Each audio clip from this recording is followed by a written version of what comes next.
Chapter 152. The corner of Loneman's mouth twitched. He suddenly felt the urge to turn around and leave. He had had enough of being controlled by the cheat. He took a few deep breaths to regain his composure. He flew down and landed beside the bloody cheat. "Hey, chef. Are you still alive?" Lone Moon was just about to speak when he heard Fangjing say, "Tell me, how do you undo my master's spell?" Guyu, who was lying on the ground in a terrible state, did not answer. Instead, he spat out a mouthful of blood like a fountain. "I'll ask you again. How do you undo it?" I Ching's foot landed on Guyu's body, and Guyu spat out even more blood. The corner of Lone Moon's mouth twitched. "Guyu was injured so badly, yet you were still trying to extort a confession. You were indeed a cheat. More importantly, King moved your foot away and let him speak.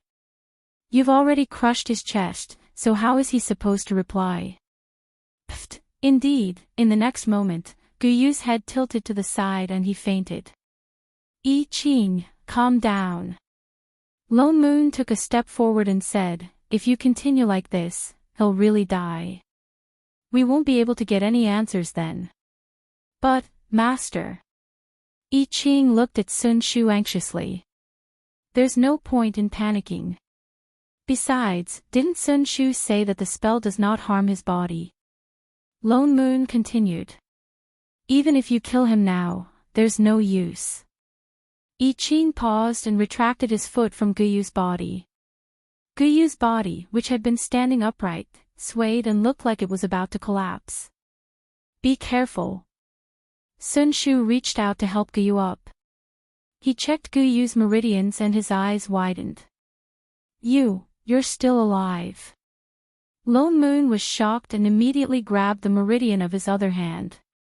Only then did he realize that all the meridians in his body were already in a mess. The immortal chi in his body was also completely used up.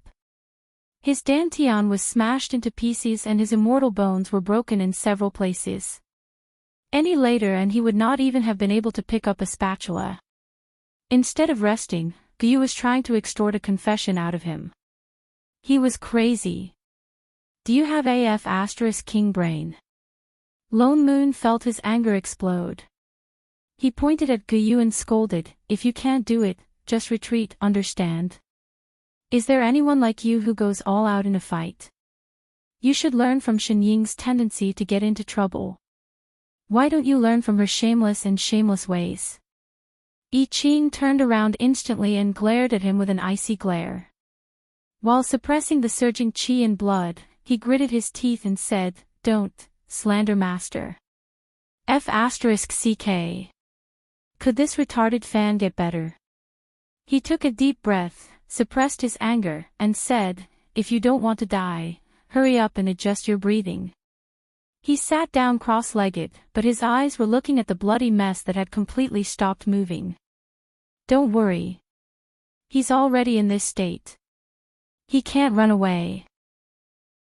Only then did he close his eyes and begin to regulate his breathing. I Ching's injuries were indeed too serious this time. Although it wasn't enough to damage his foundation, he was fighting against immortal emperor-level immortals after all. What's more, he was fighting against 8 immortal emperors at once. He could only say that it was a miracle that he was still alive. Before his immortal bones recovered, he would not be able to use his sword chi. I Ching and Sun Shu set up several array formations around him. The two of them worked together and spent a whole 6 hours before they barely managed to repair most of I Ching's meridians. Lone Moon picked up the still unconscious Guyu. "Let's go back first. We'll ask him how to wake Shenying up when he wakes up." Just as he was about to fly on his sword, the transmission amulet beside him suddenly lit up. He subconsciously took it out and sent a bit of immortal chi into it. Instantly, Yu Hong's voice sounded in his head. He froze. "Did something happen in the sect?" Sun Shu asked curiously. "No." Lone Moon's expression was a little complicated. He looked down at the person in his hands. Yu Hong said. Shening is awake. The next moment, there was a whoosh and Yi Qing had disappeared. Sun Shu, Lone Moon, Shening suddenly remembered that she was a floater and could not eat, so she gave up on the barbecue. Thinking about how long she had been out, it was time to go back and eat. Just as she was about to float, the little girl beside her seemed to sense something and began to panic. Divine Immortal, are you leaving? She ran straight over, but tripped over a withered branch on the ground. Her running turned into a roll, and with a grunt, she rolled to the bottom of a tree. A bloody gash appeared on her face. But she did not seem to care. She looked directly at the trembling bird on the ground and said, "Don't you want to protect me anymore?" I'll be very obedient." Shen Ying's mouth twitched. Was this little imp pestering her? How troublesome. If she sneaked away, she wouldn't be discovered, right? But the little girl burst into tears. Divine Immortal. Divine Immortal, don't leave me, all right? Everyone doesn't like me. Father and mother are gone, I only have you. Don't leave me, all right? Divine Immortal, Divine Immortal. There was no response for a long time. The little girl became even more flustered. She wandered around but could not find the person she was looking for. Mustering her courage, she directly climbed onto the bird's body, which had long been extinguished. Clattering noisily, she searched everywhere.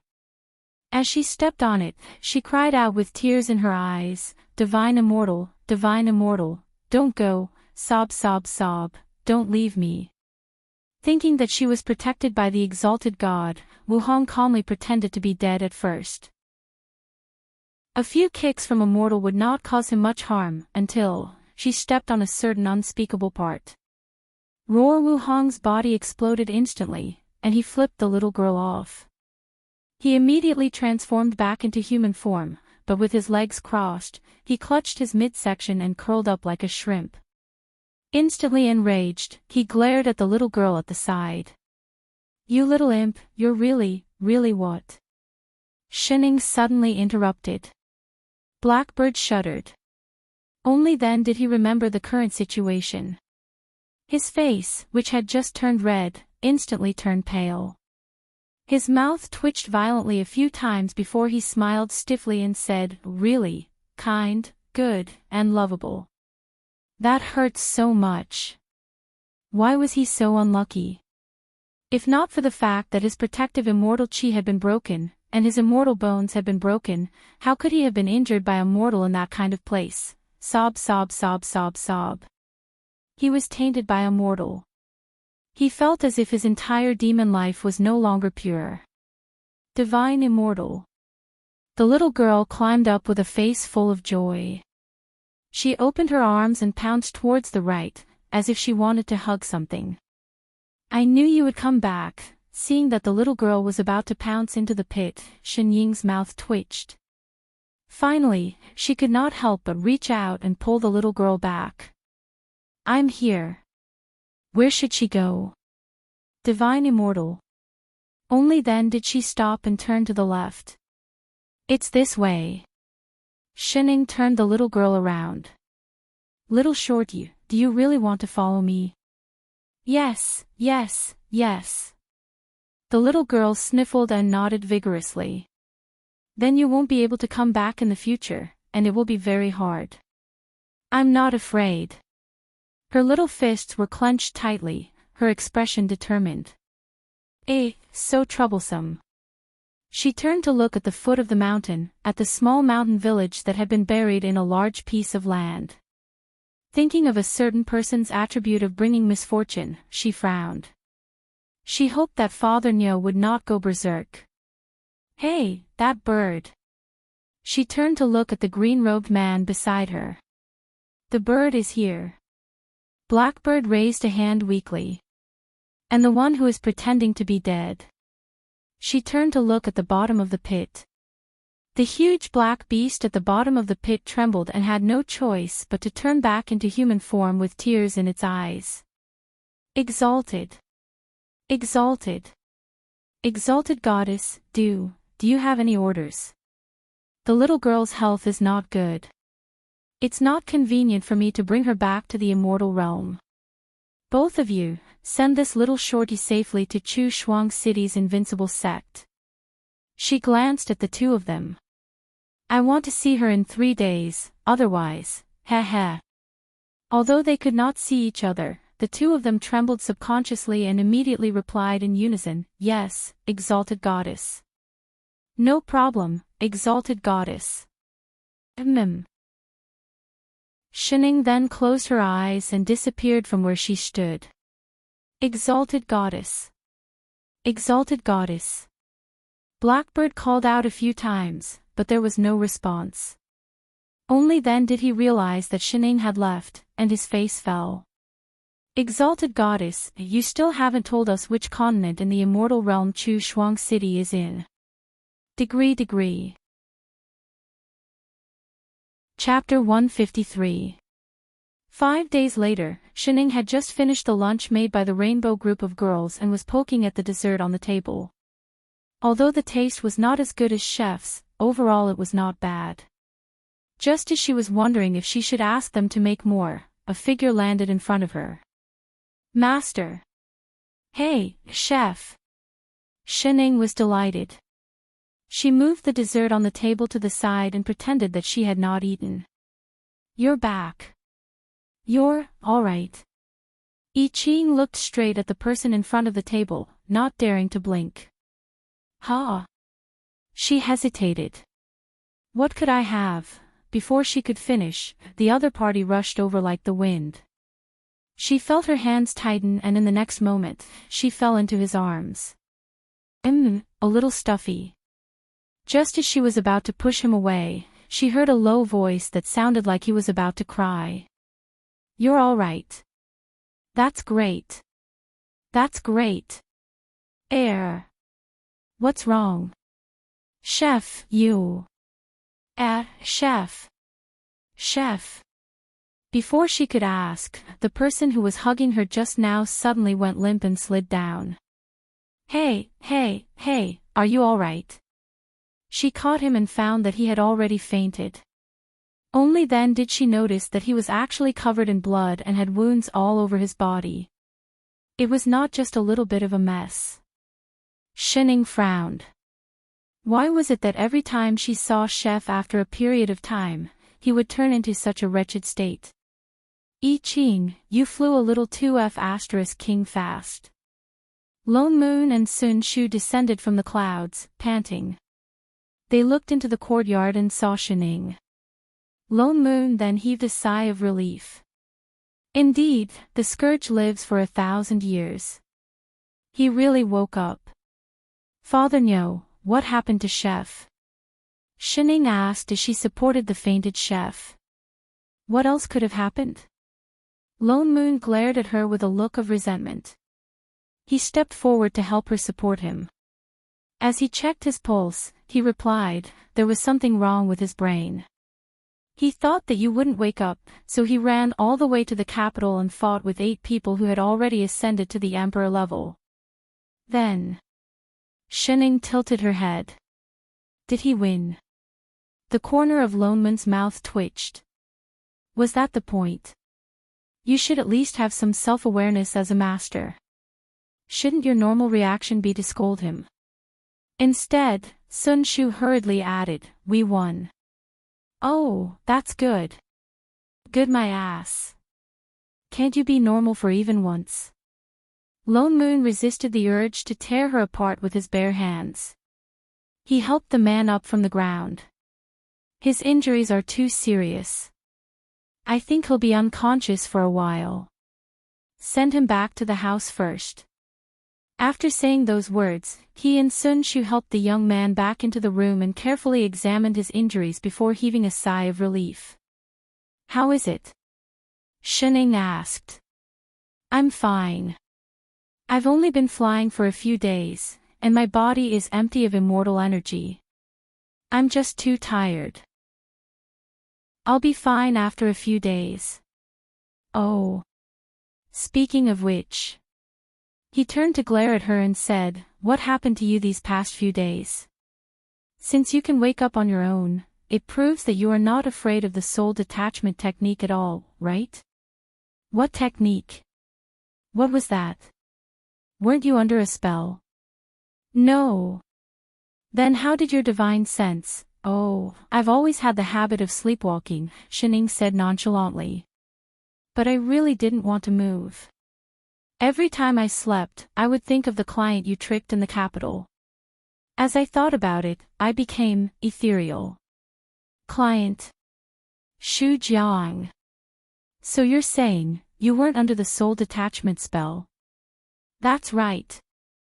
Lone Moon, Sun Shu, everyone, they all looked at the man on the bed and thought of the 8 people who were beaten like dogs in the capital. They wanted to light a row of candles for them. "Then where did your divine sense go these past few days? Why did you only wake up now?" "I went to the mortal realm." "What?" Lone Moon paused.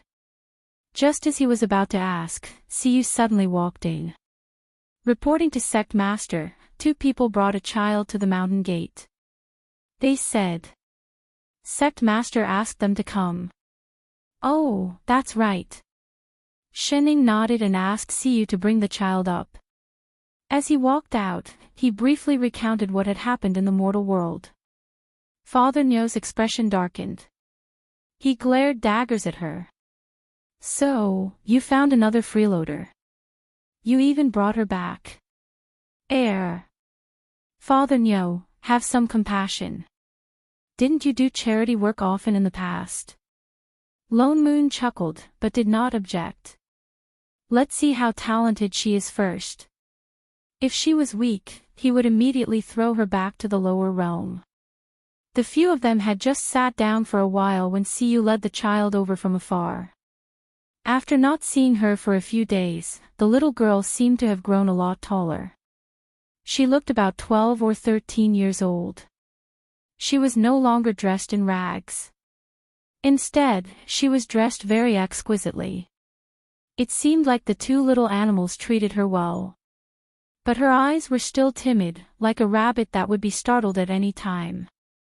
Lone Moon frowned. He did not know why, but he did not like it. Only then did the child raise her head to look at the crowd. Perhaps because she did not see anyone familiar, she shuddered and took a step back reflexively. However, her foot suddenly turned and she fell forward, hitting the ground with a bang. Siyu was shocked. She was just about to bend over to help her up when the child raised her head. Her little head knocked into her outstretched arm. The immortal chi around her immediately repelled the child. She hurriedly held her head. Her body tilted again. With a grunt, she actually rolled all the way to the front of the crowd. With a loud thud, she hit the stone table that the few of them were sitting on. Several bumps appeared on her head. Even his originally exquisite clothes were now dirty from the rolling. The crowd, the corner of Shen Ying's mouth twitched. This bad luck belonged to the original shorty in the mortal realm. I'm sorry. I didn't do it on purpose." The child touched the bump on her head and looked up even more frantically. Her eyes were watery. She looked like she was about to cry but was trying her best to hold it in. The uncle who sent her here said that she had to be good and obedient in order to see the immortal who would protect her. Just this child. Lone Moon reached out to hold the child's arm. He wanted to help her up, but for some reason, his hand slipped. There was a ripping sound. There was only a piece of cloth left in his hand. The child instantly lost her balance. With a thud, she hit the stone table again. Great, another bump. Lone Moon. Immediately, several pairs of eyes turned to look at him. What are you looking at? The corner of his mouth twitched. Why are you all looking at me like I'm bullying a child? I didn't do it on purpose. The clothes she was wearing were Dharma robes, weren't they? Why was it so easily torn? He hurriedly conjured a spell to help her up. I said, this child is a little special. Shining explained. She was especially unlucky. As soon as she said this, the child in front of her suddenly jumped. She looked up at her eyes widening. Surprise and joy flooded her eyes. Immortal. Immortal. You're an immortal. This voice, there was no mistaking it. As if she could not hold it in any longer, tears flowed out of her eyes. In an instant, she was covered in tears. She turned around and threw herself at Shining. Immortal, immortal, don't tell me I have to wipe it on her. The one who had just changed her clothes said. Don't be rude to the sect master. At the critical moment, Yu Hong reached out to stop her and carried the child a few steps away. Although she might be their little junior sister in the future, they still had to follow the rules. They had not hugged her before. The child looked at Shining, then at Yu Hong, who was holding her back. She had grown up after all. She wiped her tears hard and stepped back obediently. But her eyes were still like searchlights, staring straight at Shining. Good girl. Shining patted her head. Child, come here. Lone Moon waved at her and said seriously, although you were brought back by Shining, if you want to enter my invincible sect, we still have to look at your potential. With that said, he bent his finger and touched her forehead. He released his divine perception to check her spirit root. Water spirit root. He thought of something and frowned. He hurriedly pulled her hand to check her spirit root. Instantly, his expression darkened. Holy shit. Purine body. Shining, you're F*** causing trouble. Chapter 154. Don't mind the details. Is it a matter of the details? Lone Moon was getting irritated. This kind of constitution was troublesome. She actually wanted to bring her back. No, I don't agree. Why? Is there a need to ask? He glared at her. Let's not talk about how troublesome it is. Her spirit root is naturally weak and is not suitable for body tempering. How can she cultivate with everyone else? To become a body cultivator is simply. He paused mid-sentence, suddenly remembering something. He glanced at the child beside him and thought of the golden Barbies in the sect. Wait, why did he instinctively think of her as a body cultivator? Didn't he always want to break the curse of the body cultivator sect? This was a ready-made opportunity. Although the water spirit root was not suitable for sword cultivation, pill cultivation, talisman cultivation, beast taming and dharma cultivation were all suitable. Although the purine constitution was troublesome, it was not as bad in the immortal realm as it was in the mortal realm. Spirit chi could be plucked, but immortal chi could not. Moreover, with Cheech-Shin around, it was easy to protect a child. So, for the development of the sect, this child had to be taken in. Child, are you willing to learn Dharma talismans and array diagrams? With that said, he added, let me say this first, no one in the sect is proficient in these. You have to figure it out yourself. The little girl paused and glanced at Shining before replying timidly, if I learn, can I stay? She only wanted to follow the immortal. Of course. She nodded vigorously. I'll learn. Alright, since that's the case, I won't object. Lone Moon glanced at Shining. He thought about where to start teaching her. He must not be led astray by the other disciples. He asked casually, oh yes, what's your name? Name. The little girl was stunned for a moment. She lowered her head and thought for a long time. It had been too long and she couldn't remember it clearly. After she was 3 years old, everyone just called her Jinx. Later on, her parents said that they had to go far away and never came back. No one called her by her name anymore. She could only vaguely remember, Mother seems to call me Tong. Tong. Oh, then what's your surname? Lone Moon picked up the teacup on the table. Surname. She tried hard to remember. This time, she took a longer time before replying, Xian. My name is Xian Tong. Puff, Lone Moon spat out a mouthful of water, and his face turned as black as ink. Holy shit. Declare. Tong. He stood up abruptly and picked up the child from the ground. He took 2 quick steps and threw the child to see you. Enunciating each word, he said, throw him back down the mountain. Everyone, Lone Moon looked at the foodie who was about to bury herself in the bowl and laughed coldly.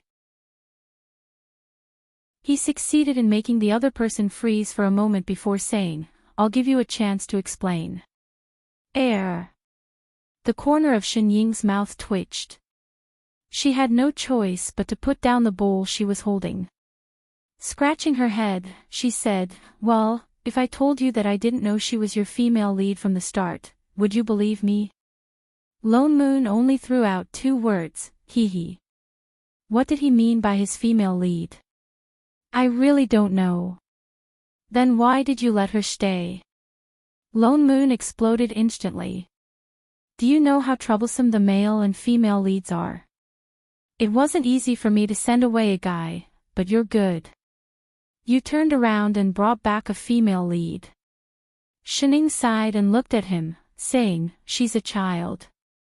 To hell with a child. She's a child now, but she won't be in the future. The more Lone Moon thought about it, the more anxious he became. She's the female lead. Does the female lead know? I've said it before, the male and female leads are a combination of trouble. Whoever meets them will be unlucky. Stay as far away from them as possible. Just look at these 2 days. The sect has lost 3 arrays, 4 Dharma artifacts and 5 Dharma talismans. Even the courtyard she's staying in temporarily has a hole in it. If she really grows up, according to the development of the plot, I don't know how she'll. Father Nyo. Shining suddenly interrupted him.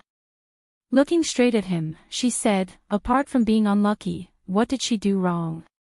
Lone Moon paused. Reflexively, he replied, she's the female in the plot, then what about now? Now? He paused. Now of course, it hasn't happened yet. So you're going to convict her for something that didn't happen?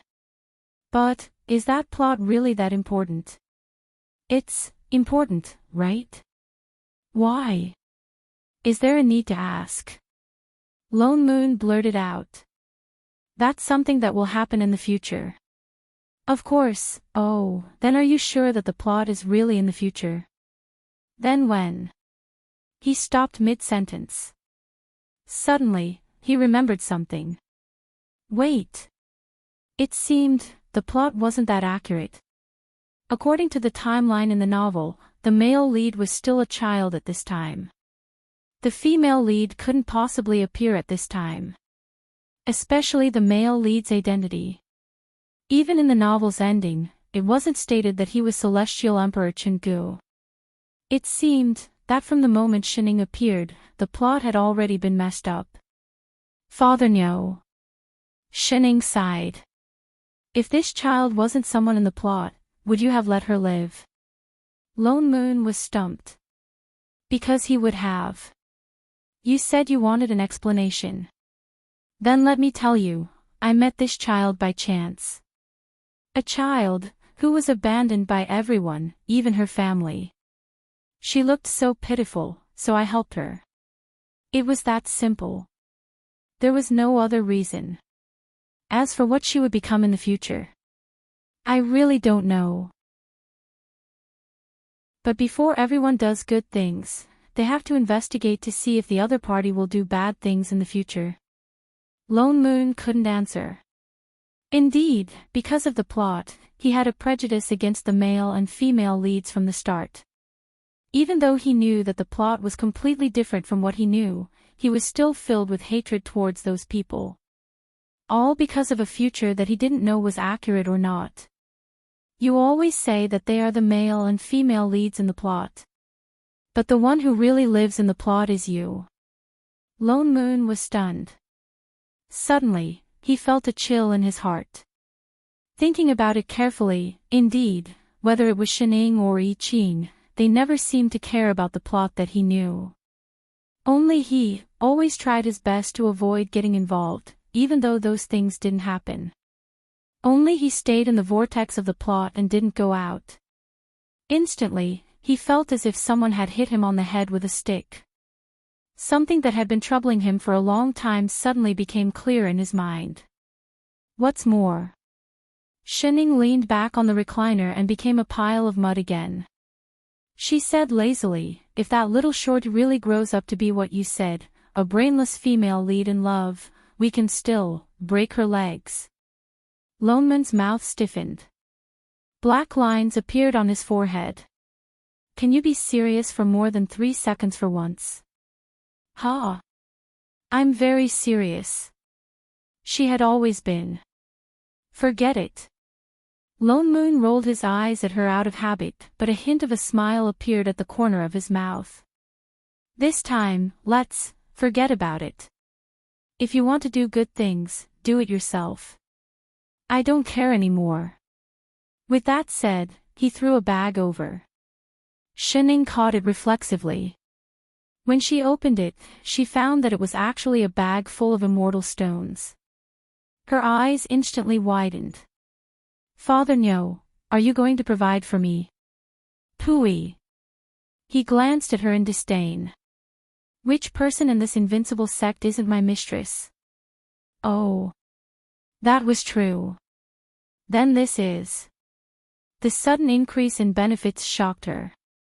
Living expenses for these 2 months. Ha! I had an epiphany. The corner of his mouth could not help but rise. Just now, he had broken through the heart tribulation. The heavenly tribulation is coming soon. What kind of look is that? You allow your disciple to have epiphanies every day, but I can't. Give me back the immortal stones. Congratulations, Father Nyo. Congratulations, Father Nyo. Father Nyo is indeed as blessed as the heavens, and your life is as long as the heavens. She clutched the bag tightly. Get lost. Chapter 155. Chef, son. Shining glanced at the table full of new food. Her mouth twitched. She looked at a certain seriously injured person. I think. I just had lunch. Master, I Ching replied seriously, these are just pastries, they are not considered a proper meal. If Master doesn't like them, why don't I find some fruits? I didn't get many immortal fruits last time. There's only some left. Mystic Phoenix fruit, Flying Feather fruit, Exotic Fragrance fruit, Buddha flower fruit, and True Sand fruit. You eat first. As he spoke, he fished out a large sack from the storage bag on his side. Shining, there really wasn't much. Master, you don't like these. I Ching looked at her worriedly when she didn't move. I like them. Shen Ying's mouth twitched. But this was a little too much. She had already eaten more than 10 dishes during that meal. Adding this table full of food, she was a little full. And after he woke up, he seemed to be agitated by something. Apart from healing his wounds, he went into the kitchen and made all kinds of dishes for her 5 times a day. She really felt a little, oh yes, how many lightning strikes has Father Nyo had? She subconsciously squeezed the sack and asked. I Ching raised his head and looked into the distance. It was a patch of sky that was burning red. He lowered his head and counted before replying seriously, Master, your disciple has done some calculations. Together with the heavenly thunder just now, it's already the 84th heavenly thunder. 84. Shining had just taken a bite of the pastry. She turned back in shock. God's number, did he fail again? Wasn't it 81? Failed. I Ching was stunned for a moment. Then he understood that she was asking about the number. He hurriedly explained, "It's not that the number of heavenly tribulations is wrong. But judging from the aura of the lightning, Lone Moon should have risen by 2 big realms. That's why he needs to experience 162 lightning strikes and 72 wildfire tribulations. After the heavenly tribulations, his cultivation should be able to directly reach exalted immortal." Oh. So he jumped 2 realms in an instant? It was as if she could see a certain person's tail curling up. Then how much longer? "I've already chopped half of it. It'll be done in 7 days at most." 7 days. Shen Ying's eyes lit up. She stood up immediately and pointed at the table full of food. She looked at I Ching seriously and said, "Chef, I've thought about it. I've been starving for so many days. Can you make some more food? Make it double, or even triple." After he finished speaking, he took out the immortal stone pouch beside him and stuffed it into his hand. "I have money. 2 months' worth." It was all spent. "Yes, master." "No problem, master." Yu Hong, who was just about to enter, the corner of her mouth twitched. She glanced at the fiery red sky in the distance and walked in. Sect Master. She suddenly understood why Elder Lone Moon was so keen on earning immortal stones. "Yo! Little Red." Shining, who had completely let go of the food, turned around and waved her hand. "There are pastries. Want some?" "I've already eaten." "Thank you, sect leader." Yu Hong walked over and bowed to the 2 of them. "Elder Lone Moon is going through a tribulation. There are 2 things that I don't know how to handle. That's why I'm here to report to Sect Master." "Oh, what's the matter?" Shining asked casually. "It's like this. Just now, a disciple discovered that there was a sudden movement of immortal chi in the southwest area of the back mountain. Not only did it disperse the demonic chi nearby, but it also showed signs of solidifying." Yu Hong frowned and said worriedly, "Something's wrong with the immortal chi." I Ching's expression darkened.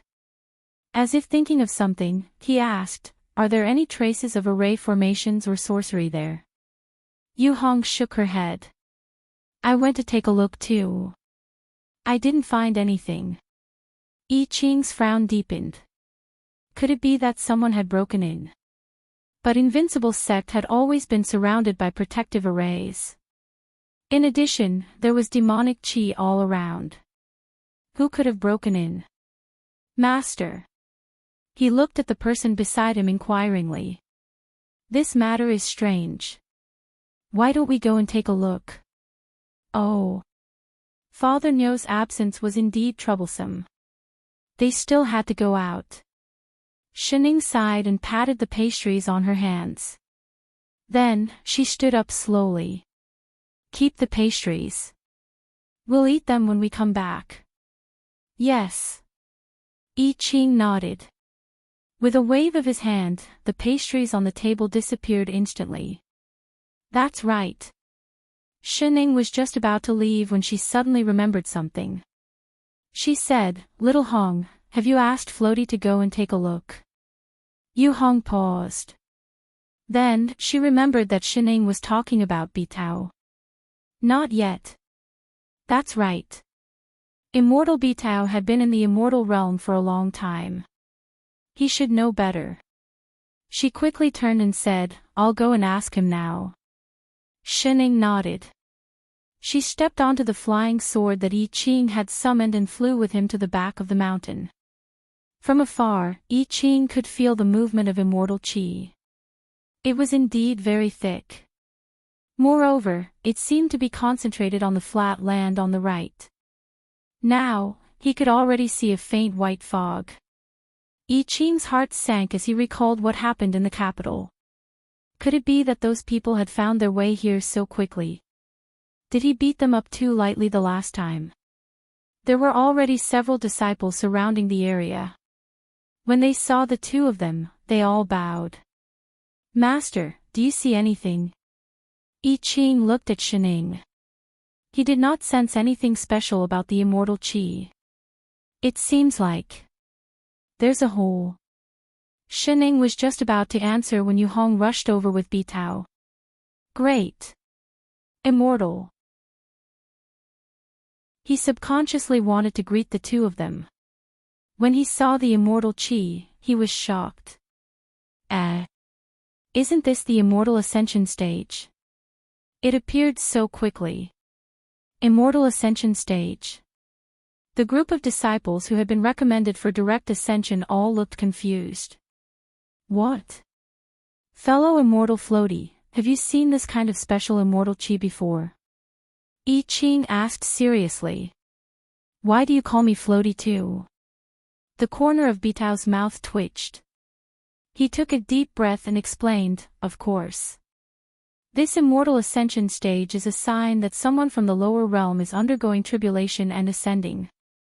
As long as that person passes the tribulation, the immortal Qi will condense into an immortal ascension stage. It will send down a welcoming light to welcome the immortal from the lower realm into the immortal realm." "I see." The surrounding disciples sighed. So it was not an enemy to be a sparring partner. What a pity. There are 3,000 worlds in the lower realm. That's why this immortal ascension stage is quite common in the immortal realm. Bitao continued, "When everyone ascended, the immortal ascension stage appeared here as well. It was just that a great immortal sect ascended and it was destroyed. From the looks of it." Bitao glanced at the immortal ascension stage that was taking shape. This person must have ascended from the Azure world. The Azure world had just become one of the 3,000 worlds. Although the location of the immortal ascension stage was uncertain, it was created here after all. There was a high chance that someone from the Azure world would appear here when they ascended. "You're saying that the person who ascended is someone we know?" I Ching understood what he meant.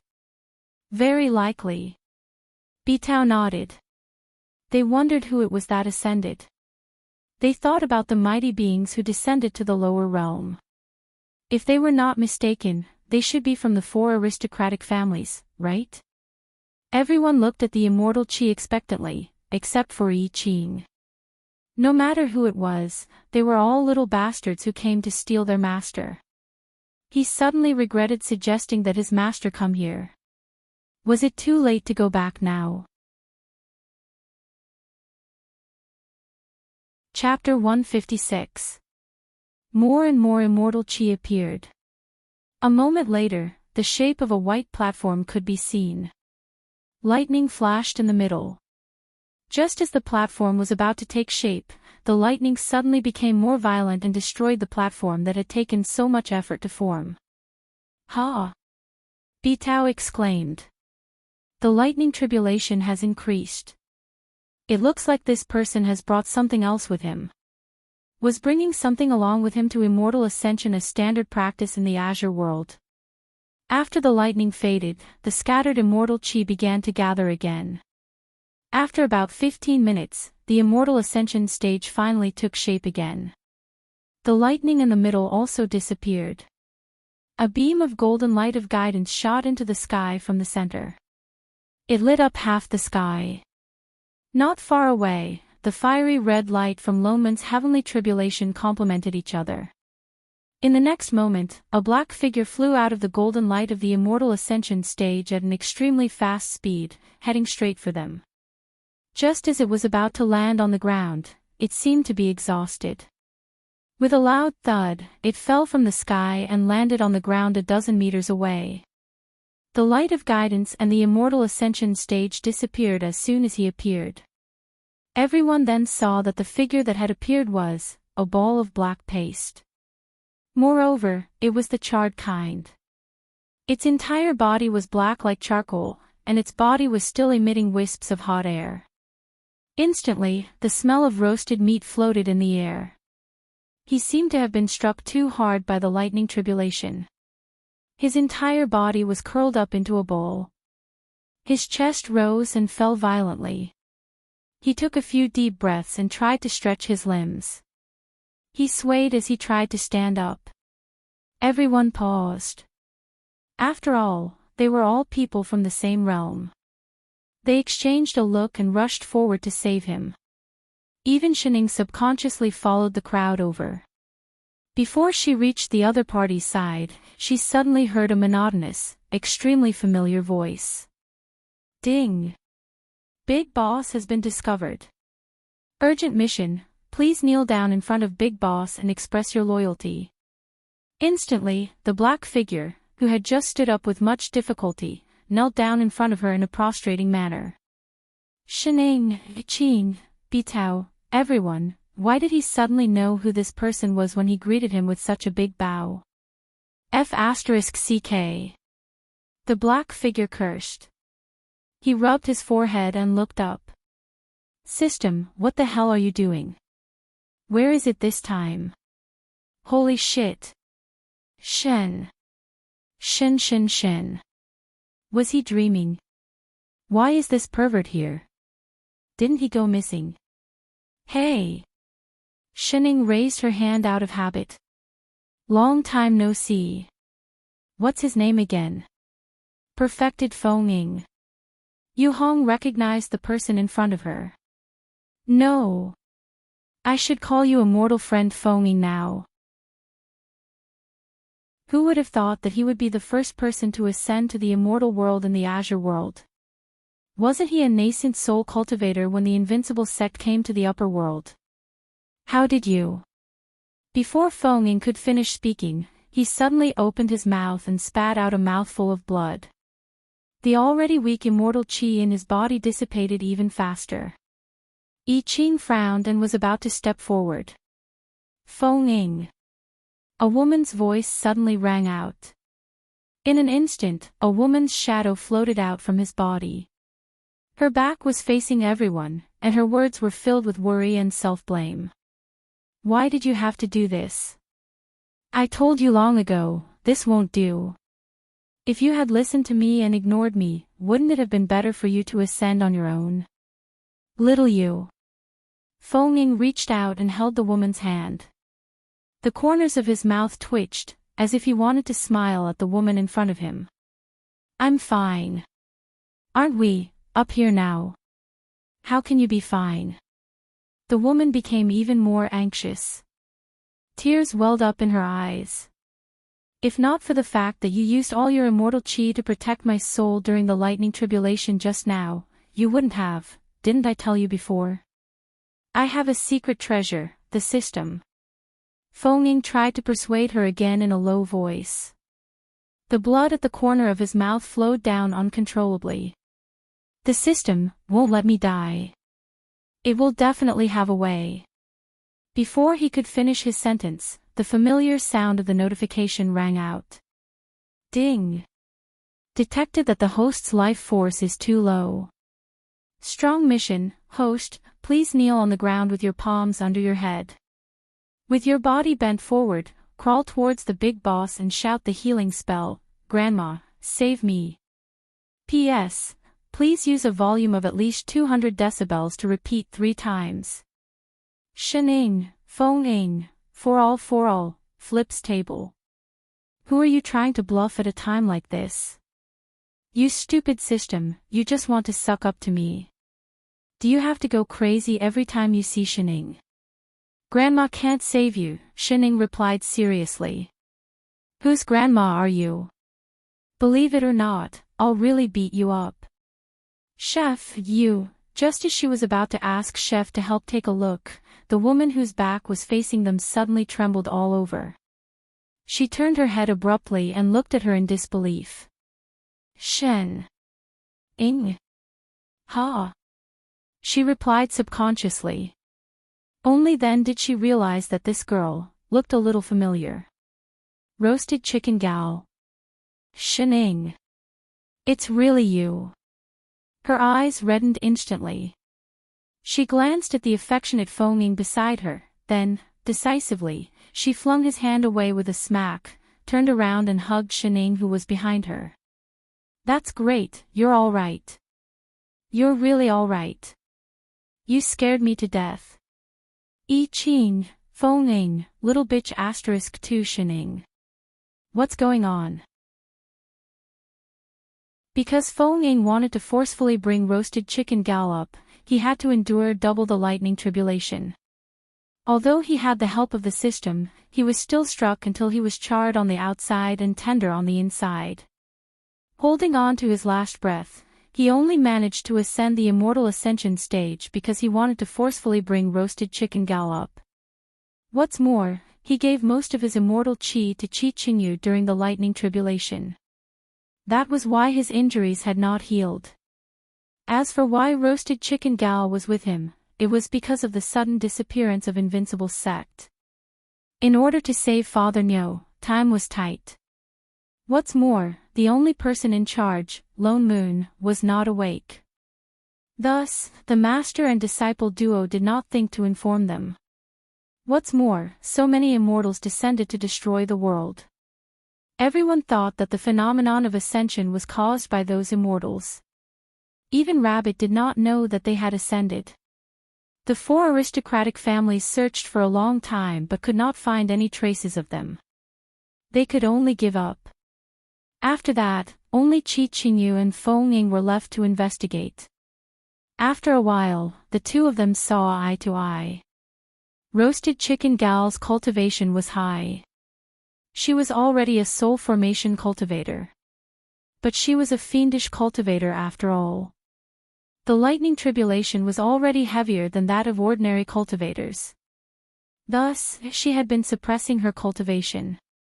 In the end, she could not suppress it any longer. In the end, she did not transcend the tribulation.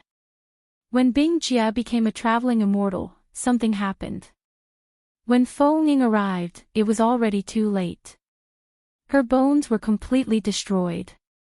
She was so badly injured that she could only appear in the form of a spirit body. Feng Ying had decided to ascend to the immortal world to find a way to save her. Oh yes. She suddenly remembered something. Little Hong, didn't you say that 2 things happened? What's the other thing? It's not a big deal. There are 2 people at the foot of the mountain asking to see Sect Master, Yu Hong replied. Oh. Shining did not mind. She continued to look at Bitao and Feng Ying, who were still recuperating. Hopefully, they were all right. At the foot of the mountain. The little animal celestial emperor duo, they had been standing at the foot of the mountain for almost half a month. Why had the exalted goddess not summoned them? Was she angry? She definitely was. Just because she was late by 2 days. Sob sob sob. What should they do? They were doomed. The 2 of them were trembling. Chapter 157. It took Bitao 7 whole days to repair Feng Ying's meridians. His body, which had been charred black, finally regained some color and became much more alert. Bitao wiped the sweat from his forehead and walked out. The moment he stepped out of the door, he saw a few people in the yard. Although they said they were waiting, they had actually been eating for a few days. Weren't they supposed to be acquaintances? Why did it seem like he was the only one who was worried? Sect Master. Bitao sighed and stepped forward. I've already helped him repair his meridians, but the lightning tribulation has damaged his foundation. I can't help him recover with my current cultivation level. He needs to be nursed back to health. He was only a mystic immortal and had just ascended.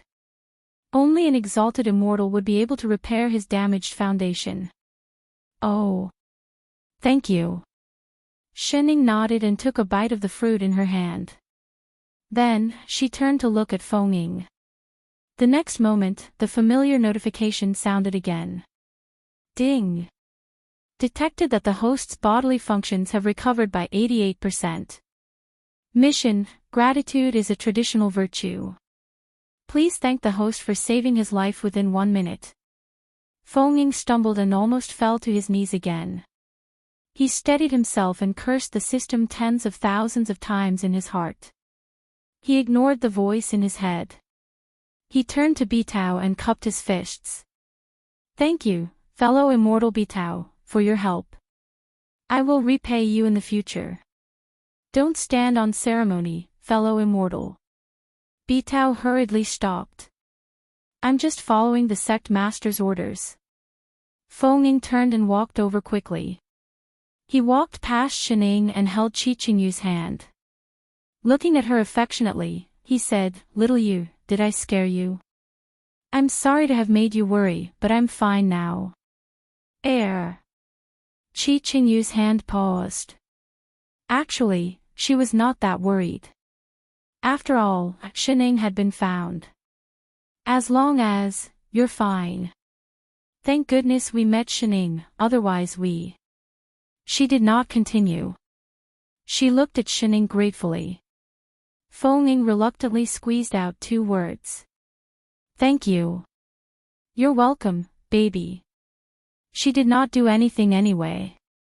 The corner of Feng Ying's mouth twitched. Who's the baby? Ding. Host, baby, reading data. Do you want to display? He hated this parenting system. Tower Master Feng. Yi Qing, who was at the side, stepped forward. Intentionally or unintentionally, he stood between Tower Master Feng and Shining. You're the crazy Tower Master, your whole family are crazy Tower Masters. How many times have I said it, it's Tower Mastering. Let's talk about her. What are your plans? Yi Qing glanced at Qi Qingyu, who was beside him. He could not tell anything from her spirit body. Since Feng had decided to bring her to the upper realm, it was impossible for her to remain a spiritual body forever. Feng frowned and exchanged a glance with Qi Qingyu. Seeing her nod, he said, Back then, I let little Yu's spirit body leave her body because I wanted to save her. But for some reason, her spirit can't return to her body. He formed a hand seal, closed his eyes, and tapped on his forehead. Instantly, a white light flashed. He waved his hand at the ground next to him, and a red figure lay on the ground. It was roasted chicken gal's body. Ding! Item has been successfully extracted from the system warehouse. That position was, you kept her body in your own consciousness. Bitao was shocked. He looked at Feng as if he were an idiot. The consciousness was an important place. It was like a second soul. Any strange aura that entered the consciousness would cause unbearable pain. No. Feng shook his head and turned to look at Shining, but he did not explain. It was indeed not the consciousness. He was just living in the system and using the spirit qi in the consciousness to nourish little Yu's body. Floaty, take a look at the situation. Shining urged, changing the subject. Oh. Bitao stepped forward and used his immortal qi to check. The more he looked, the deeper his frown became. He turned back to look at the worried Feng inside. Her body, meridians, elixir field, and divine perception have all been destroyed by the lightning. Although it's troublesome, it's not impossible to repair it. She just needed to nourish her body. Feng was overjoyed. Bitao continued, as for why her spirit body can't return to her body, I can't tell. As soon as he finished speaking, Feng and roasted chicken gal's expressions darkened. So even the immortal realm couldn't do anything. Of course, it could also be because my cultivation level is too low, Bitao added. The two of them still did not look any better. Why don't we wait for Father Nyo to come and take a look? Shining suggested. Chef's injuries could not be healed. Father Nyo might have a way. Nyo. Feng stared blankly for a moment before realizing who she was talking about. He was elated. Compared to the infuriating Shining, he obviously had a better impression of his former partner. Brother Lone Moon has also ascended to the upper world. What about me? As they spoke, Lone Moon, who had just finished his tribulation, walked in. He seemed to be in a good mood. Hey, Father Nyo. Shining waved her hand. She had just used up all her immortal stones. She was just about to greet him when Feng Ying walked over. Brother Nyo, you're finally here. Who's your brother Nyo? Lone Moon frowned. He scanned the person in front of him, who smelled burnt. Only then did he recognize him. Tower Master Ying, you've ascended. The strange immortal chi that Lone Moon felt when he was undergoing the tribulation was him. He turned and glared at Shining. His expression said, "You're freaking picking people up to eat your rice again. And they're all poor." Feng Ying did not sense his disdain at all. He looked like he had found a friend. No, brother Lone Moon, please save little you. What little you? Lone Moon turned and saw Chi Qingyu beside him. Holy shit. Keep glaring at a certain foodie. You've picked up two at once. I've decided. I'll deduct your food allowance. Fellow Immortal Bitao said that your cultivation level is the highest. Only you can save her now. With that said, he was about to kneel down. He liked to hear that. Tower Master Ying, don't stand on ceremony. Lone Moon held him up. Tell me what's going on first. On account of your good bootlicking. Although I'm indeed the highest cultivation level here, I have to know what's going on, right? The injured I Ching, Feng Ying explained the situation again. Lone Moon checked roasted chicken gal on the ground. After a while, he shook his head and said, "There's nothing I can do." Feng Ying's face paled. I don't know much about spirit bodies. I've never seen her in this state before. Lone Moon thought for a while. After a while, he said, but I heard that there's an immortal herb called dried half-moon. It can nourish spirit bodies. It might be useful. Really? Feng Ying was overjoyed. He was about to ask where the immortal herb was. Dried half-moon. Bitao suddenly exclaimed. That's a supreme-grade immortal herb. It only grows in the heavens beyond heaven. That's the territory of the 10 celestial emperors. Ordinary immortals can't see this kind of immortal herb. What's more, things that were beneficial to spirit bodies were also beneficial to divine perception. This kind of immortal herb was a treasure. Chapter 158. Forget it. Chi Qingyu stepped forward and said, "Life and death are decreed by fate. Feng Ying, you don't have to do this for me, no." Feng Ying became more and more anxious. He came to the upper realm to save her, how could he give up at a time like this? Brother Lone Moon, do you have a way to enter the heavens beyond heaven? I'm willing to pay any price. In all his years of cultivation, this was the first time he had met a girl who caught his eye. Lone Moon sighed. Tower Master Ying, it's not that I don't want to help you. It's just that we haven't been in the upper realm for a long time, and we've never been to the outland, so we don't know anyone. So. I know him, Shining suddenly said. Everyone was stunned for a few seconds before they turned their heads in unison and looked at her in shock. Especially Feng Ying, who had been extremely unwilling just now, but now knelt down in front of her without hesitation. Shining, I know you're a good person, please save little you. I'll do anything you want me to do, even if you want my life. She didn't say that she wasn't going to save him. Instinctively, she shifted to the side. It's not that I'm not going to save him. Was the parenting system the one who taught her to bow so often? However, Feng Ying thought that she was unwilling and instantly panicked. After thinking for a moment, he suddenly asked tentatively, Grandma. Chi Qingyu, everyone, Shining. Motherf ****. Cough. Tower Master Shadow, don't be anxious. He looked at Shining and asked, when did you get to know people from the heavens beyond heaven? When I sleepwalk, Shining said. Didn't I tell you before?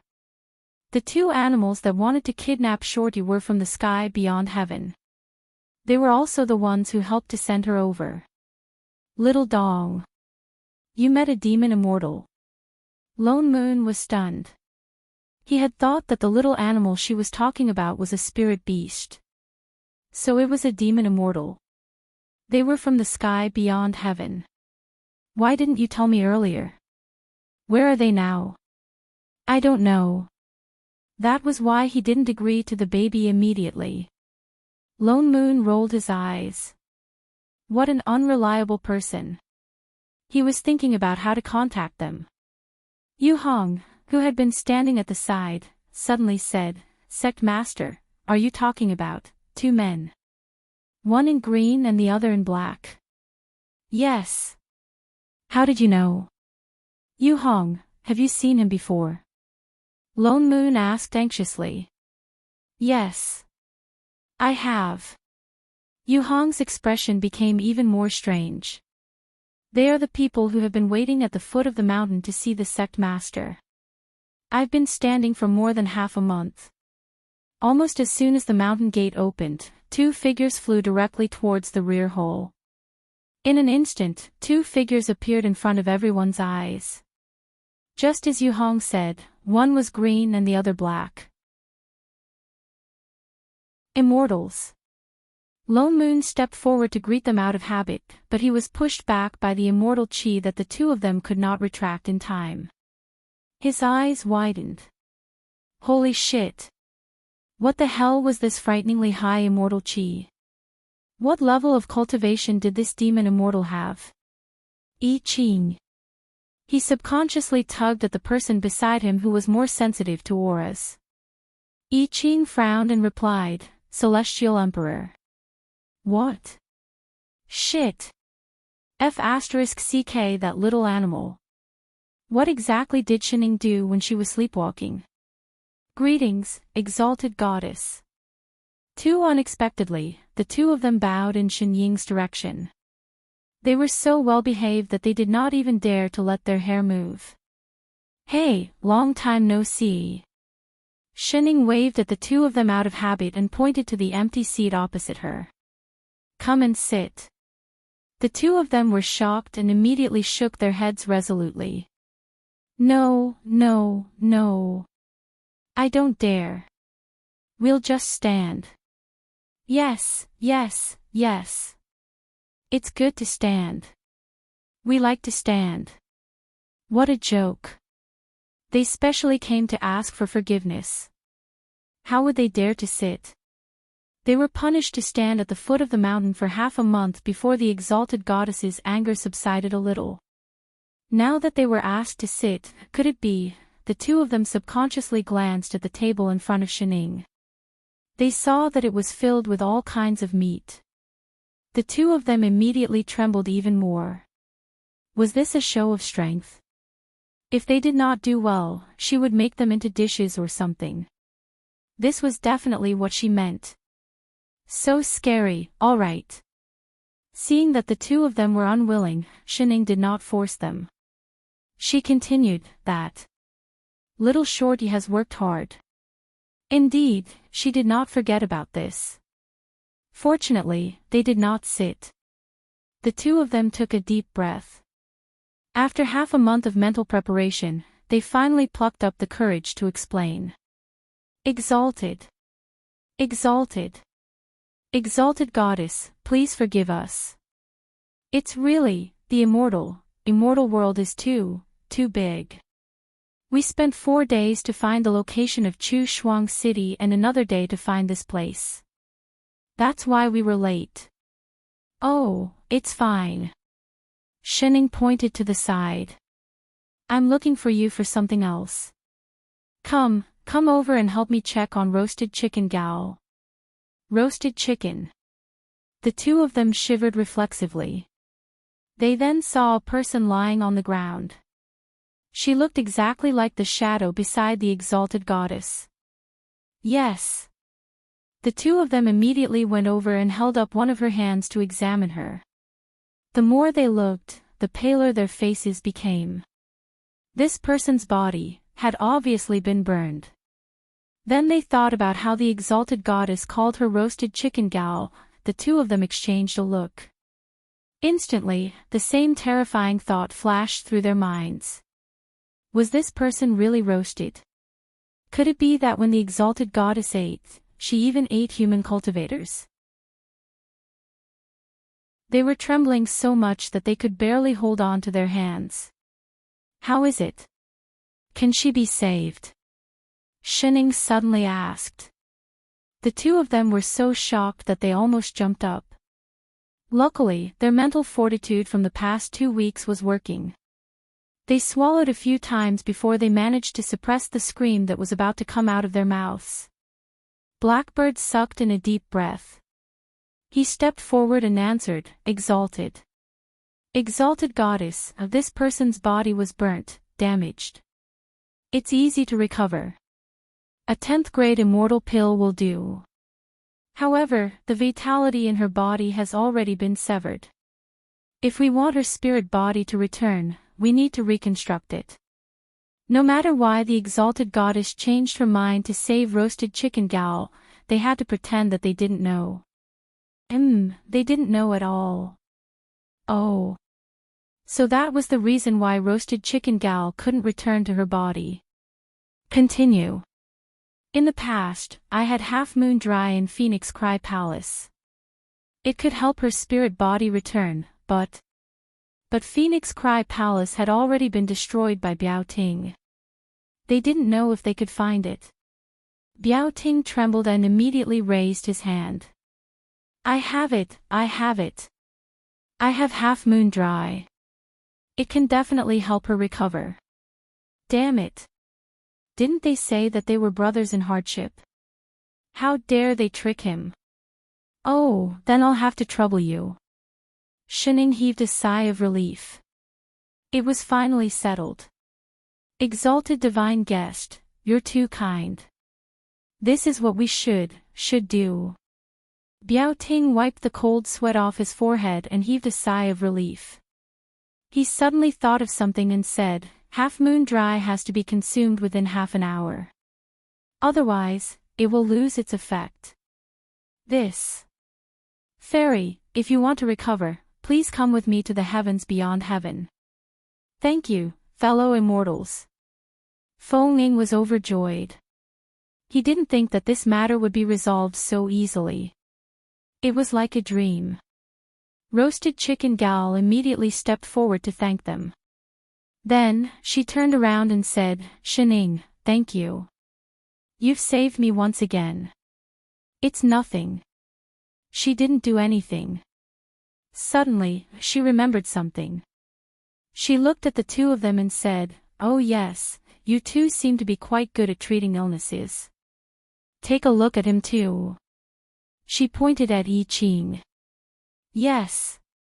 The two of them immediately stepped forward and took a closer look at the immortal qi on Yi Qing's body. He was faintly emitting the aura of an emperor. It wasn't weak either. It was just that he hadn't been to the Emperor Ascension stage yet. The two of them were shocked. They asked, Fellow immortal, you are, oh, he's my chef. Shining answered subconsciously. As soon as she finished speaking, there was a loud thud. The two of them felt their legs turn to jelly. They fell to their knees. Chef! Chef! Chef! She had even prepared a chef for them. What happened to forgiving them? Chapter 159. Compared to roasted chicken gal, Yi Qing's injuries were much better. He just needed to rest. Perhaps he could go directly to the Emperor Ascension stage and raise his cultivation level to that of a young emperor. His injuries could also be healed by the rich immortal qi during the ascension. Coincidentally, the Emperor Ascension stage was also in the heavens beyond heaven, but in two different directions. The few of them decided to split up. Shining and the others would go to the Emperor Ascension stage. Roasted Chicken Gal and Feng would follow the two emperors to retrieve the dry half-moon to heal their injuries. The moment they flew out of the invincible sect, the two of them heaved a long sigh of relief. Great, they were still alive. After worrying for half a month, they could finally rest easy. Luckily, they were useful. Otherwise, they might have appeared on the exalted god's table. The two beasties rejoiced and even looked at Feng and Qi Qingyu with friendlier eyes. Not only did they take out their top-grade immortal weapons to invite the two of them up, they even introduced the situation of the heavens beyond heaven to them. Fellow immortals, are you tired? Do you want to rest? The journey to the heavens beyond heaven will take close to 2 days. The journey is long, there's no rush. Yes, yes. Miss Qi is still a spirit body. It's inconvenient for you to travel. I have a soul-calming pearl here. It can nourish your qi and calm your nerves. It's perfect for you. That's right. Fellow Immortaling has not recovered from his injuries. I have a bottle of supreme-grade immortal pills here. Fellow Immortal, take one to heal your injuries. You can eat the rest for fun. Feng Qi Qingyu, thank you, Celestial Emperors. Seeing that the two of them were holding up the things in their hands, as if they would not give up until they accepted them, the two of them had no choice but to accept it and thank them sincerely. Feng Qi Qingyu tugged at Feng subconsciously. Looking at the two of them, she could not help but send a voice transmission. These two are really Celestial Emperors. The most powerful people in the immortal realm. Yes. I guess. Feng was uncertain. Were the immortals in the immortal realm all so hospitable? Seeing that the two of them were about to give them more, he hurriedly reminded them, "Thank you for your hard work, Celestial Emperors. But it's getting late. We should hurry. What's more, we promised Shining that we would meet back at Invincible Sect in 10 days at most, so..." Before he could finish his sentence, the two of them suddenly trembled and stood up straight. Their relaxed expressions changed, and their faces turned pale. Hurry, hurry, hurry. Let's hurry to the sky beyond heaven. We have to rush back today. They almost forgot about their proper business. In an instant, the entire magic tool whizzed forward at a speed 10 times faster than before. Qi Qingyu almost lost her balance. Feng, who seemed to have recalled something, had they disturbed Shenying's sleep? The other side. The master and disciple looked at the person in front of them silently. What are you looking at? Lone Moon glared back. The heaven beyond heaven belongs to you. Can't I go there? That's not it. Shenying scratched her head. I just thought you would be in the same group as Feng and the others. I Ching, +1. Based on Father Nyo's money-grubbing nature, how could he let go of 2 big clients just like that and follow them to the Emperor Ascension stage? That didn't make sense. Why should I be in the same group as them? Lone Moon rolled his eyes. They weren't that close anyway. You two with the surname, you won't feel comfortable if you don't cause trouble. How can I not keep an eye on you? He didn't want to receive news that they destroyed this place today and destroyed that place tomorrow. What's more, looking at the attitude of the 2 Celestial Emperors, Lone Moon and Biao Ting, it wasn't like they couldn't interact anymore. If they wanted to do business, they could do so anytime. What's more, he had already instructed Feng to collect information. With the system, they could scan any mushroom growing within a 500-kilometer radius. Once they had concrete data, they would know their enemy and scam. Pooey. They would be able to get twice the results with half the effort when doing business. Hurry, hurry. Isn't the Emperor Ascension stage very far? Lone Moon urged. We agreed to settle it within 10 days. What about other business we have to do when we get back? Don't dawdle, you two. Shenying, Iqing, Poor people like us really don't understand the world of the rich. Although Father Nyo rushed them along the way, it still took the three of them 5 days to reach the Emperor Ascension stage in the heavens beyond heaven. Actually, the so-called heavens beyond heaven was similar to the Yufeng immortal abode. It was a place connected to the immortal realm, yet isolated from it. It was just that the Yufeng immortal abode was at the edge of the immortal realm, while the heavens beyond heaven was in the center of the immortal realm, above the 9 heavens. If they wanted to go up, they had to go through the 9 palace gates. Every level was guarded by immortals from different continents. Only those with the tokens of the celestial emperors could go through the palace gates. But the Emperor Ascension stage was different. It was at the edge of the heavens beyond heaven. One could go there directly without going through the 9 palace gates. The three of them flew straight up. For a few days, they were surrounded by white immortal fog. Finally, they could see the tall stage in the distance. The stage was very wide. It looked like a martial arts arena in a sect. There were no special buildings around it. It was just a lonely stage floating in the 9 heavens. Even from afar, they could feel the suppressive force of heaven and earth emanating from it. Lone Moon paused unsteadily. He took a deep breath and continued flying.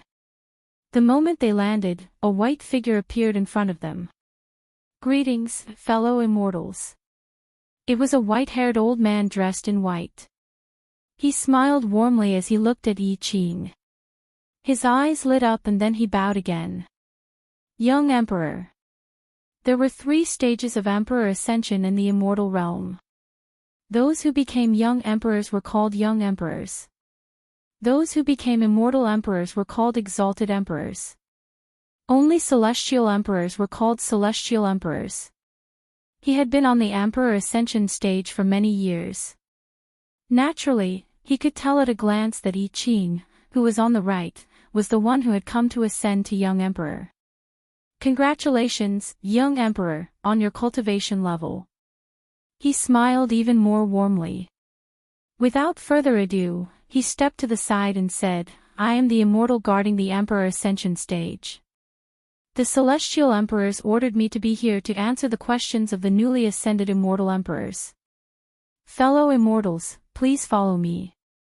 He led them all the way to the Emperor Ascension stage. Then, he pointed to the center and looked at Yi Qing. "Young Emperor, please stand on the heavenly stone in the center. Heavenly light will appear. Young Emperor only needs to guide the immortal Qi in and stay there for a quarter of an hour." "Thank you, fellow immortal." Yi Qing nodded and walked towards the center. Shining and Lone Moon subconsciously took a step forward, but the immortal guarding the stage stopped them. "Fellow immortals, please wait. Only those who have ascended to the Emperor Ascension stage can enter." "Oh." The 2 of them retreated and looked worriedly at the person standing in the center. After all, he was still injured. "Fellow immortals, don't worry." As if reading their minds, the immortal guarding the stage said, "Young Emperor will be fine." Ascending to the Emperor Ascension stage is different from tribulation transcendence. There will only be heavenly light, which is very beneficial to one's cultivation. There will not be any danger. There won't be a heavenly tribulation. Lone Moon paused. He thought that the immortal guarding the stage was afraid that they would be implicated by the heavenly tribulation. "Exalted immortal, you must be joking." He chuckled. Ascending to the Emperor Ascension stage is a good thing. Why would there be a heavenly tribulation? This Emperor Ascension stage is a reward from the heavens for cultivators. However, if he becomes an immortal emperor or a celestial emperor in the future, there will still be a heavenly tribulation. He just won't have to come to the Emperor Ascension stage anymore. "I see." Lone Moon nodded. He did not think much of it and continued looking at Yi Qing. Chapter 160. Yi Qing had already sat down cross-legged, ready to enter meditation. The moment he closed his eyes, a huge burst of immortal chi erupted from his body. The wind and clouds around him surged. A blinding ray of heavenly light descended from the sky and landed on him. The immortal chi became thicker and the suppressive force in the sky forced him to take a step back. The immortal guarding the platform seemed to be used to this kind of scene. He did not know what triggered him, but an array appeared around the three of them, protecting them within it. The immortal chi on the platform became thicker.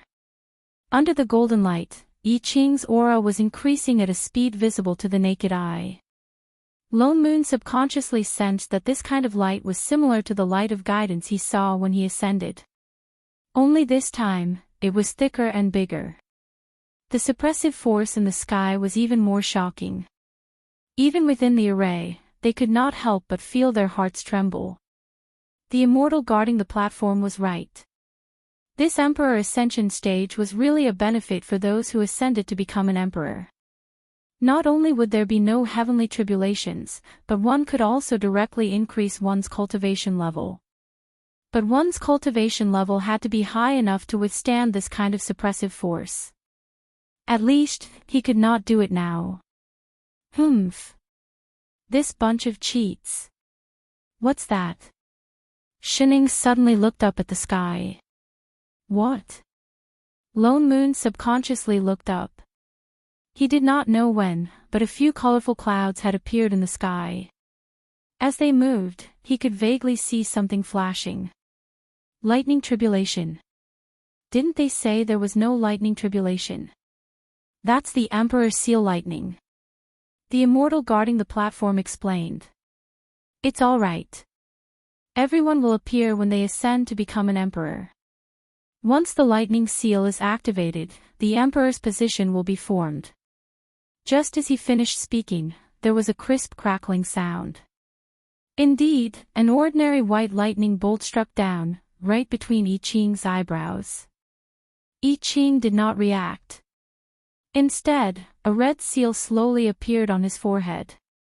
It was a simple vertical line. She frowned and continued looking up at a certain spot in the sky.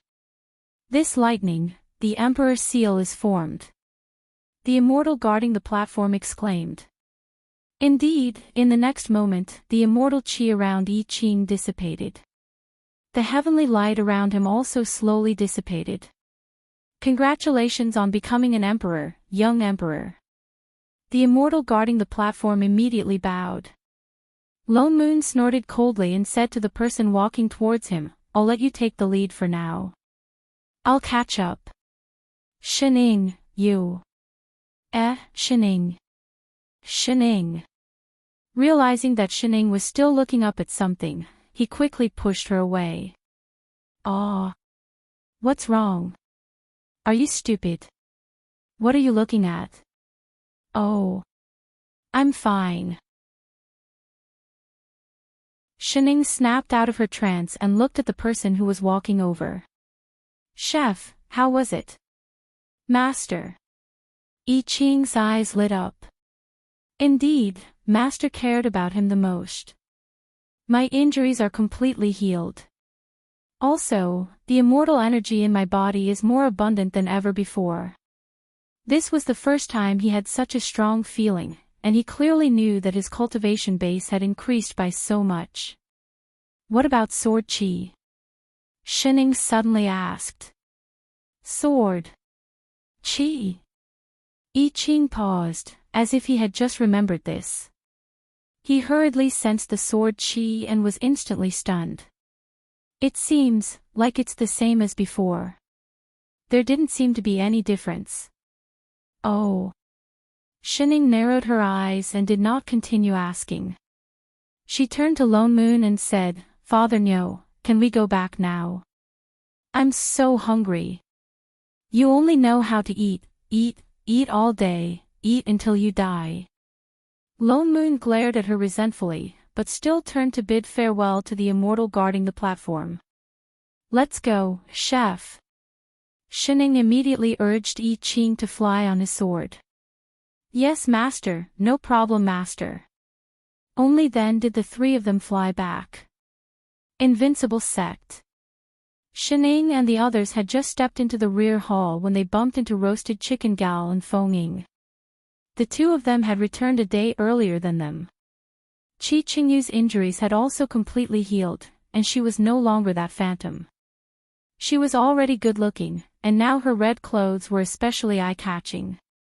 Feng Ying, who was standing beside her, looked like an infatuated man. Shining. The moment she saw her, Qi Qingyu immediately rushed over and hugged her. Her worried words popped out like firecrackers. Why did you only come back now? I thought something happened to you guys. You were already planning to go out to look for people. How was it? Did anything happen on the way? Were you injured? Did anyone bully you? I'll help you beat him up. Feng Ying, Yiqing, both of their faces darkened at the same time. They looked as if they were resisting the urge to rush up and pull the two of them apart. Little b *tch 2 inch air. I'm fine. Shining struggled to pull her hand away. She had never felt that Roasted Chicken Gal was so warm before. Tower mastering. Loneman's eyes brightened as he looked directly at Feng Ying. You've had a tough journey. Did you gain anything from this trip? Hurry up and exchange information. Let's see what we can scam from the heavens beyond heaven.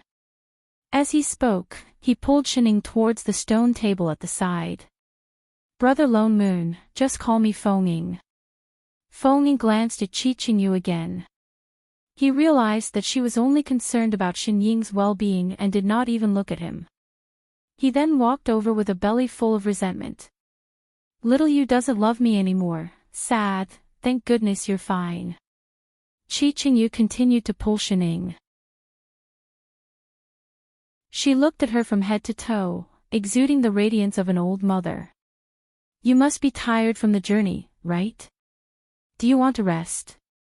Oh yes, why are you always wearing this gray robe? I know array talisman techniques and my body is better now. Do you want me to add a few more Dharma robes for you? Inner clothes, outer robes, lower garments, even. She smiled and lowered her voice. Dudu is fine too. What color do you like? Why did he feel like he was being stared at by a strange auntie? No need. Shining frowned and immediately changed the topic. Well, I'm very hungry. Let's go back to the rear hall to cook. She seemed to have just remembered this matter. She hurriedly turned around and pushed the door open. All right, let's go in. Just as she was about to push the door open, there was a sudden gurgling sound from inside. Be careful. Yi Qing, who had been standing by the side, was shocked. He immediately hugged Shining and took a few steps back. Master, are you all right? I'm fine. Shining looked forward and saw a pile of long and round things rushing out of the door. They scattered all over the ground. Qi Qingyu did not react in time and was almost buried in them. Little you. Feng Ying flew over in a flash. He wanted to help Roasted Chicken Gal, who was about to fall, but he suddenly stepped on something. He stumbled and fell with a thud. What kind of hidden weapon is this? He climbed out of the pile of round things with a confused look. He grabbed one and looked at it. It looked a little familiar. This is potato. How could there be such mortal things in the immortal realm? No wonder it was a potato spirit immortal. The few of them went forward to take a look. Only then did they realize that there were not just potatoes scattered all over the ground. There were also sweet potatoes, radishes, spirit herbs, garlic balls and all kinds of other dishes. Not only that, the house was filled with them. Shining suddenly had a bad feeling. She turned to look at Yi Qing beside her. Chef, these can't be. You planted them, right? Yi Qing's expression darkened. His figure flashed and disappeared from the rear hole. In less than 3 breaths, he flew back again. His expression darkened even more. He nodded at her. Yes. These were the things he had planted. He had originally planned to use them as a side dish for Master when he cooked. How many did you pluck? Not a single stalk. Shining glanced at the 3 particularly eye-catching dandelions on the windowsill. Suddenly, she understood who had moved these things over.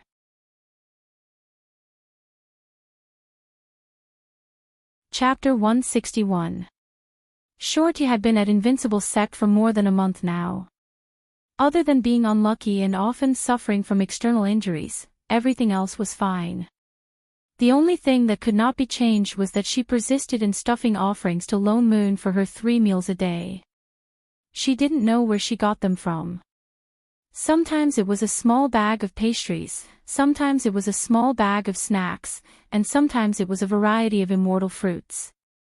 Anyway, every morning, she could see these things neatly placed on the windowsill. And no matter how much she expressed that she didn't need them, she didn't change her habit of giving offerings.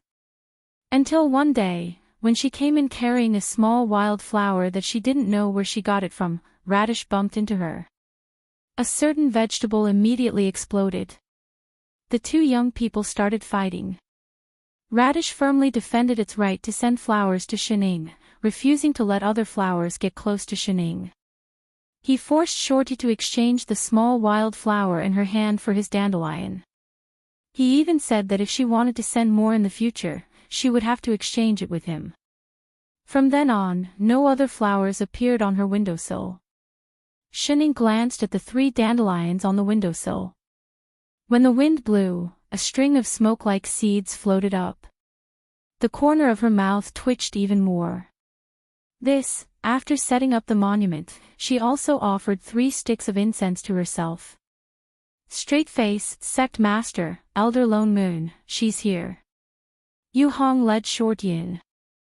After not seeing her for a few days, she seemed to have grown taller. She was almost at Yu Hong's shoulder now. Divine Immortal, you're back. The moment they entered the back hall, Xian Tong's eyes lit up. She was just about to run towards Shining when she remembered something. She imitated Yu Hong and bowed. Xian Tong greets Sect Master and 2 elders. Xian Tong, did you throw these things in the house? Lone Moon asked. Xian Tong blushed and nodded vigorously. Yes. Why? These are offerings for Divine Sect Master. Lone Moon felt a headache coming on. You're already a disciple of our sect. There's no need to specially give you offerings. And it's from your own land. That guy, Yi Qing, is already giving you a lot of face by not beating you up. But I promised the deities. She said with a serious expression. Big Sister Hong said that we have to be honest as humans, and it's even more so as immortals. You have to do what you promised. The deities had blessed her. She had said that she would give offerings every day, so she could not stop for even a day. Lone Moon, Yu Hong, who was shot, what's more? She frowned, looking aggrieved. She looked straight at Shining. I haven't seen Immortal for so many days. I thought she didn't want me anymore. Her voice deepened, but it returned to normal after a while. I knew that the deities would definitely come back, so I prepared food that can be stored for a very, very long time. It won't go bad. She had spent a lot of effort to find it at the back of the mountain. She had dug it for a very, very long time. Yi Qing, the original owner of the food that wouldn't spoil. He wanted to throw her down the mountain +1. Did I do something wrong? Xian Tong looked at them blankly. Lone Moon's expression darkened. He really couldn't say the word wrong. He sighed. He didn't know what to do with this child who had good intentions but did bad things. She was a child after all. He turned to Shining and said, Hey, you're a fan. Make your own decisions. I don't care anymore. She looked at the child who was looking at her with sparkling eyes. She hadn't eaten yet. Educating a child was so troublesome. Sighing, he got up and walked towards her. That Shorty. Sect Master Immortal. Xian Tong straightened her back immediately. She was glowing like a fangirl. Ah, ah, ah. The deities were finally talking to her. Let me tell you a secret. Ha. She hesitated. Actually, it's not popular for us to give food to the deities. That's why these are useless. And they were vegetables used to accompany the dishes. Really? She was stunned. Her whole body was like a deflated balloon. Her eyes were misty and she looked like she was about to cry. Then what do I have to do to be considered a deity? That's difficult. You won't be able to learn it in a short time. I'm not afraid. Sect Master, please teach me. I will do well. Good. Then. She turned and pointed to the inside of the house. With a serious face, she said, let's plant these things back in their original places first. I'll go right away. Her face lit up and she immediately bent down to pick up the vegetables on the floor. Lone Moon, was she bluffing? She was obviously bluffing. She just wanted to empty the house, right? She didn't even let the child off. How shameless could she be?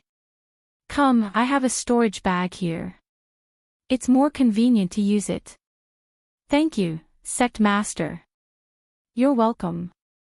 After you plant them, remember to come back and clean up the house. All the best. I have high hopes for you. Yes, Sect Master. No problem, Sect Master. Lone Moon. King retard. Wait, Yu Hong, what's with that look? Don't learn anything and don't teach other disciples.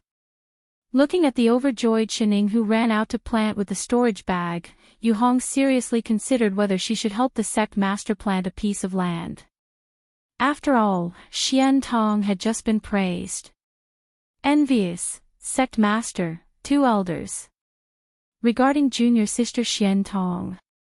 I have something to report. Thinking of serious matters, she had to temporarily suppress her thoughts. Once she was done, she would occupy a piece of land in the back mountain. What is it? Lone Moon looked up. It's about her cultivation. Yu Hong said awkwardly, she was born with a weak body and is not suitable for body cultivation. That's why she can't keep up with the cultivation methods of the sect. Previously, it was Jade Wave who taught her how to guide qi into her body. But he is a core cultivator after all, of the fire element. Junior sister also has a single water spirit root. She is not suitable to continue training with him. This was indeed a problem. Single water spirit root. Qi Qingyu exclaimed. She looked at Lone Moon and the others in shock. Could it be that she is also? Lone Moon was silent for a while before nodding. That's right. Qi Qingyu clenched her fists. She knew best what a purine body would be like. Although this was the immortal realm and her life was not as miserable as hers, just this kind of body was good material for refining all kinds of immortal weapons and immortal pills. Let me teach her. She also had a purine body. No one knew more about cultivation than she did. Lone Moon shook his head. Putting aside the plot, he said, she has already guided qi into her body. After all, you are. Your cultivation technique. Only then did he notice that she was surrounded by immortal qi and not the yin qi of a fiendish cultivator. I cultivated fiendish cultivation for revenge. Qi Qingyu smiled. After arriving in the upper azure world, I dispersed my cultivation and recultivated. Now I am an immortal cultivator. So fast. Lone Moon still could not believe it. Not to mention the pain of dispersing one's cultivation and recultivating was unbearable for ordinary people.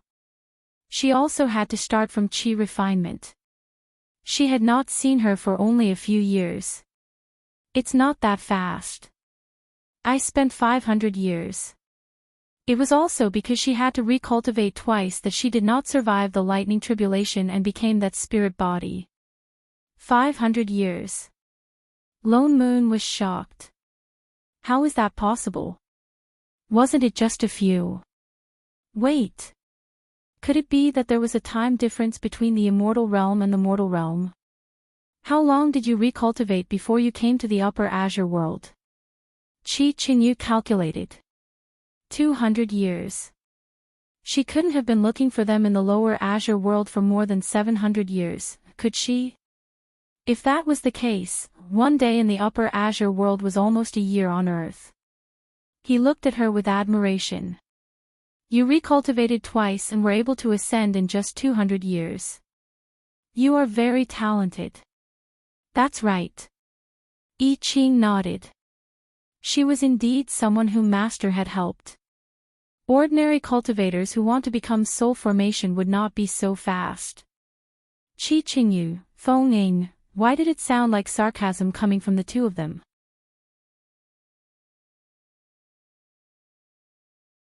Chapter 162. Then it settled. I don't have any disciples under me anyway, so I'll take this child as my disciple, Qi Qingyu said. No.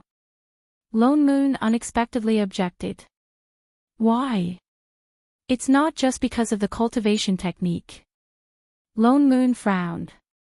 Although the plot had already gone awry, it did not mean that it would not happen. He was still worried about handing it over to Qi Qingyu, who did not know anything about it. Especially since that child seemed to have bad luck. She is a little special, not just because of her physique. You can teach her cultivation, but it's better not to take her as a disciple. Special? Qi Qingyu paused. What special? Lone Moon was stumped. He could not possibly say that she was the female lead and that she might cause him trouble. She has a demonic seed in her, Shining suddenly said. What? Everyone was shocked and turned to look at her. What? Lone Moon snatched the half-eaten fruit from her hand. What demonic seed? How did you know? I saw it. Shining tilted her head. Then why didn't you say so earlier? You didn't ask. Where's my knife? Doesn't she always have a lotus mark on her forehead? Shining changed to another fruit and continued nibbling. I thought you already knew. What does this have to do with the mark? He stopped mid-sentence, suddenly remembering something. His eyes widened. She can't be the mental demonic seed that was separated from Ning Zi's body back then, right? The baby girl did have a similar mark on her forehead. That's right. Holy shit. Right my ass. She actually did not mention such an important thing. Lone Moon wanted to smack this idiot to death, but after thinking about the plot that he knew, he felt that this was indeed the case. In the plot, the male lead originally cultivated the emotionless sword Dao, but he treated the female lead differently. Not only did he save her, but he also protected her and finally fell in love with her. At first, he thought that it was the female lead's halo, but after thinking about it carefully, he realized that the male lead was like this. It was very likely that they were originally one, which was why they were attracted to each other. And at that time, the male lead did not even know that he was Celestial Emperor Qinggu. Wait. He suddenly remembered something. She doesn't look like she has a demon seed in her heart. He had checked the child's bones and meridians. There was not a trace of demonic qi in her body, let alone a demonic seed. She looked like an ordinary child. At most, her aptitude was slightly better. Of course, it could also be due to her purine body. Oh. Shining seemed to recall something and added, "Your male lead melted a lotus flower into her body." Lotus? Lone Moon thought for a moment, then turned around in shock. Could it be the tranquil heart lotus? I think so. As soon as she said that, the expressions of everyone present became somewhat complicated. Yu Hong was especially conflicted. No wonder little junior sister's luck is like that. What's wrong? Cultivation illiterate Ing looked at Chef beside her. Is there a problem? Master. I Ching was silent for a moment before explaining to her in a low voice, rumor has it that the tranquil heart lotus is a sacred object of the immortals. It can cleanse the spirit and calm the mind, wash away evil thoughts, and let people maintain a clear heart. That's why it's named the tranquil heart lotus. Everything in the world has a natural counter to each other. That's why it only appears in places with strong yin qi. It can purify yin qi. But... He paused. The demonic seed of the heart demon is the embodiment of evil Chong. This thing melted into her body like a huge poison. It can suppress the demonic qi, so that she can never have a demonic heart again. Of course, she can never become a demon again. She knew about this. And then... I Ching's frown deepened. Slowly, he said, she reincarnated in the lower realm, so she can indeed wash away the demonic qi in her body. If I'm not wrong, this is already her third reincarnation. So the demonic qi in her body has basically disappeared. But in all things, there is sacrifice, there is gain. She used reincarnation to get rid of the demonic qi, so naturally she has to pay a price. And the price she paid was obviously her own fate. Ha! What did he mean? Master, there's a reason why her luck is so bad. She was paying for the tranquil heart lotus in her body and the demonic qi that disappeared. And fate cannot be reversed. Even if she becomes an independent soul in her next life, she will continue to be this unlucky for the rest of her life. So she has to be unlucky to the extreme. After all, Ning Zi and was afraid that the demonic seed would cause trouble. What's more, the tranquil heart lotus had already become one with Xian Tong's soul. It could not be taken out again. Since that's the case, then we won't accept her. Feng Ying suddenly said, "Little you just need to guide her in her cultivation." Although he did not really understand, that did not stop him from grasping the main point of not accepting her as a disciple. They had gone through so much hardship to get to the good times, and little Yu had not even agreed to be his Dao companion. What disciple would be a hindrance? No, not a single one. But... Roasted Chicken Gal was still hesitant. The most unpredictable thing in the world is fate. We can't help. Before he could finish speaking, a familiar voice suddenly rang out. Ding! Item extracted successfully. Attribute Balancer. Wearing this item can balance all the attributes of the body, including fate. The next moment, there was a clink. A blue crystal necklace appeared out of thin air and fell to the ground. Feng Ying, Shining, everyone who was being translated by Shining, flips table. Can't you chase after your wife properly? The system was indeed a high-tech product. After Shorty put on the attribute balancer, the situation of falling half to death every 3 days and tearing down a house every 5 days was greatly improved. She even walked faster and fell less. It was not difficult for her to climb up the mountain in one go. It was just that this so-called balance was too complete. Once the luck increased, the other attributes would be pulled down. She originally had the best heavenly spirit root and should have been able to cultivate at a fast pace. But after wearing the necklace, she was about the same as other cultivators with 3 or 4 spirit roots. Roasted Chicken Gal told Xian Tong everything and let her choose for herself. Xian Tong still chose to wear the necklace.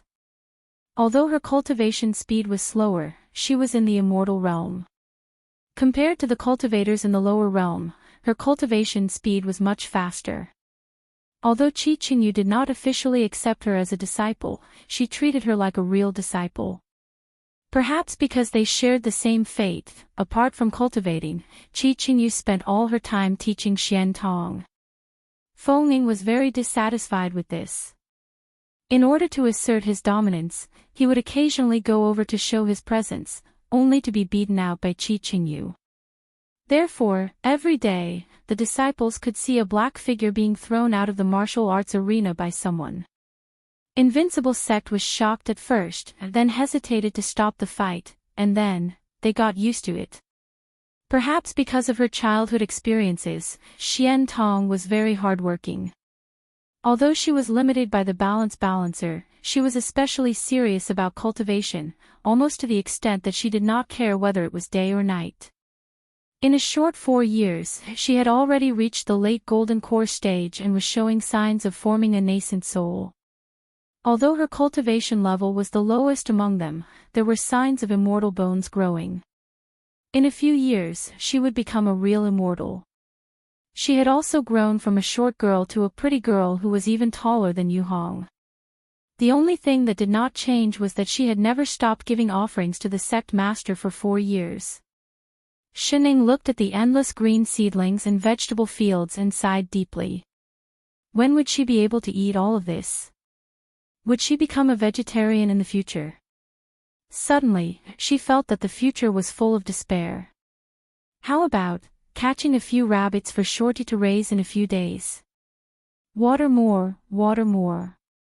Radish waved its leaves to catch the water from Xinying's ladle. It said excitedly, "Little Missy, if you water me every day, I promise that the vegetables in this field will double." Double? Xinying's expression darkened. She kept the ladle and turned to leave. Who wants double the amount of vegetables? Radish was stunned. It immediately used its leaves to wrap around the corner of her clothes and pulled half of its body out of the soil. "Little Missy, don't go. Radish hasn't seen you for a long time." Humph. If not for the fact that its natural enemy had sealed it here to raise vegetables, it would not have wanted to plant it here. It only wanted to plant it in Little Missy's yard and bloom every day for her to see. It thought that Shining would kick it away as usual. But the person in front of it suddenly stopped in her tracks and looked ahead thoughtfully. "Little Missy, what's wrong?" Radish climbed onto her leg. Shining tilted her head. After a while, she said, "Do you feel that? The smog seems to have dispersed a little." "What? What buried?"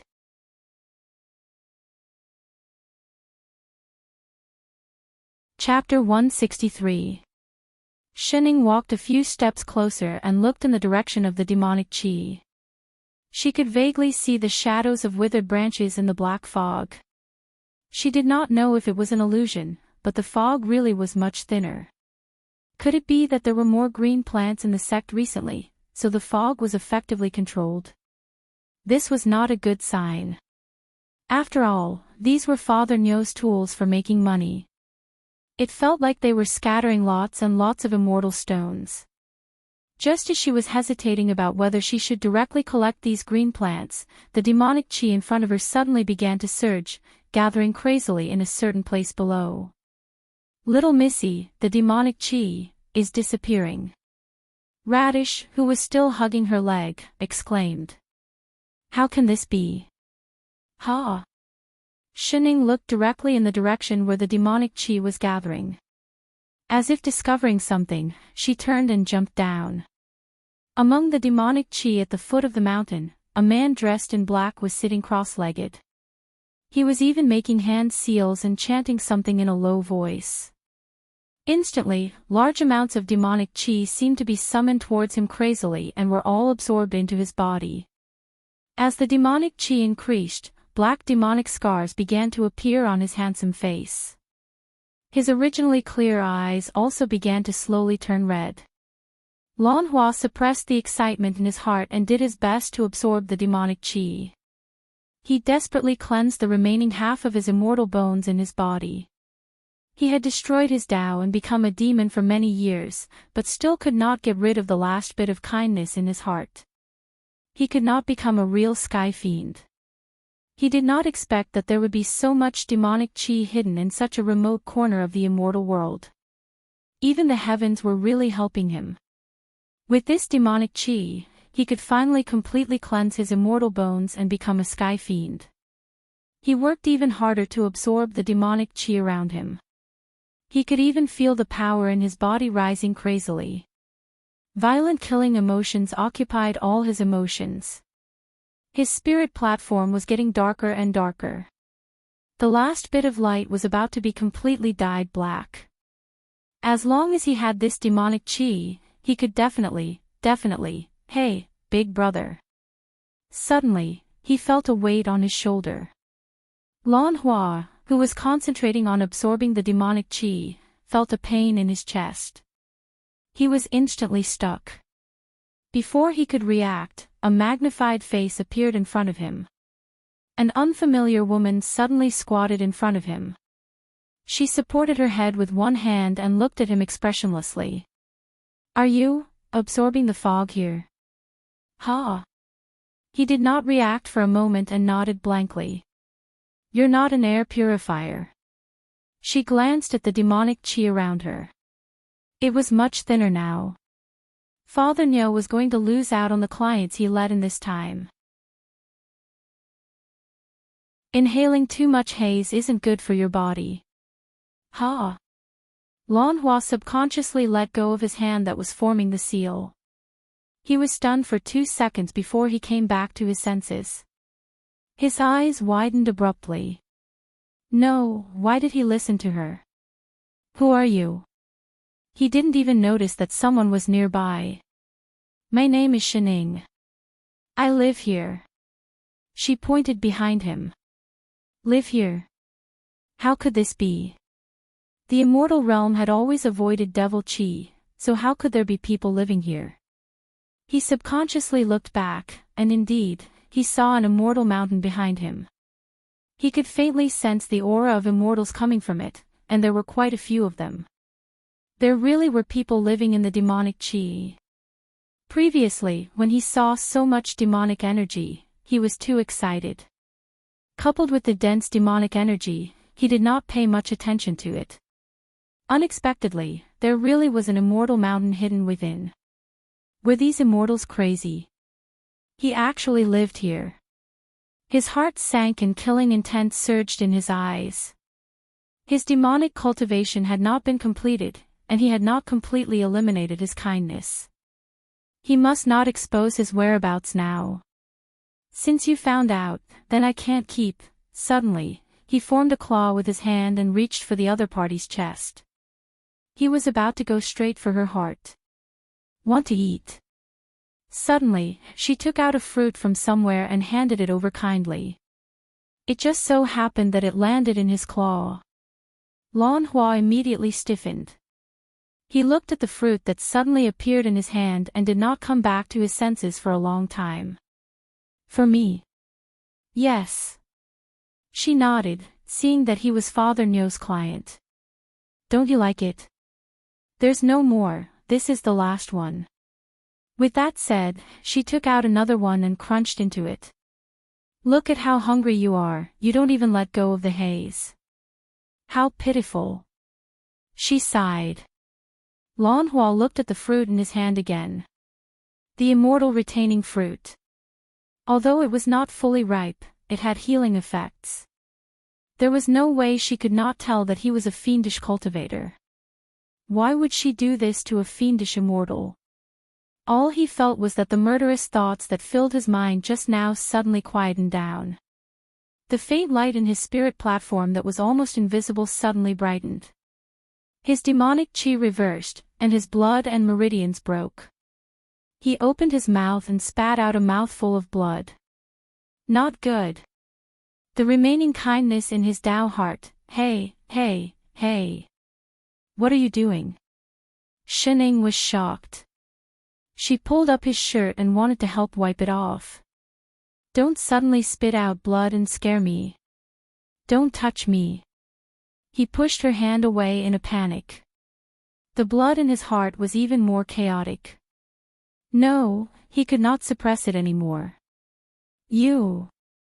He raised his head abruptly and glared at her with bloodshot eyes. He looked like he was going to eat her up. Why did you do this? He spent tens of thousands of years and finally suppressed the last bit of kindness in his heart. Yet it was directly awakened by a fruit from her. Ha! Shining looked confused. What did I do? You did it on purpose, didn't you? He was so angry that his face was twisted. He glared at her. So what if you awakened my kindness? You're still going to die here today. With that said, the demonic chi on his body suddenly surged and formed a long black blade. He slashed at her without any care. Hey, hey, hey. Shining looked confused. Why did he suddenly change his expression? She was just about to reach out to block. But he suddenly stopped 2 steps away from her. With a puff, he spat out another mouthful of blood. The demonic chi on his body dissipated. Even the long black blade disappeared. He lay on the ground and began to spit out mouthfuls of blood like a watering can. Lan Hua even had the urge to curse out loud. Damn! He actually could not move. Kindness was born because of her. She was his kindness. His body instinctively refused to hurt her, even if it hurt him. No! He had to kill her. Otherwise, he would never become a sky fiend. At the risk of breaking all his meridians, he once again materialized a black blade and slashed at the saber. No matter what, you go. Before the word die left his mouth, just as the blade was about to land on her, his hands suddenly stiffened. It stopped in mid-air. Even the words that were about to come out of his mouth changed uncontrollably. Go, sit on a rock. The demonic chi here is strong. You'll get sick. Ha! Then he kept the blade and used his sleeves to sweep the rock beside him. Wait! What was he doing? Lan Hua regained his composure. He immediately flared up and slashed at the blade for the 3rd time. I don't believe that I can't kill. I can't just stand there. I already said that the demonic chi is strong. Would it be better if I wore this supreme grade Dharma artifact? Shining, why would he say something like that? So it was the 4th time. No one can stop me from becoming a demon. Why don't you have any immortal weapons on you? Take this. This is what I used when I was cultivating. The 5th time. I won't be bewitched by kindness. Do you want to eat the fruit? This immortal retaining fruit is too ordinary. It's useless. I have a treasure spirit fruit. I only get one every 10,000 years.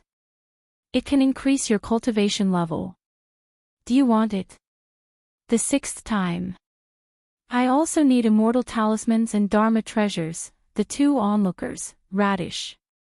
Have you seen a lunatic before? Not in the past. Now I have. Shining, radish.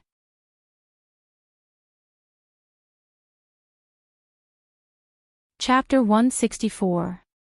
The man and the radish looked at a certain someone, confused.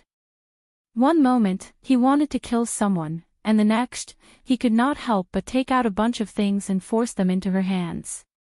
In less than half a minute, his black blade did not get within a meter of her. Instead, there was a pile of immortal weapons, Dharma treasures, immortal talismans, immortal pills, and all kinds of immortal fruits and immortal herbs. Shining confirmed that this person was sick beyond belief. Until he seemed to have nothing else to take out before he stopped this crazy behavior. He gave up and sat down beside a withered tree, his face full of despair. As a few withered leaves floated down from time to time, the entire scene turned into black and white. For some reason, Shining felt a little guilty. That, Grandaunt. I beg you, don't come any closer. Lan Hua looked like he was about to cry. I've already given you the Dharma robe I'm wearing. There's nothing else I can give you. If she came any closer, he would have to take off his underwear. He never knew that his good heart was actually a wastrel. He was already halfway to immortal and demonic. He thought that this demonic chi would allow him to completely become a sky fiend. He did not expect this to happen. He was the only one in the world to cultivate to this extent. His heart hurt. Shining frowned. She glanced at the pile of Dharma treasures around her, then looked at the demonic chi around her that was much thinner. Feeling even more guilty, she sighed and said, "Do you have immortal stones?" Lan Hua, who was the demon here? The corner of Lan Hua's mouth twitched. Resigned to his fate, he stretched out his hand and formed a hand seal. Immediately, a bulging storage bag appeared in his hand. He tossed it over. Take it all. There was nothing left anyway. Thank you, boss. Shining glanced at it and laughed. You may not know this, but this haze is Father Nyo's business. You can't just absorb it. You just absorb so much, you naturally have to pay. Fortunately, it was him here. If it was Father Nyo, she glanced at the man who was stripped down to his underwear. She was still kind. As for the pants, did he pay enough? Shining picked up the Dharma robe that he had just taken off and threw it over. There's no need for this. Put it on. Don't catch a cold. Lan Hua took it and immediately felt a warm feeling in his heart. A familiar feeling assaulted him, and he immediately had the urge to take off his underwear and give it to her. He gritted his teeth and suppressed this shameful thought. This damned kindness. He took a deep breath and put his clothes back on. He looked at the woman in front of him and cautiously took a step back, maintaining a safe distance so that he wouldn't be affected by kindness again. Hey, what are you? Just as he was about to ask what was going on, he felt several immortal auras coming his way. One of them was especially strong. This immortal aura belonged to the young emperor. His expression changed immediately. He did not expect that there would be an immortal with young emperor cultivation in such a remote place. He had been too careless. In his current situation, it was not suitable for him to clash with them. He turned around and glared at the people buried in the various immortal artifacts and Dharma treasures, warning in a deep voice, "Hey! If you don't want to die, don't tell anyone that you've seen me." He couldn't help but add, "Of course, I won't hurt you." F***ck. Once he finished speaking, he looked as if he wanted to bite off his own tongue, but he did not stay any longer. His figure flashed and disappeared on the spot. Shining, she looked at the dazzling objects on the ground. There was so much material evidence, would it make a difference whether she said it or not? In the next moment, Lone Moon and I Ching flew over. "Master, I felt something strange with the demonic chi." "Did you?" I Ching stopped mid-sentence. He looked at the immortal artifacts and Dharma treasures on the ground, stunned. "Master, this, holy shit." Lone Moon was also shocked. "You were only gone for 15 minutes. Whose treasury did you rob?" "The mental hospital." "Do you believe me?" "Don't talk nonsense." "Quick, chef, help me out." She stretched out her hand from the pile of treasures. "I'm buried and can't get out. Radish is on my leg. It's almost crushed to death." I Ching, Lone Moon, as a person of integrity, Shining naturally, told Father Nyo everything that happened at the bottom of the mountain. What a joke. She was not going to take the blame for such a huge loss. Anyway, they were not very close. After hearing that, Lone Moon sighed and silently put away the compensation on the ground. His expression did not change much. He just replied calmly, "Oh." Shining was stunned. She could not help but ask, "There's less demonic chi. Is it okay? What happened to the special product of Invincible sect?"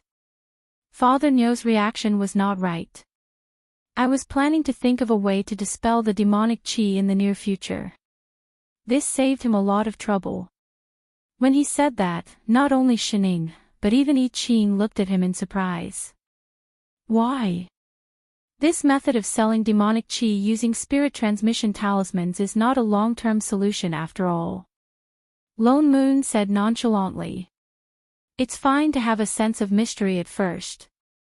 But as time passes, people will find out that there's something strange about it. He used the auction method to maintain a sense of mystery so that people would not guess that it was demonic chi. But after selling it for a long time, people would not be stupid. There would be people who would take things too hard and exchange their experiences. It was only a matter of time before they found out. That was why he had already stopped working with Xu Jiang half a year ago. What's more, all the disciples in the sect, except for Xian Tong, had successfully become Earth Immortals. With I Ching the young emperor around, unless the 10 celestial emperors personally came to find trouble with them, they really had nothing to fear. Of course, this was under the condition that Shining was a cheat. I've already discussed with Wu Hong and Celestial Emperor Biao Ting about the immortal herbs. It won't be long before the first batch of immortal herb seeds is sent over, Lone Moon said naturally. Oh yes, those vegetables in the back mountain and so on, quickly help me clean them up. Don't blindly plant them anymore and waste the land. In the future, let Radish plant immortal herbs from the heavens beyond heaven in batches. I've already discussed the distribution channels. I Ching, Shining, when exactly did he talk about it? Why did they not know at all? She really regretted handing over all the immortal stones just now. She should have kept some money for herself. Lone Moon did not expect that before the seeds from the 2 celestial emperors arrived, Bao Feiping, whom he had not seen for a long time, arrived. His cultivation level had increased again. He was already a Stygian immortal. When he saw Lone Moon and I Ching's cultivation level, he did not seem surprised. It was as if he already knew. Bao Feiping bowed to the few of them and smiled especially warmly. But for some reason, Lone Moon felt that compared to the naive city lord Bao from a few years ago, there seemed to be something missing. There was a hint of arrogance in his expression. He reached out and handed a golden card to Lone Moon. Mystic Spirits and Immortals Association. Lone Moon frowned and put down the card in his hand. He looked at Bao Feiping. This is an invitation from the Celestial Emperor himself. He specially instructed us to attend the Immortals meeting at the Heaven Beyond Heaven in half a month. Bao Feiping's smile deepened.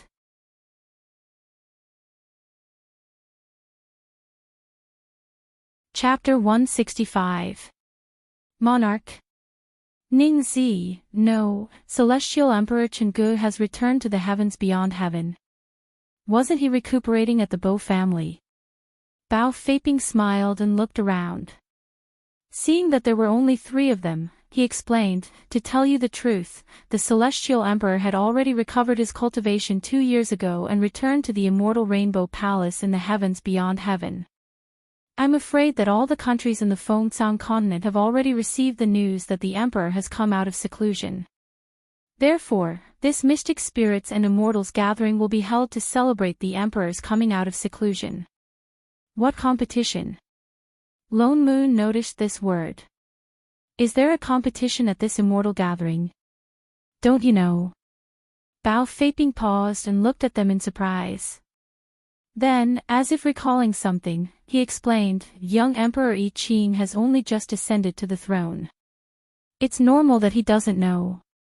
The Mystic Spirits and Immortals meeting was only held once every 100 years. Although it was personally hosted by the emperor, it was actually just a fair competition between the nations of Fengxiang continent. Although young Emperor Yi Qing has yet to officially establish a nation and proclaim himself as an emperor, his cultivation is already that of a young emperor. Naturally, he has the right to participate in this immortal gathering. I see. In other words, the so-called mystic spirits and immortals meeting was actually a mini-Olympics. Furthermore, it was held once every 100 years. What was Chengdu? Olympic Committee. Will all the monarchs go? But our sect has too few disciples. If that's the case, wouldn't it be? They had too few people. If they participated in this kind of competition, wouldn't they be sending themselves to die? I understand Elder Loneman's concerns. Bao Feiping stepped forward and continued, but I think it would be better for your sect to participate. Oh. Lone Moon understood what he was implying. Why? He seemed to have thought of something and his expression changed. Gritting his teeth, he lowered his voice and said, I'll be frank with you. Actually, 2 years ago, when the Celestial Emperor returned to the Immortal Rainbow Palace, he received a joint petition from the various country emperors. They said that your invincible sect had created chaos in the Fengxiang continent and even schemed to destroy Immortal Emperor Guyu's capital city. They begged the emperor to punish them. What they didn't know was that the emperor had known them for a long time and trusted them. The emperor could tell that there was more to this matter, so he suppressed it all. He looked at Yi Qing and continued, the Celestial Emperor has always seen through the intentions of the various emperors in Fengxiang continent. Later, when they heard about young Emperor Yi Qing ascending to the throne from the Emperor Ascension stage, they guessed that the monarchs of the various countries were just unwilling to see another sword immortal young emperor joining forces to suppress your sect. No matter what, your esteemed sect has helped the celestial monarch, so we are naturally biased towards your esteemed sect. Therefore, if your sect doesn't participate in the immortals gathering in the name of Chongzhen Nation, and instead participates alone, it will be difficult for you to do so. On one hand, it will show that the emperor supports your sect, on the other hand, it will warn the other emperors to restrain their thoughts of suppressing you. As soon as he finished speaking, Loneman's face darkened. So it was all caused by those monarchs. She had thought that they had been beaten up by Yi Qing, but she did not expect that they had been secretly stabbing them in the back. He didn't dare to seek trouble openly, so he reported to the Immortal Rainbow Palace and wanted to borrow the Celestial Thearch's hand to take revenge. What a good plan. However, they probably didn't expect that they were already acquainted with Heavenly Emperor Chenggu.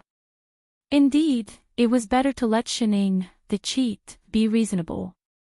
Those who were not beaten to the point of questioning their own lives would want to struggle a little. That's why it's best that your esteemed sect doesn't miss this immortal gathering. Whether you can win the competition or not is secondary. Sending a few disciples to participate is just a formality. Bao Feiping kindly reminded Lone Moon.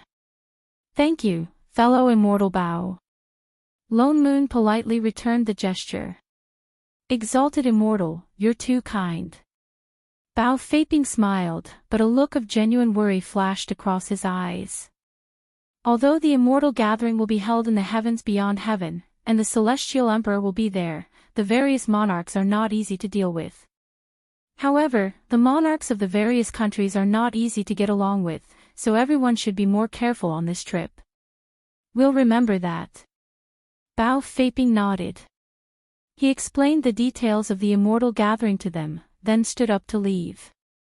I still have matters to attend to at the Immortal Rainbow Palace. I'll return to the heavens beyond heaven first. Take care, fellow immortal. Lone Moon stood up to send him off.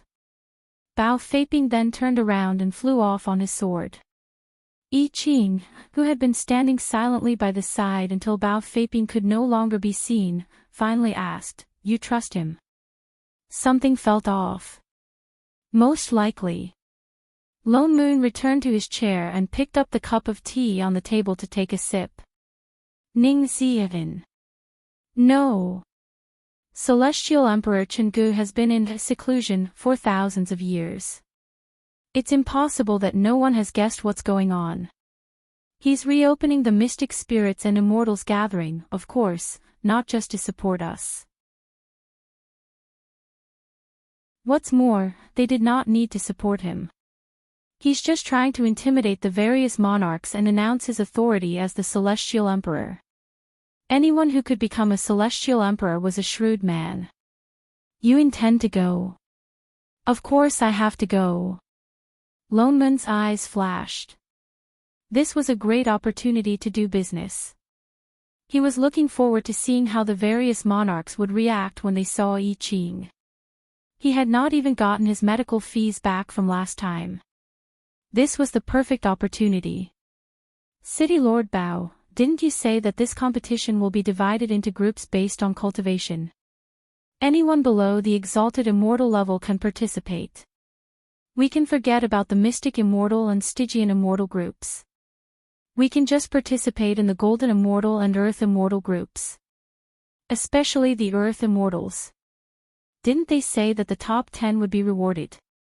Then he would take the top 10. He had faith in the diamond Barbies in his sect.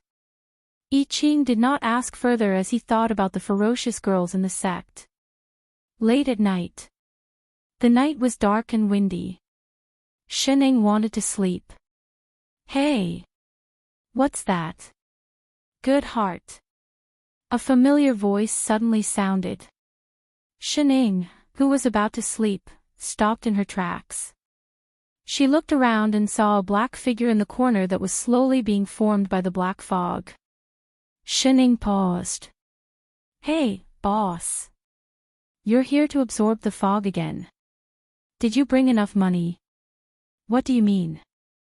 The black figure that had just formed was stunned. A moment later, it seemed to recall something. It looked around cautiously, trying its best to hide the aura of its illusory body. I'm here to remind you. Did you bring immortal stones? She asked suddenly. Lan Hua froze. Then, he exploded. Where would I get immortal stones? Didn't I give them all to you last time? Oh. Shening laid her head on the bed, ignoring him. Damn. Why are you sleeping? I already said I had something to do. Lan Hua panicked. He went forward and tugged at her clothes. This is for your own good. Don't be ungrateful. He tugged for a long time, but the person on the bed ignored him. Lan Hua's expression darkened. Anger rose in his heart. If she didn't want to listen, he didn't care. Then, he gritted his teeth and took out a handful of fine immortal stones and placed them beside the pillow. This damned good heart. The person on the bed sat up immediately. As she grabbed the immortal stones, she asked, Boss, what's the matter?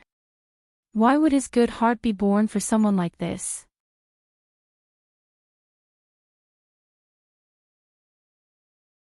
Chapter 166. The corners of Lan Hua's mouth twitched. He took a deep breath and suppressed the urge to vomit blood. Then he said, I heard that you're going to the immortal Rainbow Palace in the heavens beyond heaven to participate in the mystic spirits and immortals meeting. Is that true? Yeah. Chenggu. Shening turned to look at him. You know him. Lan Hua was stumped, and something flashed across his face. After a while, he said, That's not important. I came to tell you that those celestial emperors aren't good people. Oh. She pulled the quilt. You don't believe me. Lan Hua was even more anxious now. He pulled down the blanket and said, I'm telling the truth, especially Chenggu.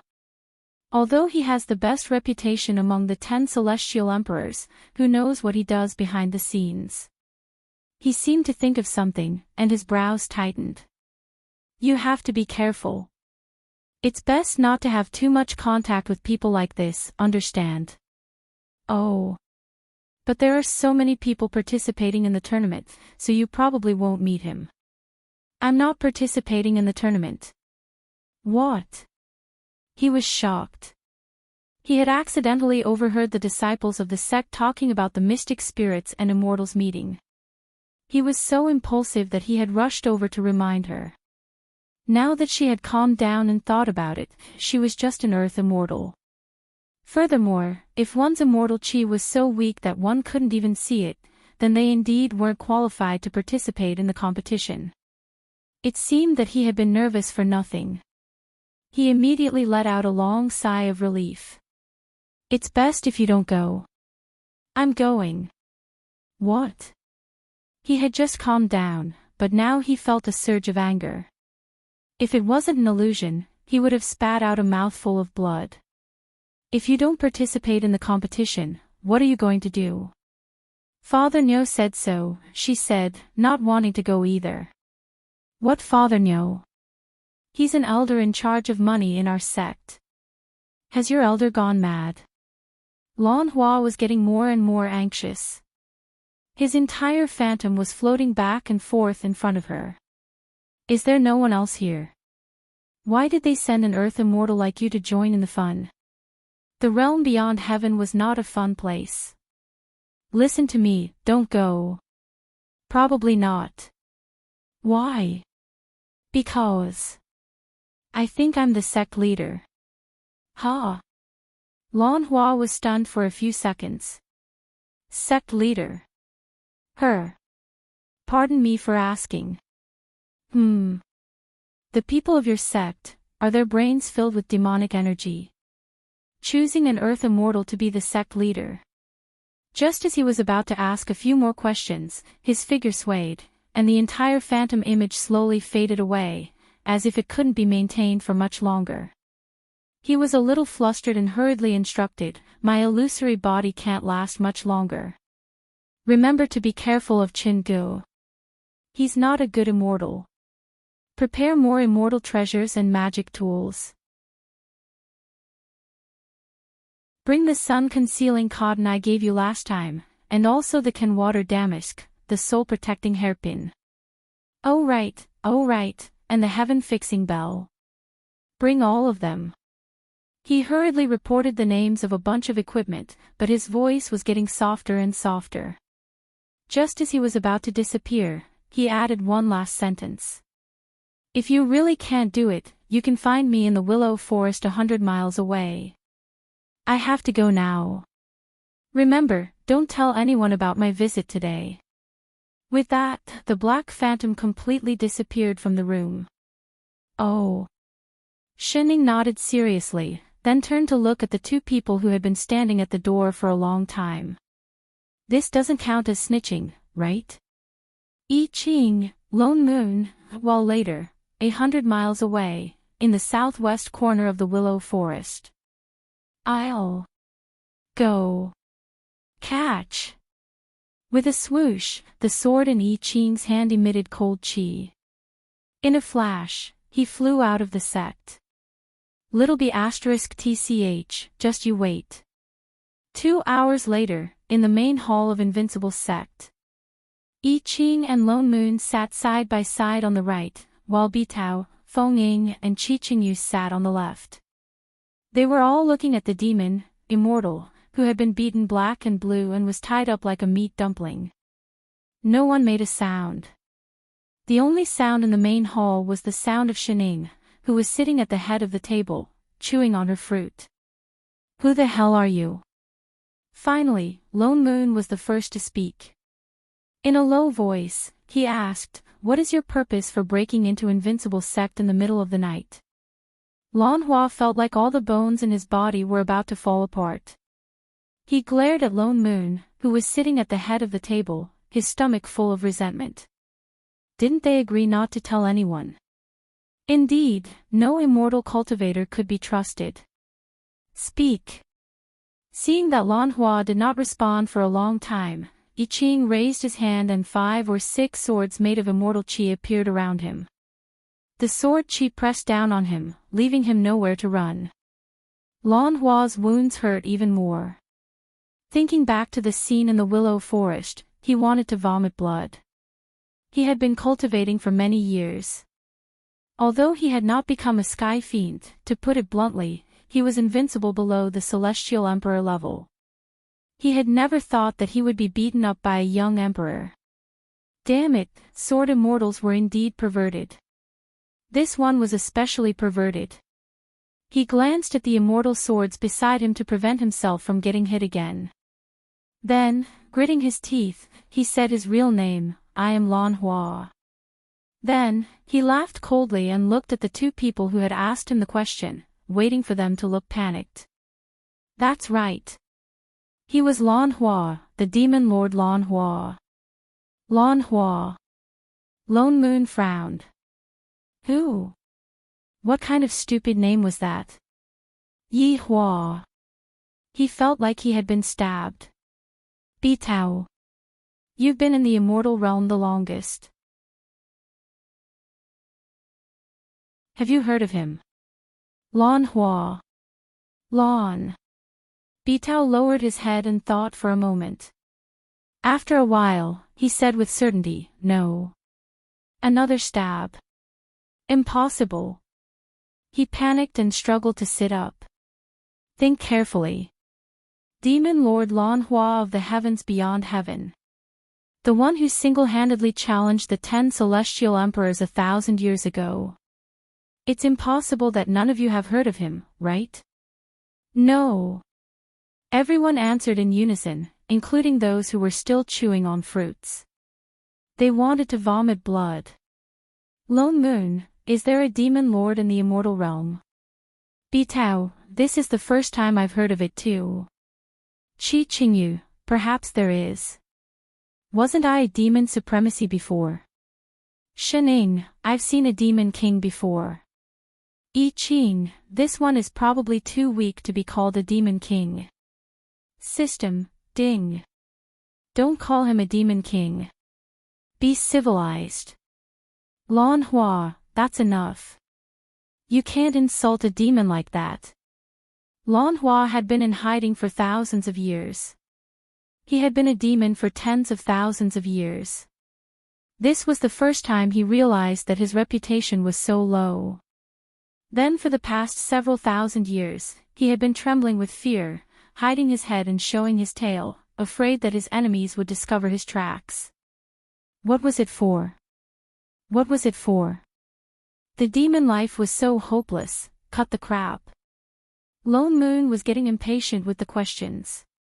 He looked at the man in the middle who looked like a frosted eggplant. You've sneaked into Invincible Sect twice. What are you trying to do? Only then did he suppress his broken heart. He glared at Shening with even more resentment. He looked like he had given up on life and replied, I was trying to absorb the demonic chi around me to increase my cultivation. Then why are you doing it tonight? For her. He looked up at Shening. I didn't want to come either, but I left something with her. Lone Moon's expression darkened. That's not right. Shening had already handed over the pile of demonic chi. Could it be that she had a secret stash of money? What is it? Lan Hua looked at Shening, his eyes filled with grievance. He subconsciously replied, my heart. Shening, Lone Moon, with a swoosh, an immortal sword was pressed against Lan Hua's neck. I Ching's sword chi was overflowing. Enunciating each word, he said, how many pieces do you want to become? Indeed, he was a little B*TCH who coveted his master. Everyone, did they, just hear a Devil Monarch level confession to a girl?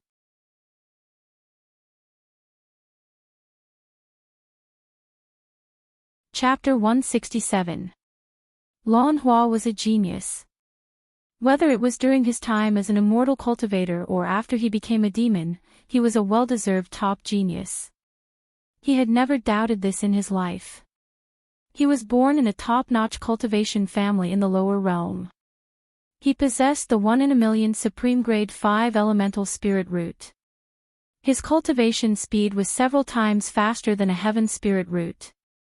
Due to his all-elemental spiritual root, he could practice any cultivation technique. Unlike others who specialized in one path, he simply learned everything. He was an all-rounder who was proficient in alchemy, talismans, tools, and formations. He could be considered the only cultivator in both the immortal realm and the mortal realm who was an all-element cultivator. It only took him 500 years to ascend.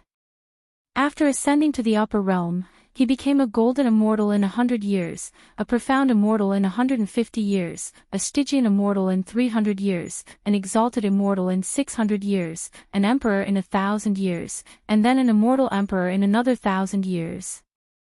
In less than 4,000 years, he became a celestial emperor who could shake the world. It could also be considered the path to immortality. Is 500 years of ascension considered fast? Shining suddenly interjected upon hearing this. Of course. Lan Hua said proudly. The mortal realm's spirit qi is not comparable to immortal qi, and it has always been thin. Ascension was naturally not easy.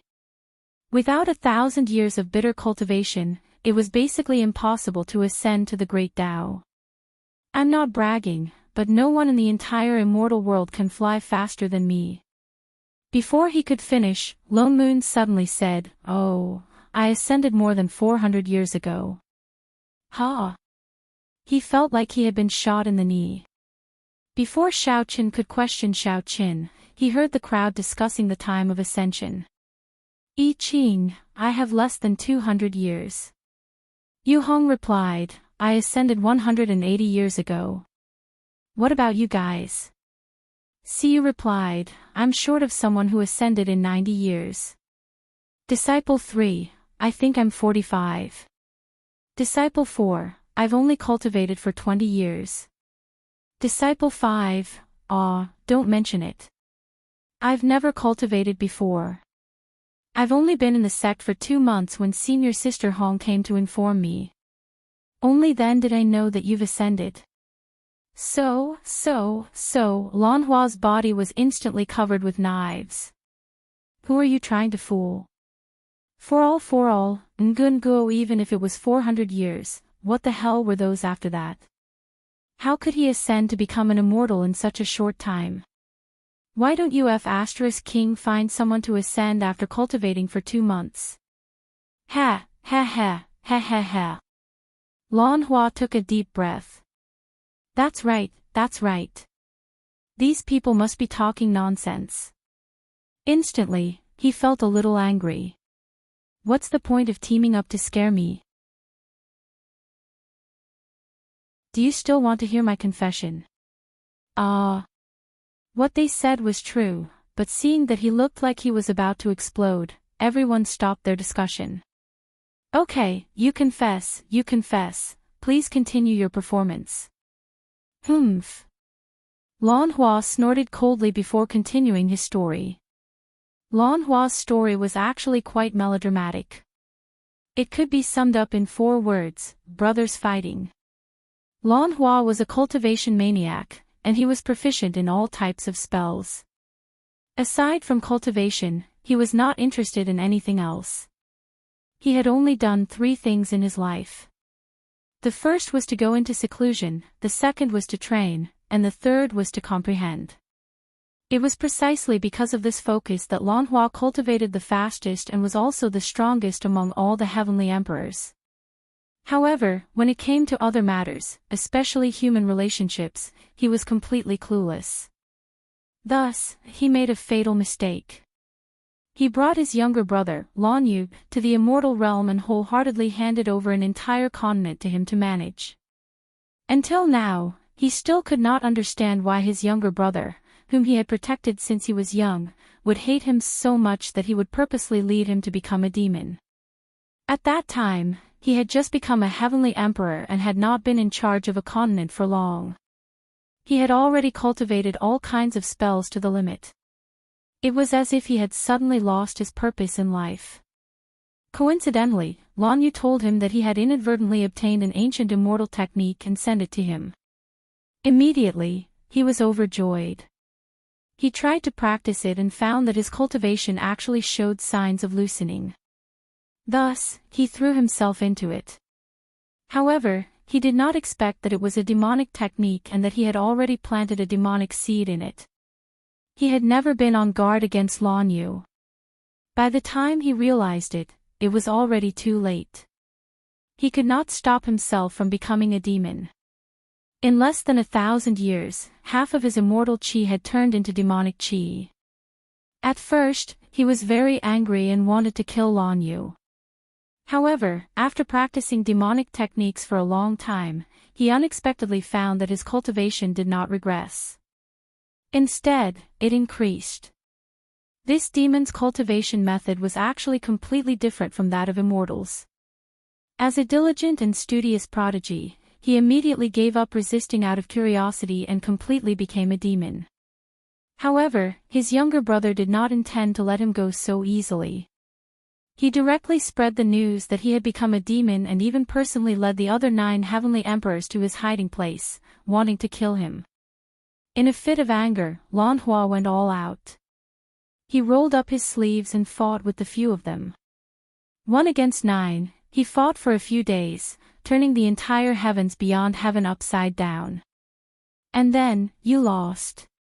Shining suddenly asked. Lan Hua's chest tightened. He felt like he had been stabbed again. His face instantly turned red. He shouted angrily, "Who lost?" "It's a draw." "A draw, all right. I could hold on for so long and still escape unscathed. In terms of results, I already won." "Oh. Get rid of that doubtful look of yours." "Humph. If not for the fact that I am not a sky fiend yet, I would have gone to seek revenge on them long ago." "So you hid for thousands of years?" Whoosh. There was another stab in his chest. "Do you even know how to chat? You call that hiding? I'm cultivating. I'm not afraid of them. Based on the cultivation of those hypocrites, which one of them could last more than 2 hours against me?" "So, you still lost to Chef." My heart hurts. I can't continue this conversation. Lone Moon, who was at the side, patted his shoulder hard and gave him a sympathetic look. "You have nothing better to do, yet you have to talk about life with a cheat. Isn't it good to live well?" "Boss, what happened after that? What happened to the younger brother who stabbed you in the back?" Shining asked as she munched on some melon seeds. "Get lost. I don't want to talk about it anymore. I've already become a porcupine." "Lan Yu? Lan? Could it be Emperor Lan Yu?" Bitao suddenly looked shocked. He said excitedly, great immortal, I remember now. Lan Yu is the current celestial emperor of the Yunzhe continent. His younger brother must have replaced him as the celestial emperor." "Shut up. I don't need you to add on. Our invincible sect is here to bring him down. Don't demons care about their reputation?" All right. Stop gossiping." Lone Moon turned to the disciples and said, "It's getting late. We have to get to the heavens beyond heaven as soon as possible." Lone Moon had already planned for this mystic spirits and immortals meeting. They would only participate in the Earth Immortal and Mystic Immortal competitions. That was why he had chosen a total of 15 disciples. Including the 3 of them, there would be less than 20 people. But Lan Hua's appearance had disrupted part of his plans. For the sake of the disciples, Lone Moon had to bring him along just in case. Everyone's cultivation levels were different. In order to arrive at the heavens beyond heaven on time, they had to sit on the gigantic Dharma artifact, the 10-direction boat, that Boss Lan had kindly sponsored. "Yu Hong, see you, go to the front and take over for Qi Qingyu and Feng Ying. The rest of you rest. Don't forget that the competition is waiting for you. Stop gossiping and focus on your cultivation." "Yes, Elder." The disciples replied in unison and went their separate ways. Yu Hong and Siyu also went to the front to take over. Only Lan Hua was left sitting in the middle of the array, his face as black as ink. "Weren't you the ones who wanted to force a confession out of him?" Since when did his confession become gossip? Since you didn't want to hear it, why did you beat him up the whole night yesterday? Come back and tell me everything. He was a demon who had been hiding for so many years.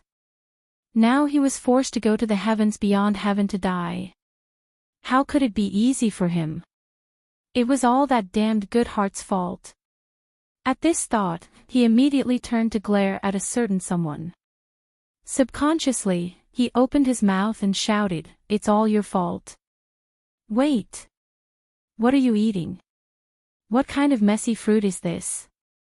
Can you eat something that has no immortal chi at all? His expression changed.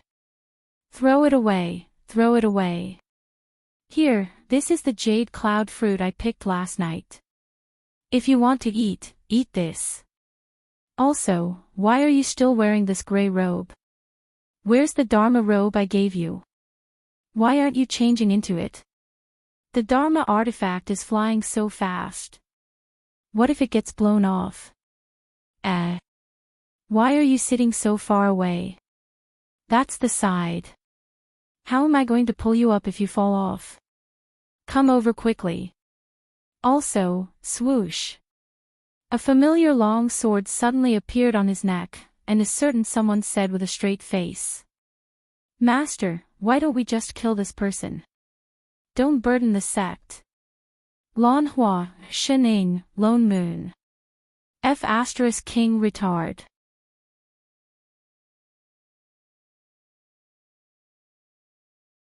Chapter 168. Because there were too many people, Shening and the others took more than half a month to pass through the 9 heavenly gates and reach the heavens beyond heaven.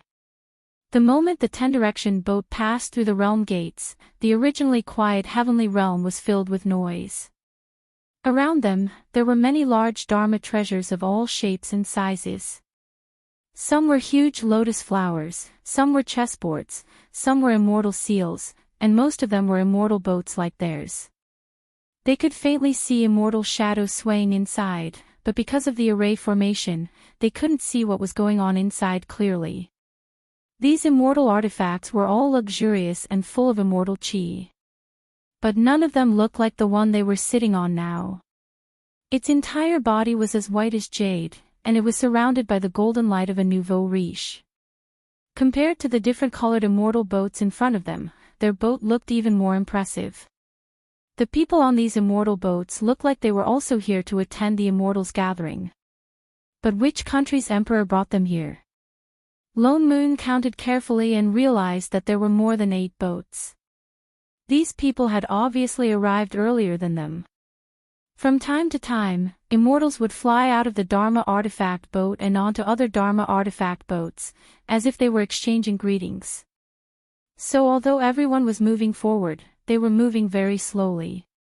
The appearance of the 10-direction boat naturally attracted everyone's attention. Divine perception swept over from time to time, as if trying to find out what was going on, but they were all blocked by the array formation on the boat. Instantly, more and more people's gazes swept over. Lone Moon looked at the sky full of immortal artifacts in front of him. He did not expect the heavens beyond heaven to be jammed too. How long would it last? Just as he was thinking, an immortal dressed in white flew over on an immortal crane. He wore a crown on his head and looked like an immortal official. Sure enough, that person stopped outside the array formation above the immortal boat and bowed towards it. His voice wasn't loud, but it was especially clear. I am the Celestial Emperor's welcoming immortal official. I'm here to welcome everyone. May I know which emperor has arrived? So there was a traffic police. Lone Moon heaved a sigh of relief. He glanced at the master and disciple beside him, who were not involved in this matter. Out of habit, he stepped forward and replied loudly, "The Invincible Sect Master has brought young Emperor I Ching to attend the Mystic Spirits and Immortals gathering." "Thank you, Immortal Official." With that said, he conjured a seal and the invitation card in his hand flew out. The Immortal Official was stunned. Why did this reply sound so strange? Everyone else was some monarch of some country bringing their disciples to participate in the immortal gathering. It was fine if this was a sect, but what was the meaning of the sect master bringing the young emperor to participate? But when he took a closer look at the post, there was nothing wrong with it. He didn't think too much about it. He didn't intend to fly into the 10-direction boat. He turned around and led them forward. Please. He didn't know if it was an illusion, but why did the bustling realm beyond heaven suddenly become quiet? Why did the immortal artifacts in front of him make way for him? They were too far away. Did they want to fly closer to communicate? When did the relationship between the various countries become so good? The immortal officer was full of doubts. Thinking of his mission, he didn't think too much about it and directly led the immortal boat behind him to fly in, directly to the immortal palace that had been arranged. Lone Moon looked around. Indeed, the divine perception that had landed on the immortal boat had all been hurriedly retracted the moment he spoke. It seemed that I Ching's beating had some effect. The immortal boat followed the immortal officer for about 10 minutes. This was indeed the realm beyond heavens. The deeper they flew, the thicker the immortal chi around them became. Countless immortal mountains and blessed lands flashed past them. Compared to the lonely Emperor Ascension stage they went to previously, this place was many times better. They could even feel the aura of several immortal meridians. All the disciples on the boat couldn't help but look around excitedly and curiously. Except for Lan Hua. From the moment they entered the 9-layered immortal gate, he didn't say a word. Logically speaking, immortal chi shouldn't have much effect on a demon at his level of cultivation. He really wasn't afraid of some immortal chi. But this was the realm beyond heavens after all. For all he knew, he might bump into those bastards, the celestial emperors. But now he was trapped in an array formation, guarded by a young emperor sword immortal who didn't like him the entire time. Not to mention fighting him head-on, he might not even be able to keep his life. Along the way, he had been trying his best to hide his demonic chi, hoping to find an opportunity to escape. However, the sword immortal named I Ching seemed to find him particularly unpleasant. Not only did he threaten to kill him at every turn, he was also guarding against him like a thief. Even if he stretched out his leg, an immortal sword would stab him. He really had no choice but to follow them all the way to the realm beyond heavens. Sigh, it's all over. It looks like these people are going to hand him over to that bastard, Chen Gu. It's all because of that damned kindness. Boss, this is for you. Just as he was thinking, he felt a weight on his neck. Something was hanging on him.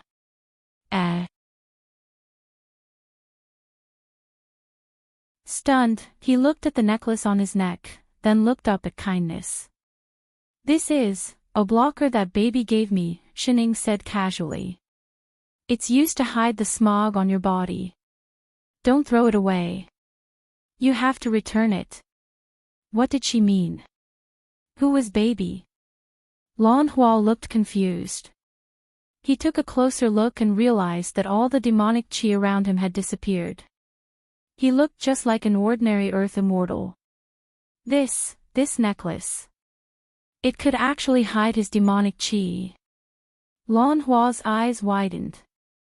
He looked up and asked stupidly, Didn't you want to hand me over to the Celestial Emperor? Celestial Emperor.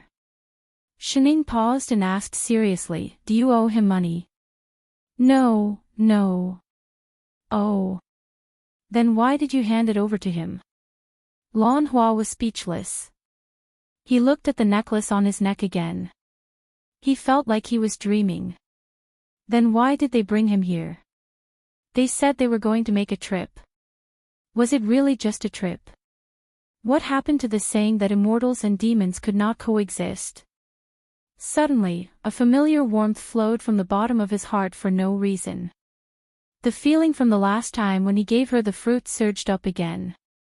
It rushed into his eyes and made his eyes feel a little hot. His heart felt stifled and suffocated. Wait, this feeling is kindness, don't be rash. So, he took out a storage bag. Immortal pills, Dharma artifacts, Dharma talismans. Take whatever you want. There's no need to return it to me. You still have more. Oh, big boss. I replenished some when I returned to the Willow Forest. After all, he was a celestial emperor. He did not lack these things. What else do you want? Air, immortal stones. Here. He took out 2 more bags with tears in his eyes. These are immortal stones and some immortal fruits. Take them all. I beg you to stay away from me. Don't be so nice to me, alright? Alright. Thank you, boss. Shining turned and left. Lan Hua's heart was bleeding. He had to restrain the urge to take out his intrinsic Dharma artifact. Kindness and all that was too scary. The onlookers and lone moons, it was the right decision to let Shining bring them over.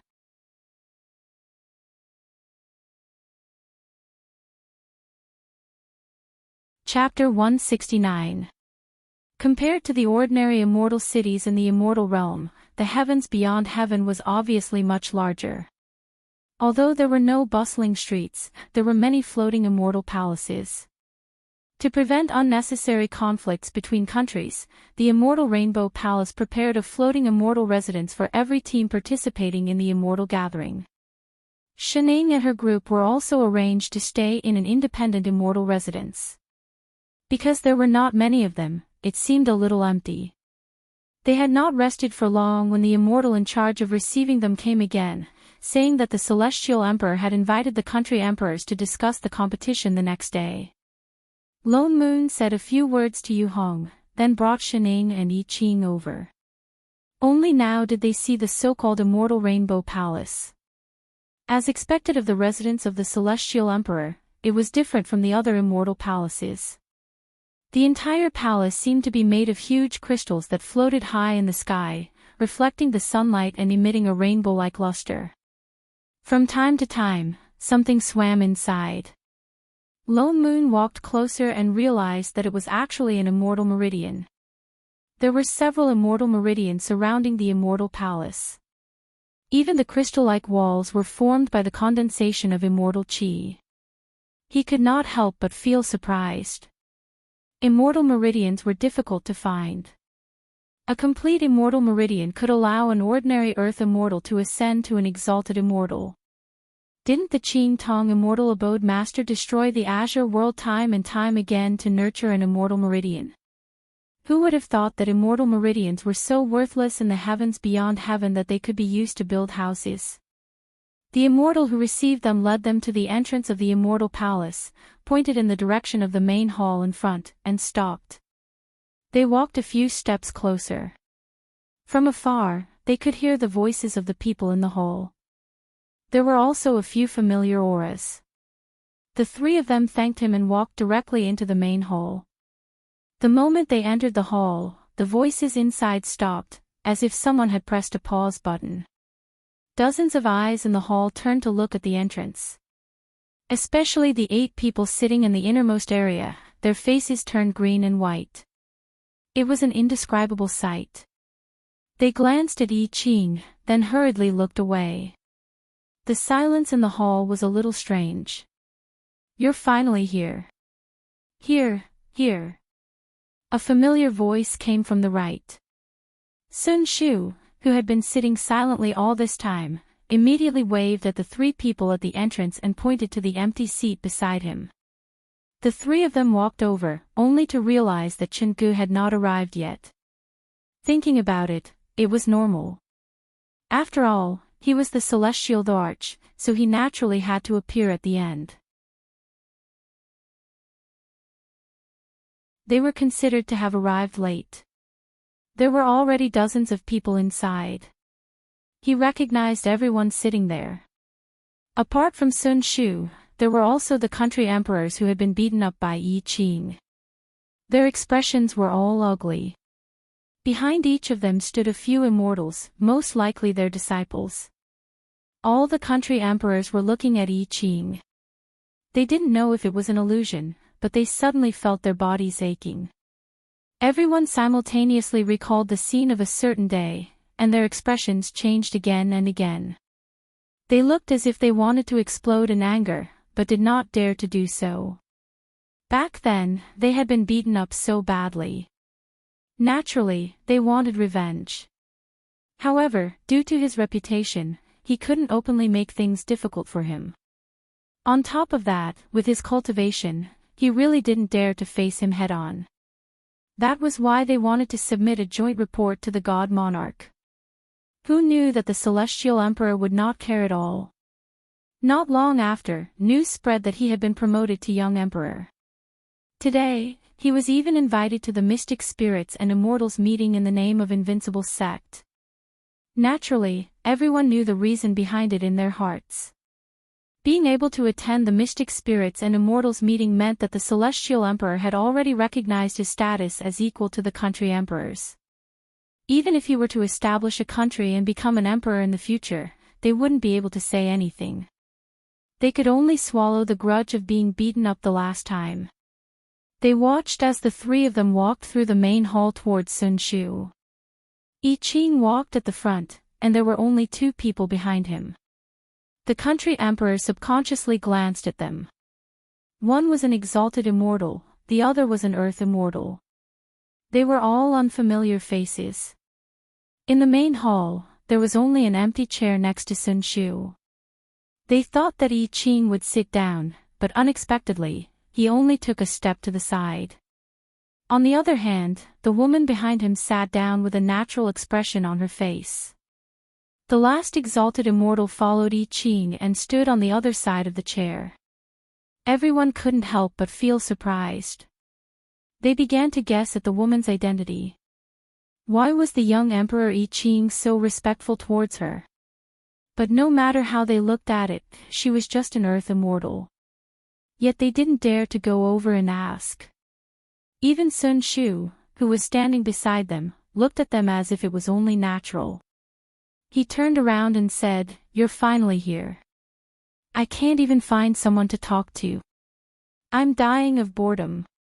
By the way, how many people did you bring this time?" "Young Emperor Sun, you seem to be well prepared." Lone Moon did not answer. Instead, he looked at the 4 or 5 people behind him. Although their cultivation levels were not high, they were surrounded by sword chi. One look and Lone Moon could tell that they were sword immortals. They must be the new tribesmen he had found. Not well prepared. Sun Shu smiled. He looked at the people behind him and said, "I only brought a few of them. The competition is secondary. The main thing is for them to see the world.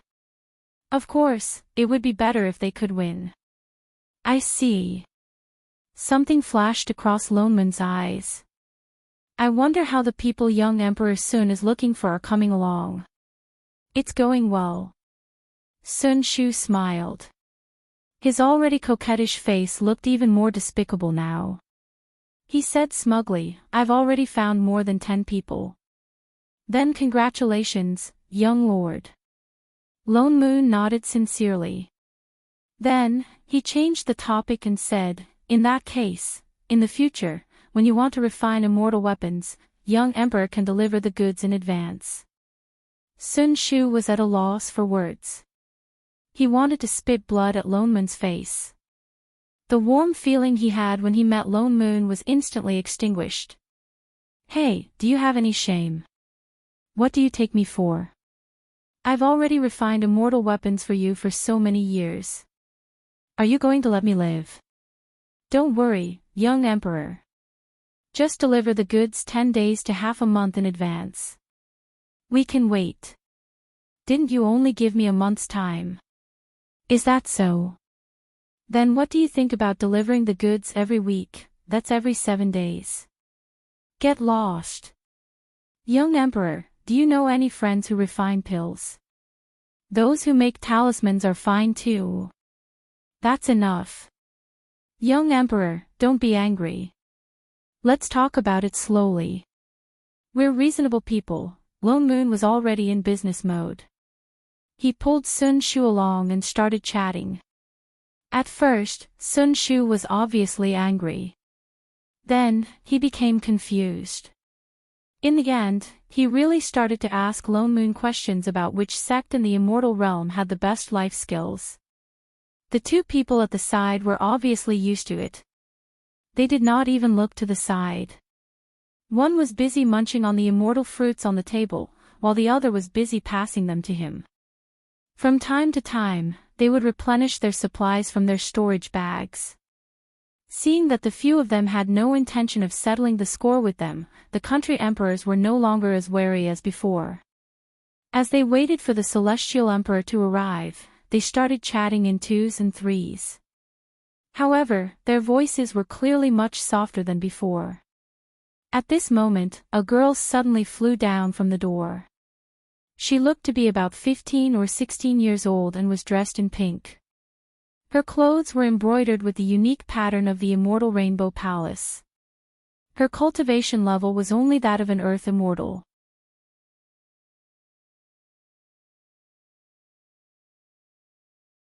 Chapter 170. Everyone glanced at her. Seeing that she was an immortal official from the immortal Rainbow Palace, they did not pay much attention to her. But she walked straight in, looking innocent and naive. She sized up the people in the room boldly.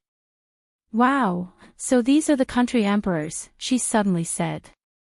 Suddenly, she saw Shining sitting in the middle, chewing on a fruit. Shocked, her eyes brightened. She walked over quickly and stood in front of Shining. "Hey, there's a big sister here." Her eyes widened as she looked Shining up and down. She asked in a friendly tone, Big sister, which country are you from?" She subconsciously reached out to hold Shinying's hand. I Ching frowned and stepped forward to stop her. "Master is still drinking tea. Don't be rude." "Ah." The girl seemed to have just noticed the teacup in Shinying's hand. She took a step back and stuck out her tongue playfully. "Sorry, big sister. I was too excited to see you. I didn't realize you were holding a cup of tea." Shining did not reply. She lowered her head and took a sip. "Big sister, why aren't you saying anything?" She tilted her head and looked at her even more intently. "I was just curious when I saw that there was a big sister among the country emperors." "Oh yes, I'm Huiling." "What's your name?" "Huiling." She had just finished speaking when a man in white rushed in. He first bowed to the country emperors, then looked at the girl helplessly. "How could you come here?" "This is the place where the country emperors discuss business." "Senior brother Lu Ming, I'm a genius. I'm here to take a look." The girl pouted. She did not look guilty at all. Instead, she pulled the man and said excitedly, "Senior brother, look, I found a big sister among the country emperors. It's a pity that big sister doesn't want to tell me which country she's from." Lu Ming paused and looked at Shining. He seemed to have seen through her cultivation level. Shocked, he hurriedly tugged at the girl. "Junior sister, don't talk nonsense." "I'm not talking nonsense." Huiling looked indignant. She looked at Shining again. "Senior brother, you are good at lying to me. You said that there are no female immortals in Fengcang continent. Now there is." "Junior sister." Lu Ming felt even more awkward. He looked at Shining apologetically, but when he turned to Huiling, he did not seem to be blaming her. Instead, his eyes were filled with affection. "This is not the monarch. Be obedient and come back with me." "No." Huiling was shocked. Her eyes widened in disbelief as she stared at Shining. She snorted and said in a reproachful tone, "If big sister is not the monarch, why would you be sitting here? Wasn't that a seat only reserved for monarchs?" "Sister, please get up. This is against the rules." The moment she said that, everyone's expression changed, especially Lone Moon and I Ching. Even the emperors of the various countries looked over as if they were watching a good show. They had long been curious about the woman's identity, but they didn't dare to ask. On the other hand, the protagonist, who was sitting on the chair, calmly nibbled on his fruit as if he hadn't heard what they said. Lu Ming's face stiffened. His junior sister couldn't tell, but he could. Although this woman looked like an earth immortal, the person standing behind her was obviously a young emperor. Lu Ming's tone became more serious. Junior sister, don't talk nonsense. Hui Ling did not understand his hint. She said in a low voice, feeling wronged, I didn't say anything wrong, this fairy really knows how to talk. Lone Moon laughed coldly and took a step forward. Dare I ask, is it written on this seat that only monarchs can sit on it? Or is there a rule in the immortal Rainbow Palace that states that the sect master of Invincible Sect can't sit here? Or is it that Celestial Emperor Chenggu personally invited us here just to make our sect master stand here as punishment? In the entire immortal and mortal realms, no one dared to make Shining angry. Where did this pretentious B*TCH come from? What right did she have? This. Lu Ming was at a loss for words. He cupped his fists and bowed. My junior sister is young and ignorant. She said the wrong thing. Please forgive her this time. He didn't expect them to be the invincible sect that the Celestial Emperor had mentioned. He thought for a moment and gave the person beside him a look. His voice became serious as he said, Hui Ling. The corner of the woman's mouth turned up, but she did not feel the slightest bit guilty. Instead, she looked aggrieved. She hugged Lu Ming's hand and shook it coquettishly. Senior brother. I'm sorry. I didn't do it on purpose. Why was she so petty? Lone Moon's expression darkened. Who was she apologizing to?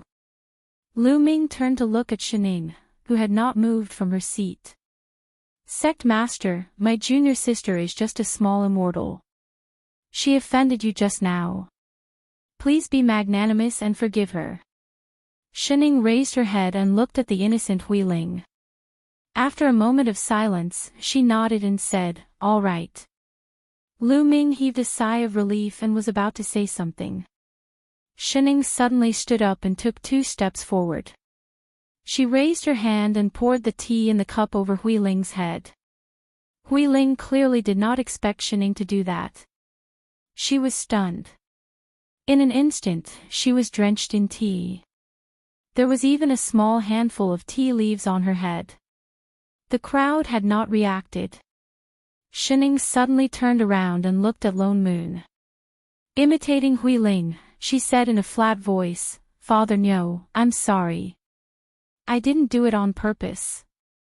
Lone Moon paused, then understood immediately. He cupped his fists and said in the same tone as Lu Ming, Fellow immortal, my sect master is young and immature. She did something wrong. Please forgive her this time. Lu Ming, Hui Ling, the crowd, 2 seconds later. Pooey, ha ha ha ha ha. Sun Shu sprawled on the coffee table and laughed maniacally. Only then did he realize that no one who could ascend to immortality was really young. Shining was just returning the same words to them. This was a slap in the face. They would never be able to face the words young and immature again. Hui Ling could tell that they were mocking her for pretending to be young and immature. Instantly, she was embarrassed and angry. Her face turned red and she stamped her feet. With her hair wet, she ran out crying. Junior sister. Lu Ming shouted. He turned to look at them unhappily, then turned to chase after Hui Ling. Lone Moon gave the cheat beside him a thumbs up and heaved a huge sigh of relief. He had long been annoyed by that little bitch who was pretending to be naive. She just saw that Shining did not have any immortal chi on her and thought that she was an earth immortal. She was clearly implying that Shining did not deserve to sit here. A bunch of ignorant people. If Shining was not worthy, then no one in the immortal realm was. Well done. I want to give you more food. More food. Shining tilted her head and continued speaking in a flat tone. Father No, what are you saying? I didn't do anything. Hey, hey, hey.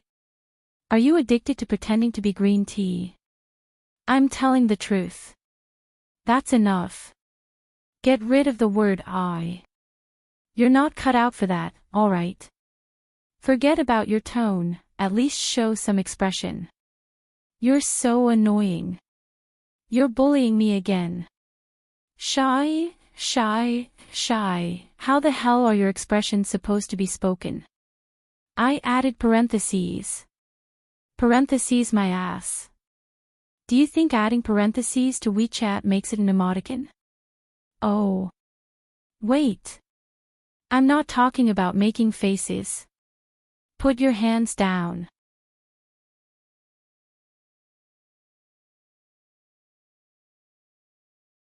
Chapter 171.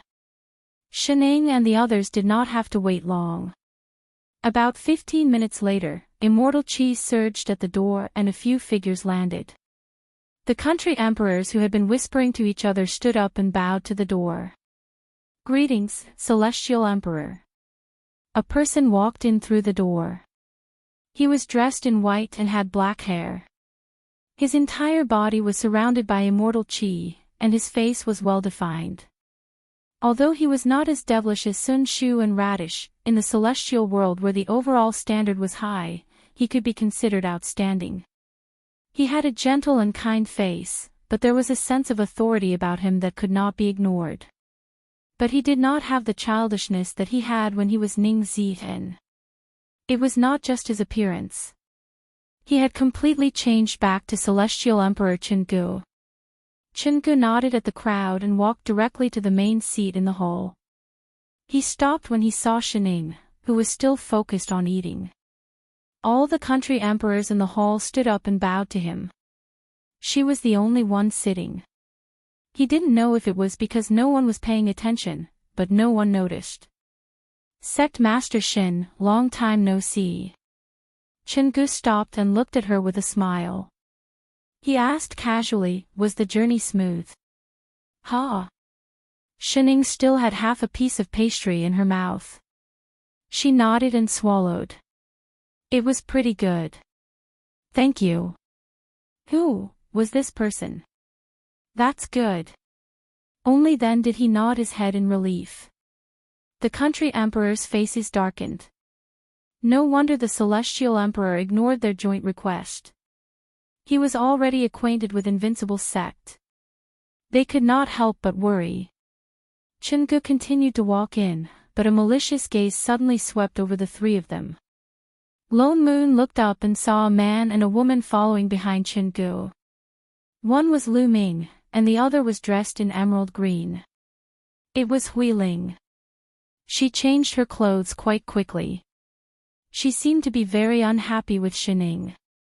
She glared at Shining when Chengu turned around and snorted softly.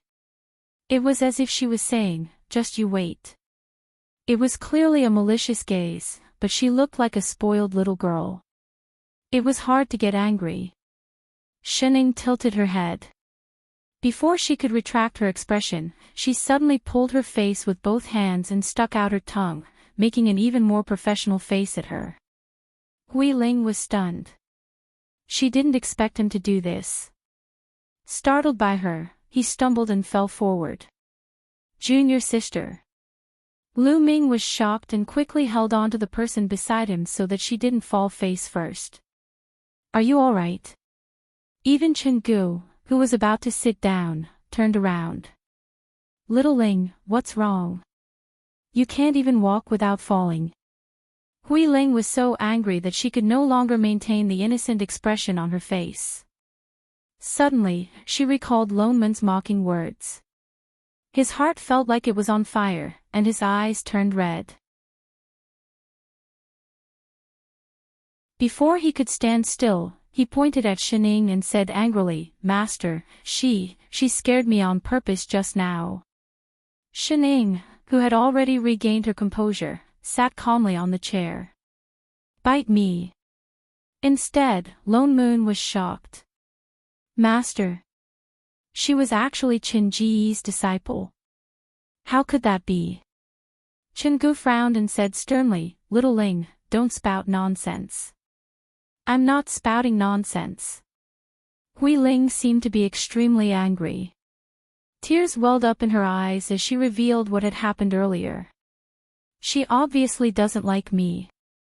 Just now, she even poured tea on my head."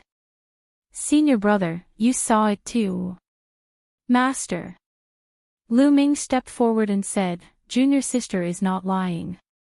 Junior sister came in out of curiosity just now. Sect Master Shin did have some conflict with her." As soon as he finished speaking, Lone Moon, Qing, and even Sun Chu's faces darkened. What was going on just now? Everyone knew that Lu Ming's words were obviously saying that Shining was the one who bullied them. Lone Moon snorted coldly and was about to argue. But Qin Ji's expression darkened. He shouted first, "Shut up. I believe in Sect Master Shin's character. The two of you must have neglected an important guest." "Master." Hui Ling raised her head in disbelief. "Leave." His voice became even colder as he turned to look at Lu Ming. "As her senior brother, you did nothing to stop her and allowed her to do as she pleased. Both of you are to face the wall at Qingshin Peak and reflect on your mistakes. You are not allowed to leave without my permission." "Master." Lu Ming fell to his knees, looking flustered. "But tomorrow is the competition, you don't have to participate." He turned to Hui Ling, "You too. Leave." "Master." Hui Ling looked like she had suffered a huge blow. As if a switch had been turned on, tears streamed down her face. She turned to look at Shining, sniffled, turned and ran out. Lu Ming bowed, his face pale. Then, he turned and left to receive his punishment. Sect Master Shin. Chingu softened his tone and looked at Shining apologetically. "It's my fault for not disciplining her properly. Little Ling is a disciple I brought up from the mortal realm. She had a tragic life and suffered a lot. That's why I spoiled her. That's why she offended Sect Master Shin. Please forgive her." "Oh, it's fine," Shining replied nonchalantly. Lone Moon's frown deepened. What a coincidence. Chingu then sat down and looked at the country emperors in the hall. In a low voice, he said, "Thank you for your hard work." Everyone responded. Their eyes could not help but drift to Shining. They did not know where this woman came from. How could the Celestial Emperor reprimand his own disciple for her? They could not help but be more wary of the Invincible sect. What followed was a long series of official speeches and all kinds of commercial boasting. At the same time, they informed everyone about the competition schedule and venue. Then, they went their separate ways. What was strange was that Lone Moon, who had always been like a fish in water in such occasions, did not speak again. He just stood where he was, looking like he was deep in thought. The next day was the official competition. The moment Lone Moon returned, he summoned the 15 participating disciples to discuss the tactics for the competition. Unlike the sect competition in the lower realm, the Immortal Realm's competition was much more advanced. Moreover, all the groups would be held at the same time. All those who were young emperors and above had the ability to open mystic realms. What's more, there were many immortal meridians and abundant immortal qi. Chingu directly opened up an independent mystic realm for each group of participants. There were all kinds of realms inside. There was no need to go through the trouble of competing one by one. He just threw the entire group in. Those who entered could fight freely. Everyone had an immortal talisman with them. If they could not win, they could crush the talisman and come out of the mystic realm. There were 10 special array flags in each group, and the mystic realm would close after 6 hours. At that time, all the people who were still inside would be ejected, and the last 10 people who obtained the array flags would be the winners. It was simple and violent. It did not waste time. After the top 10 were decided, they would fight each other to determine their ranking. There are 4 groups in this competition. They are divided according to their cultivation, Lone Moon instructed seriously. So you don't have to worry. The people you will meet in the mystic realm will be of the same cultivation level as you. Just do what you usually do. Yes. Everyone replied in unison. Yu Hong, see you. He looked at the 2 people on the right. There are only 5 people in the Golden Immortal group. The 2 of you will lead the group. You can take care of each other. Yes, Elder. The 2 of them nodded. As for the Earth Immortal group, he scanned the remaining 10 people. Most of them were disciples who were recruited later. They did not have enough experience. Feng Ning, Qingyu. The 2 of you have more experience. It's not your first time in the mystic realm. I'll leave the rest to you. All right. Feng Ning nodded. Brother Lone Moon, don't worry. I'll look after them. Nobody knows what the mystic realm will look like tomorrow. It's good to get the array flags. If we really can't get them, we don't have to fight. Lone Moon's expression darkened. Getting out safely is the most important thing. They were not familiar with the terrain and could not come up with any good ideas. He sighed. Then, he glanced at a certain person who was lying on the table like a pile of mud. His brows furrowed. Hey! You're the sect master. Can't you at least say something? Oh. Shining turned to look at the group. She thought for a moment and said, Actually, I do have an idea. Lone Moon was shocked. He looked at her in surprise.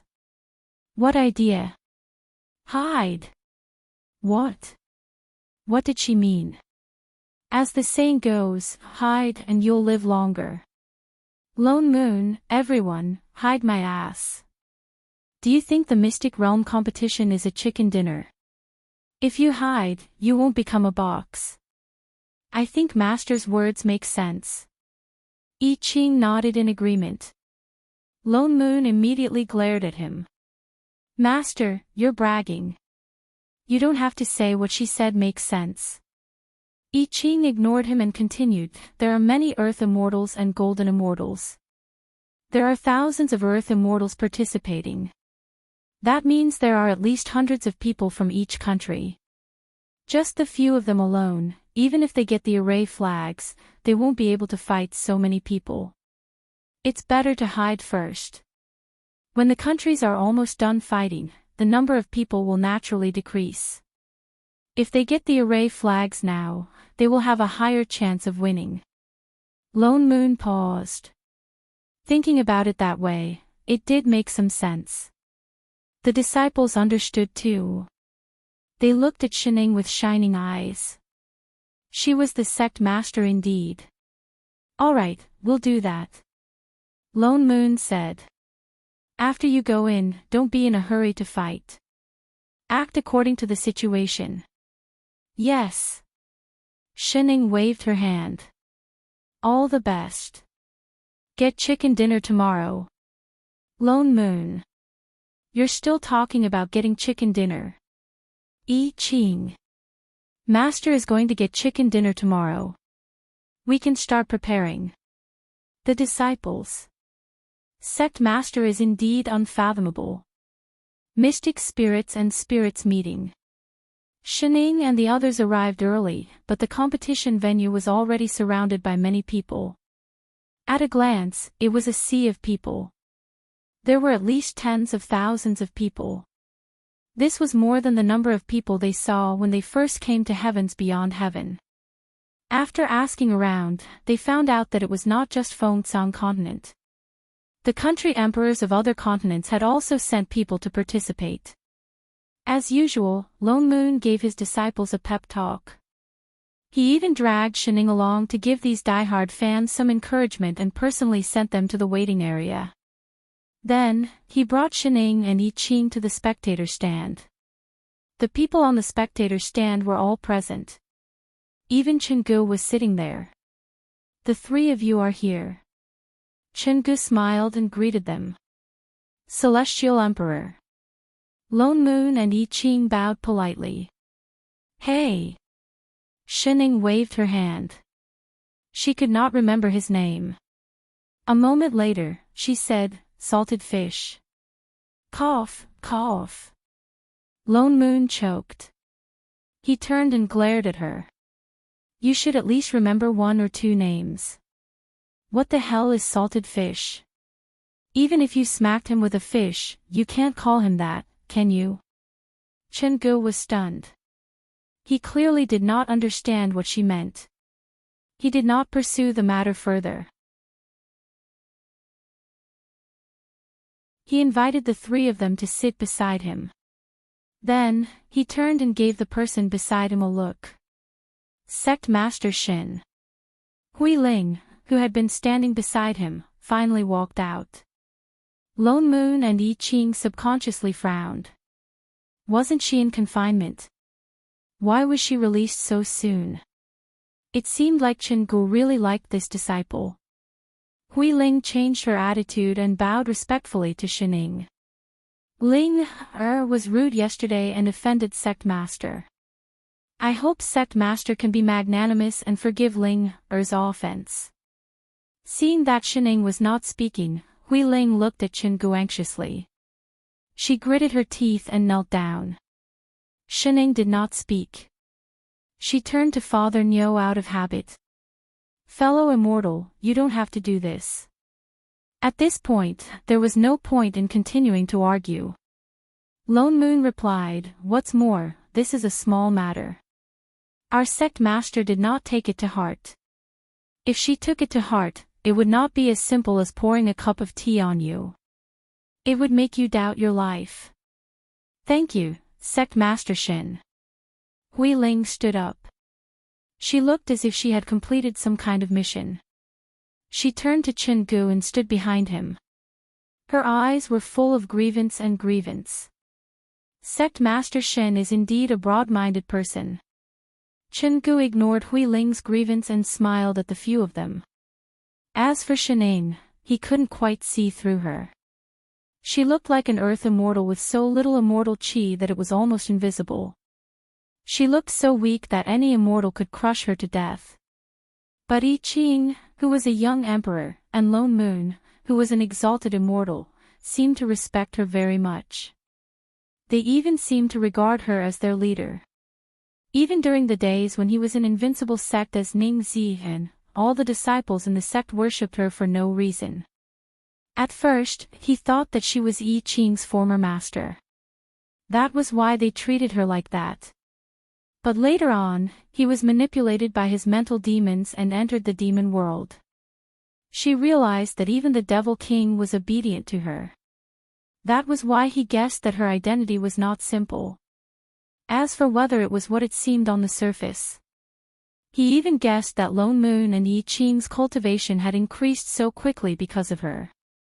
Someone that even the Demon King was so afraid of could possibly be related to the divine race. Someone like that could not be offended. "Master, the competition is about to begin," Yi Qing reminded her. Indeed, a large group of disciples had gathered in the square below. In front of the crowd, there were 4 huge stone doors. There were complicated arrays on them. They were glowing with white light. They could vaguely see the mountains and rivers inside. "Master, I'm going over," Hui Ling suddenly said. Be careful." Chengu nodded. Hui Ling mounted her sword and flew towards the entrance of the leftmost Earth Immortal group. It looked like she was also going to participate in the competition. No wonder Chen Gu let her out so quickly.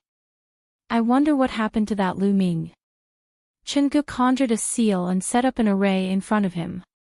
Suddenly, several water mirrors appeared in front of him.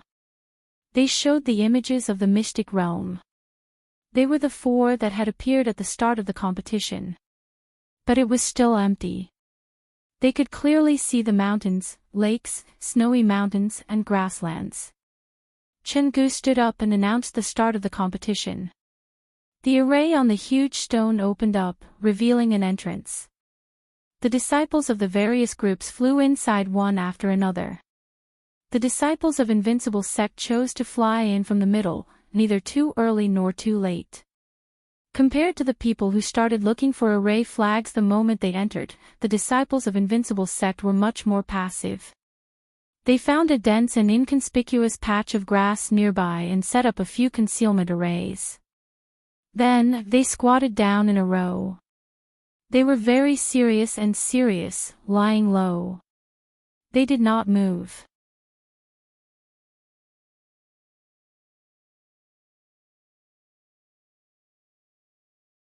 Chapter 172. Lone Moon looked seriously at the water mirror in front of him. The water mirror showed the whole picture of the mystic realm. Because there were special seals on the array flags, the country emperors on the viewing platform could see the positions of the array flags very clearly. In less than half an hour, almost all of the 10 array flags had been found. Only 2 or 3 of the array flags had not been found yet. He looked at the positions of the people from his own sect. Feng had the system. The 10 people from the Earth Immortal group were obviously very successful. In addition, the place they chose was near the entrance. The 10 flags could not all be placed at the entrance. Therefore, most people's first reaction was to search deeper into the mystic realm. Very few people would turn back. For a moment, the door became the safest place. Although they occasionally met 1 or 2 people who turned back, they did not pose much of a threat. Just as they guessed, the people who entered the mystic realm gathered together in groups of countries. But there were only 10 flags. As time passed, there were naturally differences. More and more people were eliminated. In the end, even those who cooperated were mostly in groups of 2 or 3. And the 10 flags had basically all been found. Just as everyone was carefully guarding the flags, waiting for the end of the competition, the Invincible sect, who had been lying low for more than 4 hours, began to move. Almost without thinking, he walked directly towards the nearest person who had obtained an array flag. There were only 3 people there. 10 against 3. The advantage was obvious. The flags were successfully taken. It was even easier to find the flags later. With the system's map, no matter how deep the other party hid, they could find them. They were harvesting the flags. By the time everyone reacted and wanted to unite, it was already too late. The mystic realm was too big. It was easy to separate, but to gather again, it was difficult for anyone except the system who had the god's view. The country emperors who were originally focused on the Stygian Immortal and Mystic Immortal groups were shocked to find that the flags of the Earth Immortal group were gathering. At first, there were 2, then 3, 4, 5. Finally, half of the flags were gathered together. And more flags were gathering. They could not help but look at the team of 10 people. After careful observation, they realized that apart from the 2 leaders, the others did not seem to be using any spells. They were only fighting with the swords in their hands. They could not help but guess. Could it be 8 sword immortals? The spectators did not mind. It was normal for sword immortals to have such strength. But they were still earth immortals. Their sword chi was not strong. Until they encountered a team of 10 people. They no longer had the advantage in numbers. They were surrounded. Even the 2 leaders were losing ground. The country emperors heaved a sigh of relief. It seemed that these people could only go so far. Seeing that the array flags that they had gathered with great difficulty were about to be snatched, the situation suddenly reversed. Why did the two leaders suddenly hide behind them? Were they planning to disperse? Why did the other 8 people throw away their weapons? Why did the other 8 people throw away their weapons? Why did she suddenly turn into a muscular girl just a moment ago? Why didn't the other people's spells have any effect on them? And why did they destroy their immortal weapons with one on? Crushing the immortal talisman to send the enemy out was one thing, but directly throwing the enemy out in the direction of the door.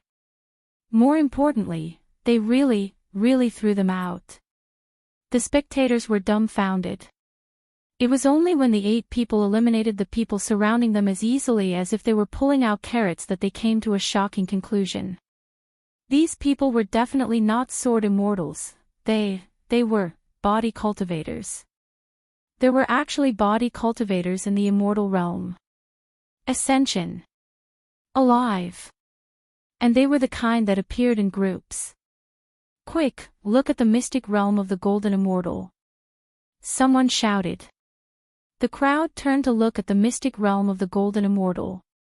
The same scene was playing out in the mystic realm of the Golden Immortal, except that the number of people was halved. There were only 5 people on this side. But they were clearly more ferocious than the Earth Immortal group. Especially the weak-looking immortal in the middle. After his transformation, he was actually taller than everyone else. The muscles on his body were clearly visible. He could send 5 or 6 people flying with a single punch without panting. Even a mystic immortal might not stand a chance against him, much less a golden immortal. The crowd grew more and more curious. Body cultivators. Body cultivators. Where did so many body cultivators come from? And they were all unfamiliar faces. Who knew which country's emperor had chosen them? 6 hours passed in the blink of an eye. The competition was about to end. Out of the 10 array flags of the Earth Immortal group, 9 were already in the hands of Feng Ying's team. They were collecting the last array flag. As for the Golden Immortal group, Yu Hong and her team had fewer people. Moreover, they did not have the system's map prompt. They only managed to collect 3 array flags. But that was not an easy task. As for the Earth Immortal group, perhaps because they only had 1 array flag left, they met a lot of people. Half of the people who had not been eliminated in the Mystic Realm were gathered here. And after almost an hour of fighting, even the girls in the Body Cultivator group were a little tired. They spent a lot of effort to get the last array flag. Junior Sister Chi, this is for you. A female disciple plucked the array flag and handed it to Chi Qingyu. This was the last one. The girls could not help but feel excited.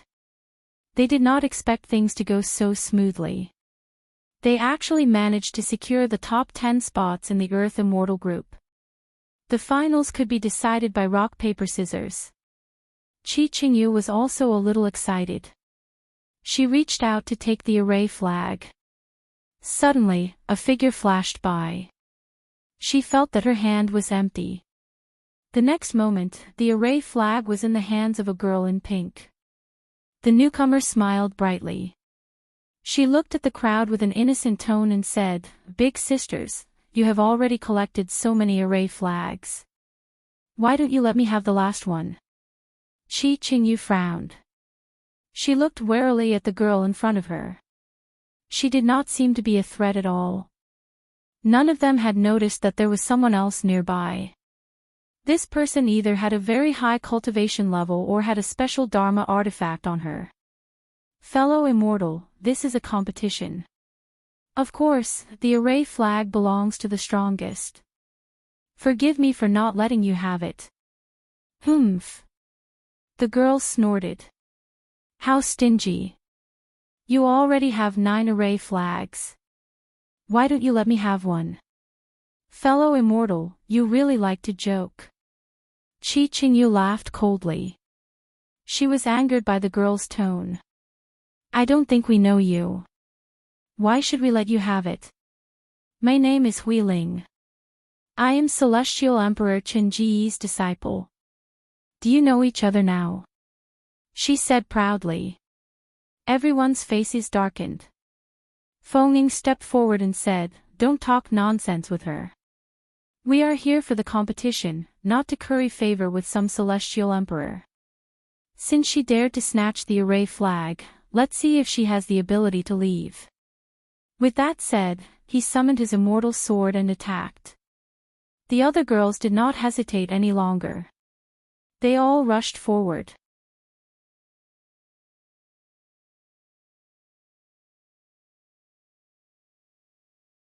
Chapter 173. You. Hui Ling was a little angry. She didn't expect that these people would not give her any face even after she used her master's name. They still wanted to snatch the array flags from her hands. They were really a bunch of people who didn't know what was good for them. They were just as annoying as that sect leader surnamed Shin. You don't want to listen to my kind words. I want to see how capable you are. As she spoke, she flipped her hand and a long red ribbon instantly appeared in her hand. It was actually a supreme-grade celestial artifact. Immortal chi overflowed from it, and there were many traces of array formations engraved on it. With a gentle wave, the red silk instantly wrapped around Feng Ying's sword and he was flung away. Even the immortal sword in his hand was shattered into pieces. Feng Ying. Shocked, Qi Qingyu hurriedly flew over to catch him. Hui Ling harumphed coldly. Her face was full of confidence as she said with a hint of disdain, "Humph. How dare you fight me with your cultivation?" Before she could finish speaking, she heard the sound of something piercing through the air beside her. She subconsciously turned around and felt something brush past her. The next moment, there was a loud bang. The ground beneath her split open in an instant, and a deep crack immediately appeared on it. Hui Ling retreated a few steps and finally saw it. He was surrounded by 8 muscular girls, and the crack just now was caused by one of them with a single punch. Even the sleeve of her Daoist robe was cut in half. Her expression changed, and she looked at the crowd with some fear. Why did they suddenly change their appearances? You. What kind of evil technique are you using? Even the supreme-grade Dharma robe that her master had given her could not block it. If fellow immortal doesn't hand over the array flag, then we can only send you out. Everyone ignored her question and directly rushed forward. Hui Ling panicked a little. She flew up and dodged their fists. She activated the immortal chi in her body and the red ribbon in her hand grew bigger. It was as if it had come to life and it wrapped around the crowd. Be careful, there's 1,000 lightning formation on that silk. Feng Ying warned loudly. But it was too late. The 8 girls who rushed over were already entangled by the red silk. Hui Ling sneered, "Humph.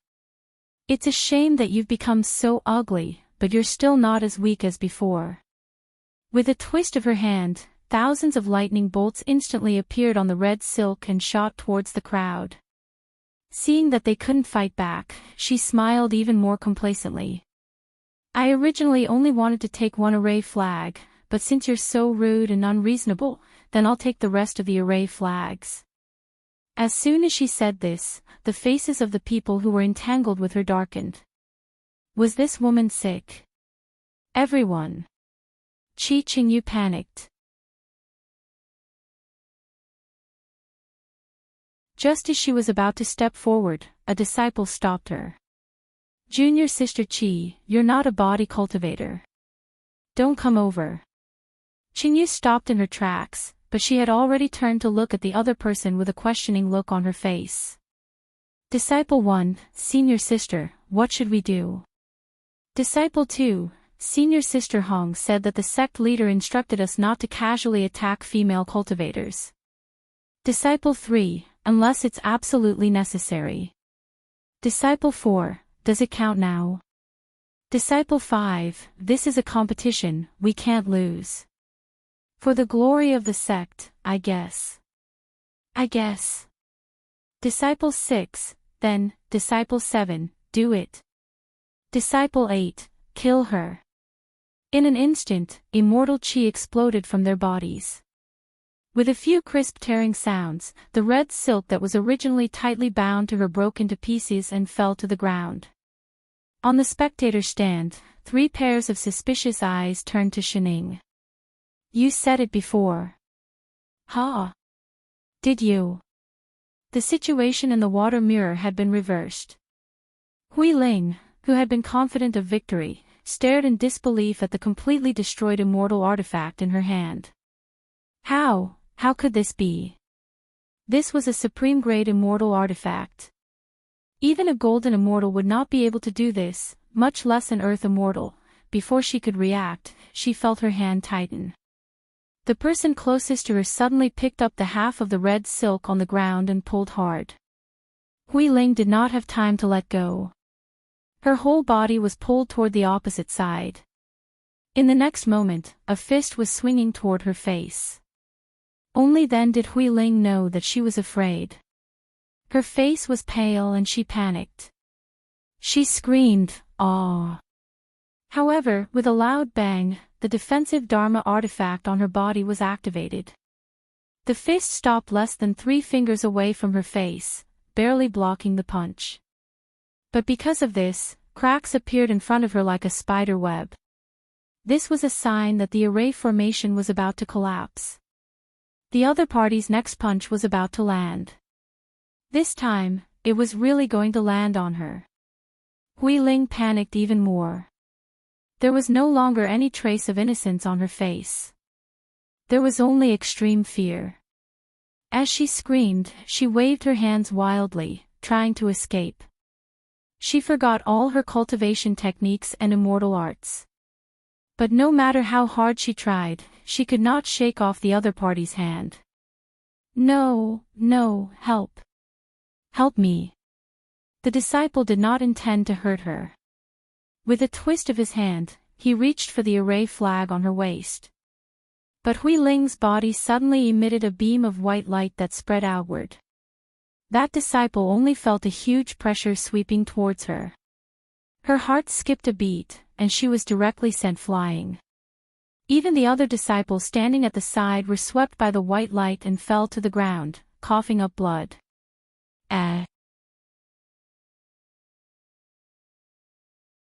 Shining, who was chewing on a fruit, suddenly stopped and turned to look at the water mirror.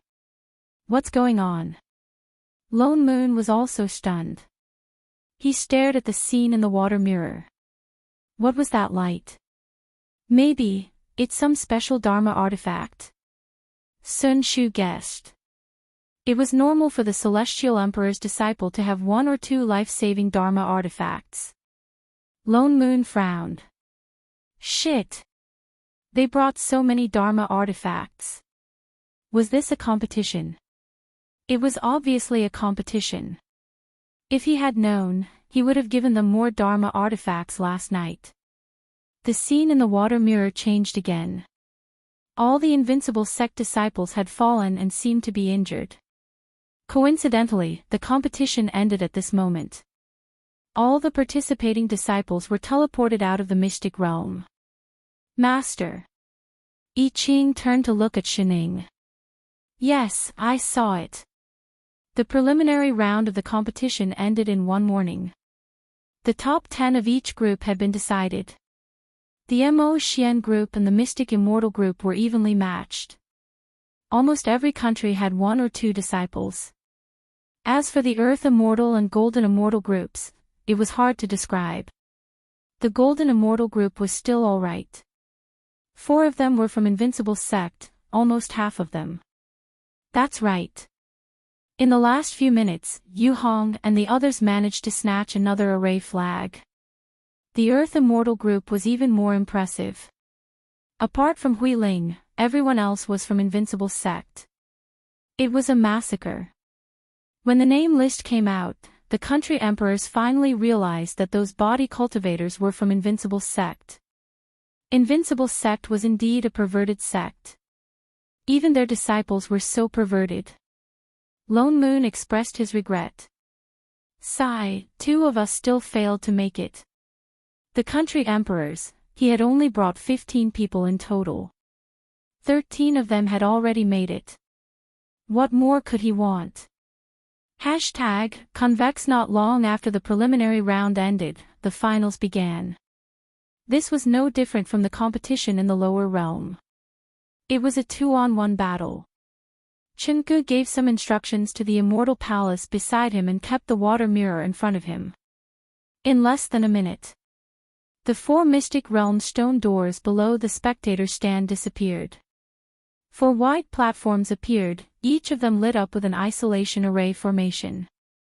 The finals were also carried out by the 4 groups at the same time. Compared to the preliminary round, the finals were much simpler. At most, 2 battles were needed to determine the top 3. Lone Moon had been watching the Earth Immortal group. The more he watched, the darker his expression became. This was because Hui Ling seemed to have become a different person compared to the panic she had when she snatched the array flags in the mystic realm. After 2 battles, all the body cultivators in the sect were defeated by her at the last moment. He had confidence in the disciples of the sect.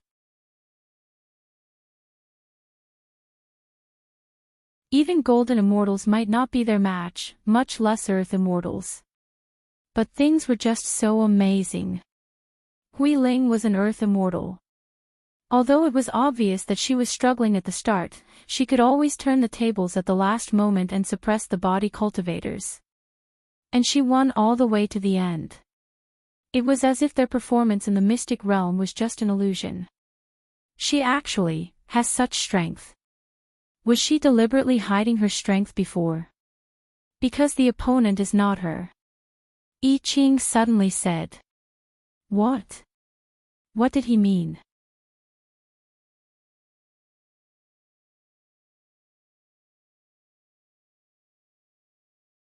Chapter 174. Lone Moon was about to ask for more details, but the country emperors had already stood up to congratulate him. As expected of the sovereign emperor's disciple. His cultivation is indeed extraordinary. It's true that a great teacher produces a great disciple. His Majesty really has a good eye for talent. No wonder he brought her up to the upper realm himself. That's right, Emperor. Why can't we find a disciple with such aptitude? Emperors, you're too kind. Chenggu smiled in response. My disciple is just a little more diligent. He was a little puzzled. Given Hui Ling's cultivation, she shouldn't be able to fight against a physical cultivator. Why did she? But she was his disciple after all, so he didn't think too much about it. The competition for the other groups had also ended. The country emperors boasted for a while before Chenggu announced the end of the competition. With a wave of his hand, the 4 platforms below merged into one and slowly rose up. Above them stood the top 3 winners of each group. Siyu was first in the Golden Immortal group. However, perhaps because she understood the situation in the Earth Immortal group, there was no joy on her face. Especially the 2 disciples who lost to Hui Ling, they kept their heads down throughout the match. Lone Moon couldn't help but feel some anger rising in his heart. He found the green tea bitch to be even more of an eyesore. I Ching was especially sensitive to immortal qi. The people on the stage could not tell, but he could. If he said that Hui Ling's battle was problematic, then there must be. He just didn't know what the problem was. After praising them, Chenggu then began to hand out the rewards. Most of them were immortal artifacts, immortal pills, and the likes. The top 10 of each group received one. After all, he was a sovereign emperor.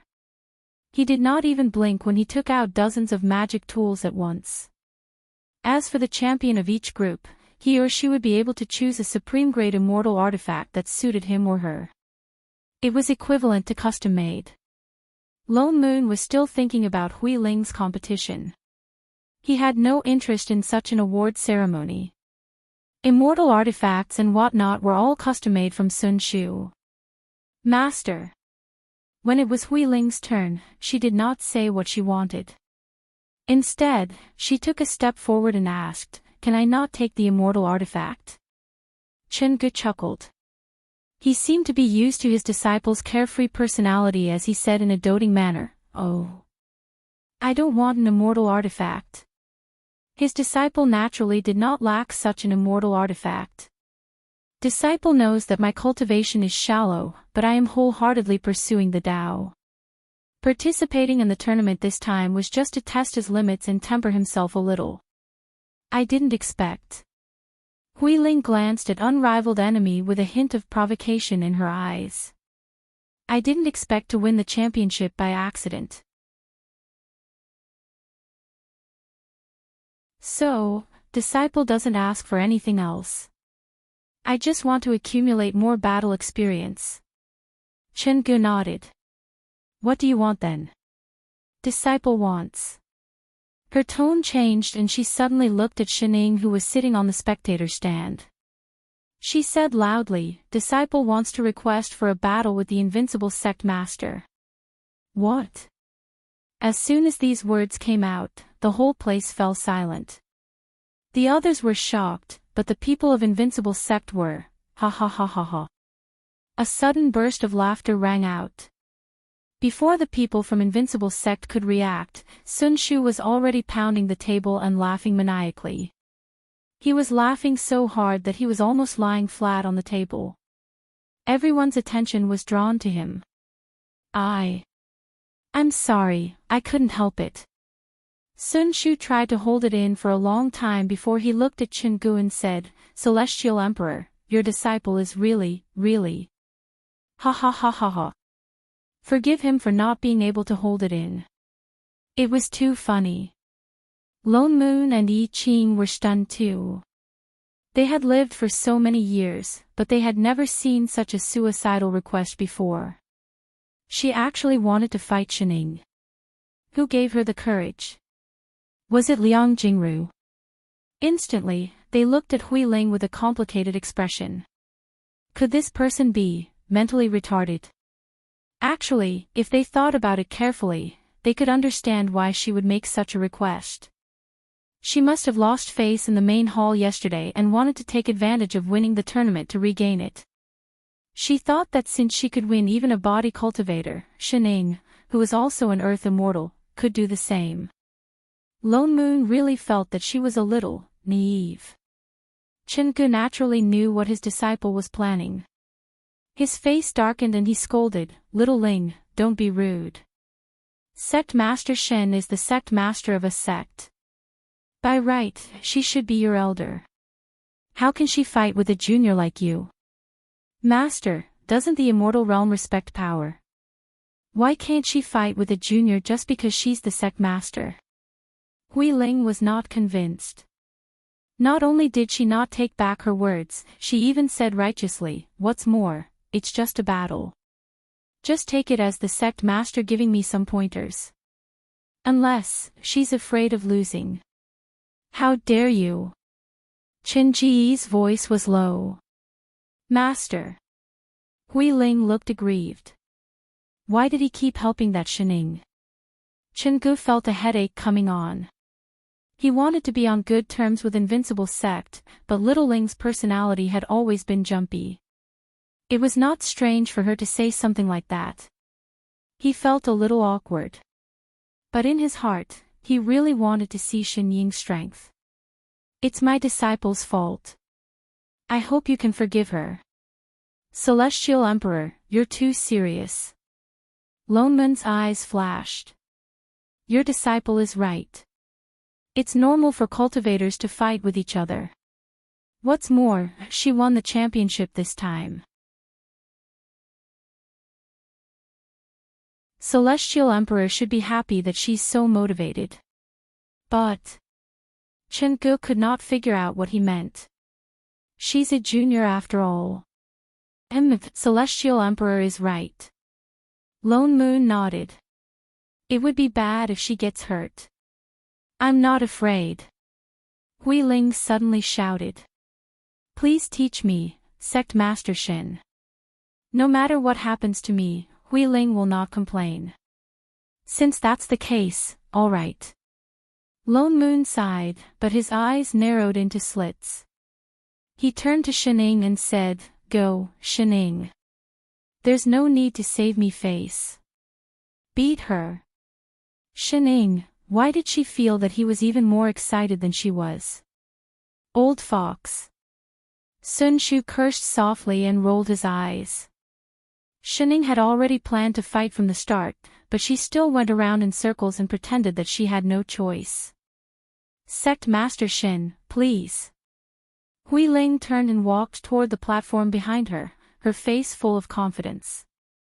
Now that things had come to this, Chen Ge could not say anything more. He turned back and sat down. All the emperors around them looked excited. They already had a grudge against Yi Qing. Now that someone was standing up for them, and it was the Celestial Emperor's disciple, they were naturally happy to watch the show. It was their fault for choosing such a sect master. Everyone looked like they were waiting to see Invincible Sect make a fool of themselves. Apart from Sun Shu and the people of Invincible Sect, they all had the same expression. They all looked like they were looking at a retard. "Shining, go, go." Lone Moon hurried her and snatched the fruit from her hand. "All right, stop eating. It's time to go." Shining then stood up and walked slowly toward the center of the arena. Sigh, so troublesome. She walked leisurely, and after a while, she walked to the center of the field.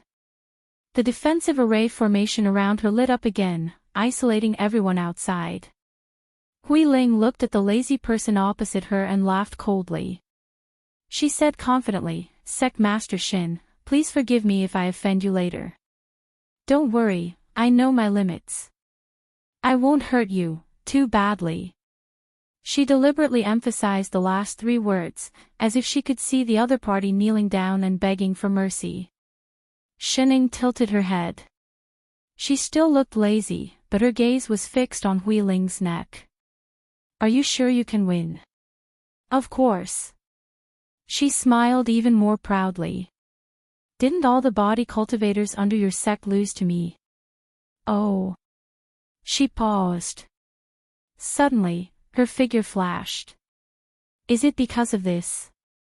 Before Hui Ling could react, she felt a chill on her neck. In the next moment, a familiar white necklace was already in the other party's hand. She did not even know how it happened.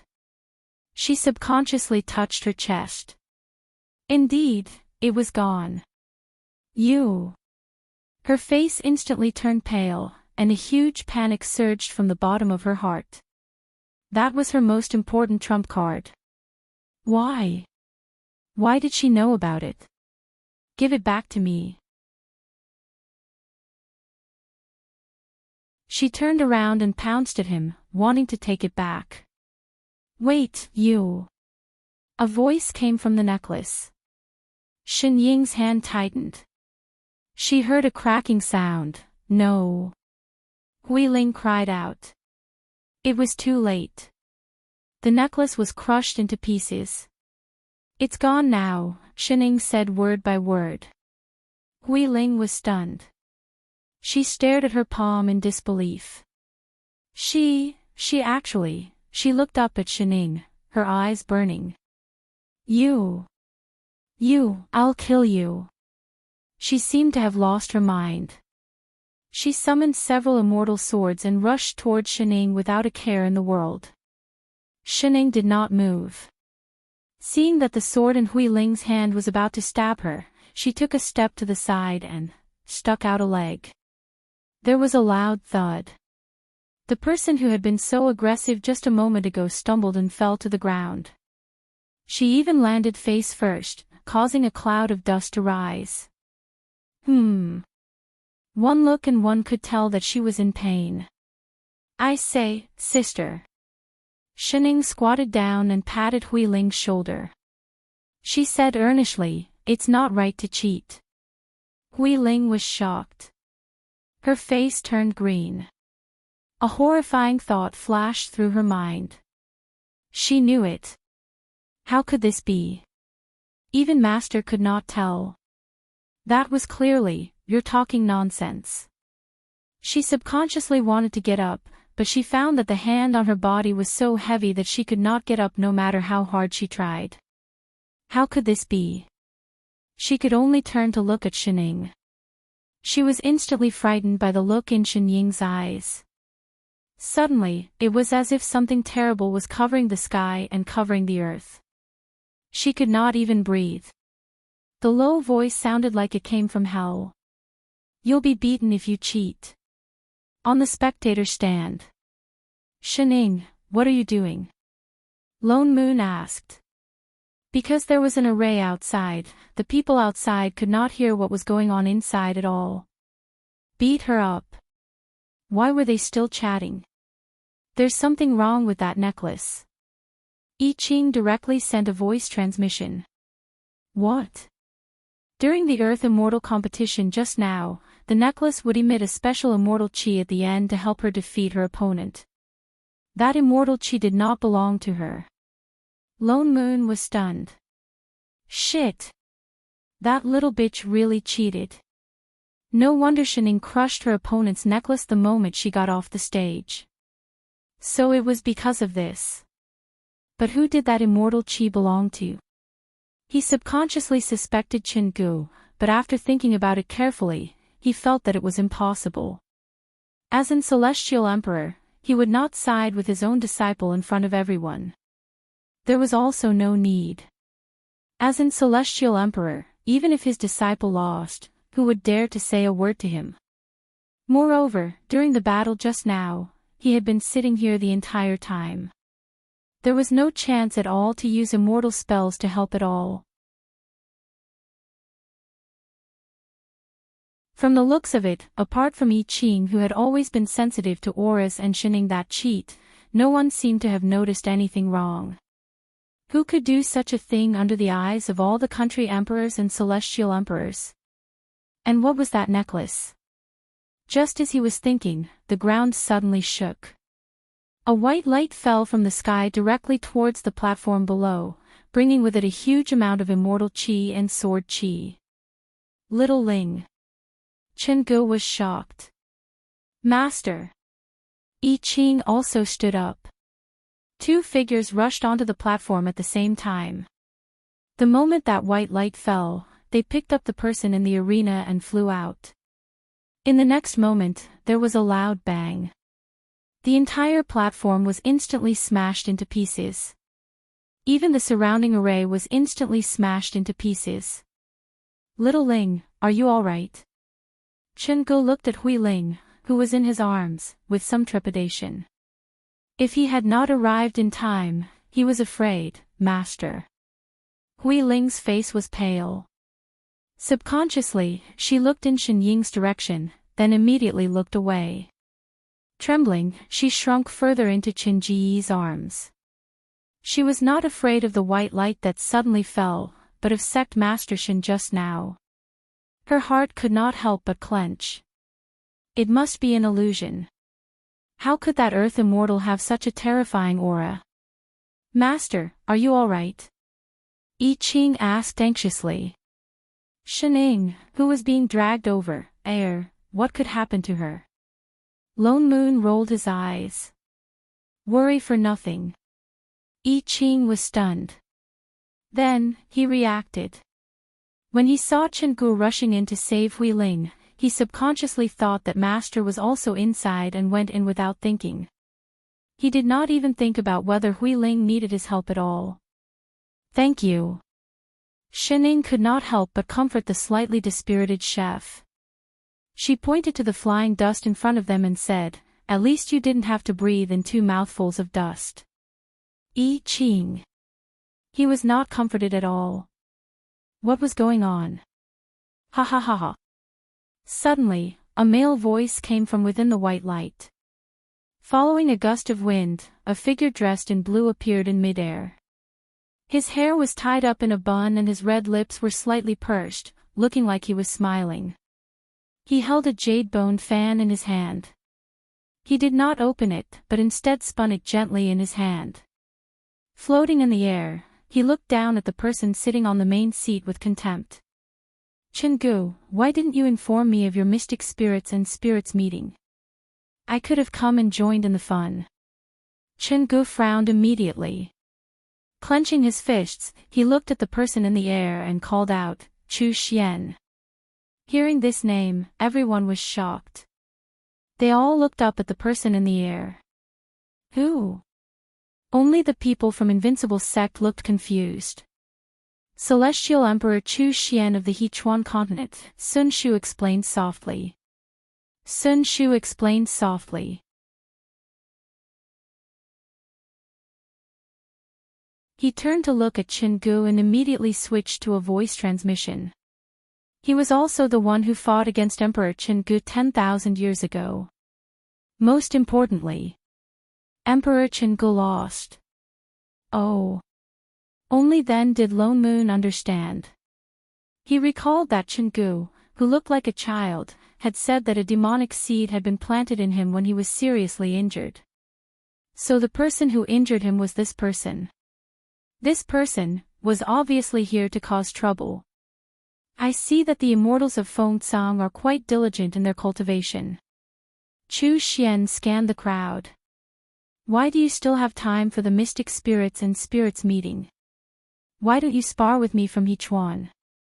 Let's see if the immortals of Fengsong are really stronger than those from other continents.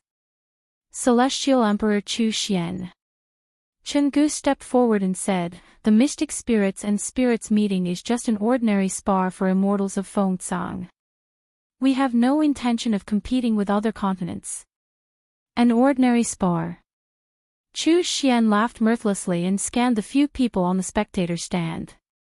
I don't think these people are ordinary immortals from Fengsong. Let me guess, are they from Yishui or Changnua continent? Chen-gu did not reply.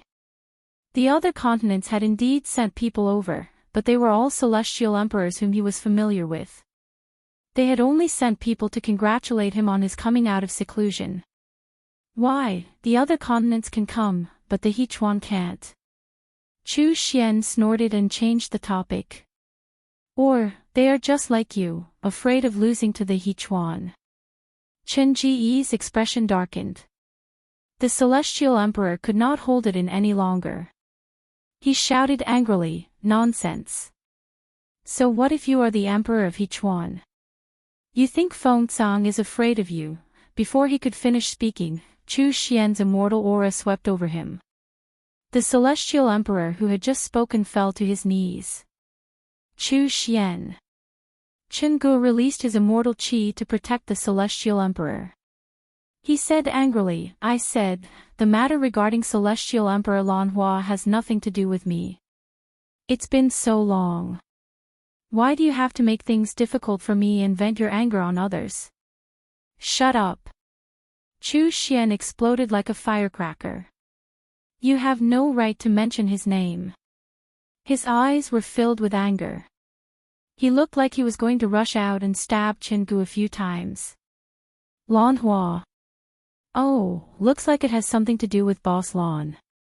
Lone Moon narrowed his eyes. I don't want to talk about these past matters with you today. Chu Xian took a few deep breaths to suppress his anger. Haven't you already chosen the top 3? How about this? I'll also send out 3 people from each cultivation level to compete with you. Chen-gu frowned. A moment later, he replied, since Celestial Emperor Chu Xian is so interested, Fengsong will accompany you to the end. All right. Let's meet at the Shumi realm tomorrow afternoon. With that, he waved his hand. A strong wind blew and he disappeared into thin air. Chen-gu sighed and turned to face the crowd. In a low voice, he said, everyone has seen it. It looks like we'll have to keep you and your disciples in heavens beyond heaven for a while longer. The celestial emperors immediately expressed their willingness to fight for the Fengsong continent. Shining and the other 2 were excited. They were so excited that they wanted to go back and hear what Boss Lan and Chu Xian had to say. You're tuning in to the LoveLore Library YouTube channel. We're so grateful for your support, and don't forget to subscribe to join us on this incredible journey through captivating stories.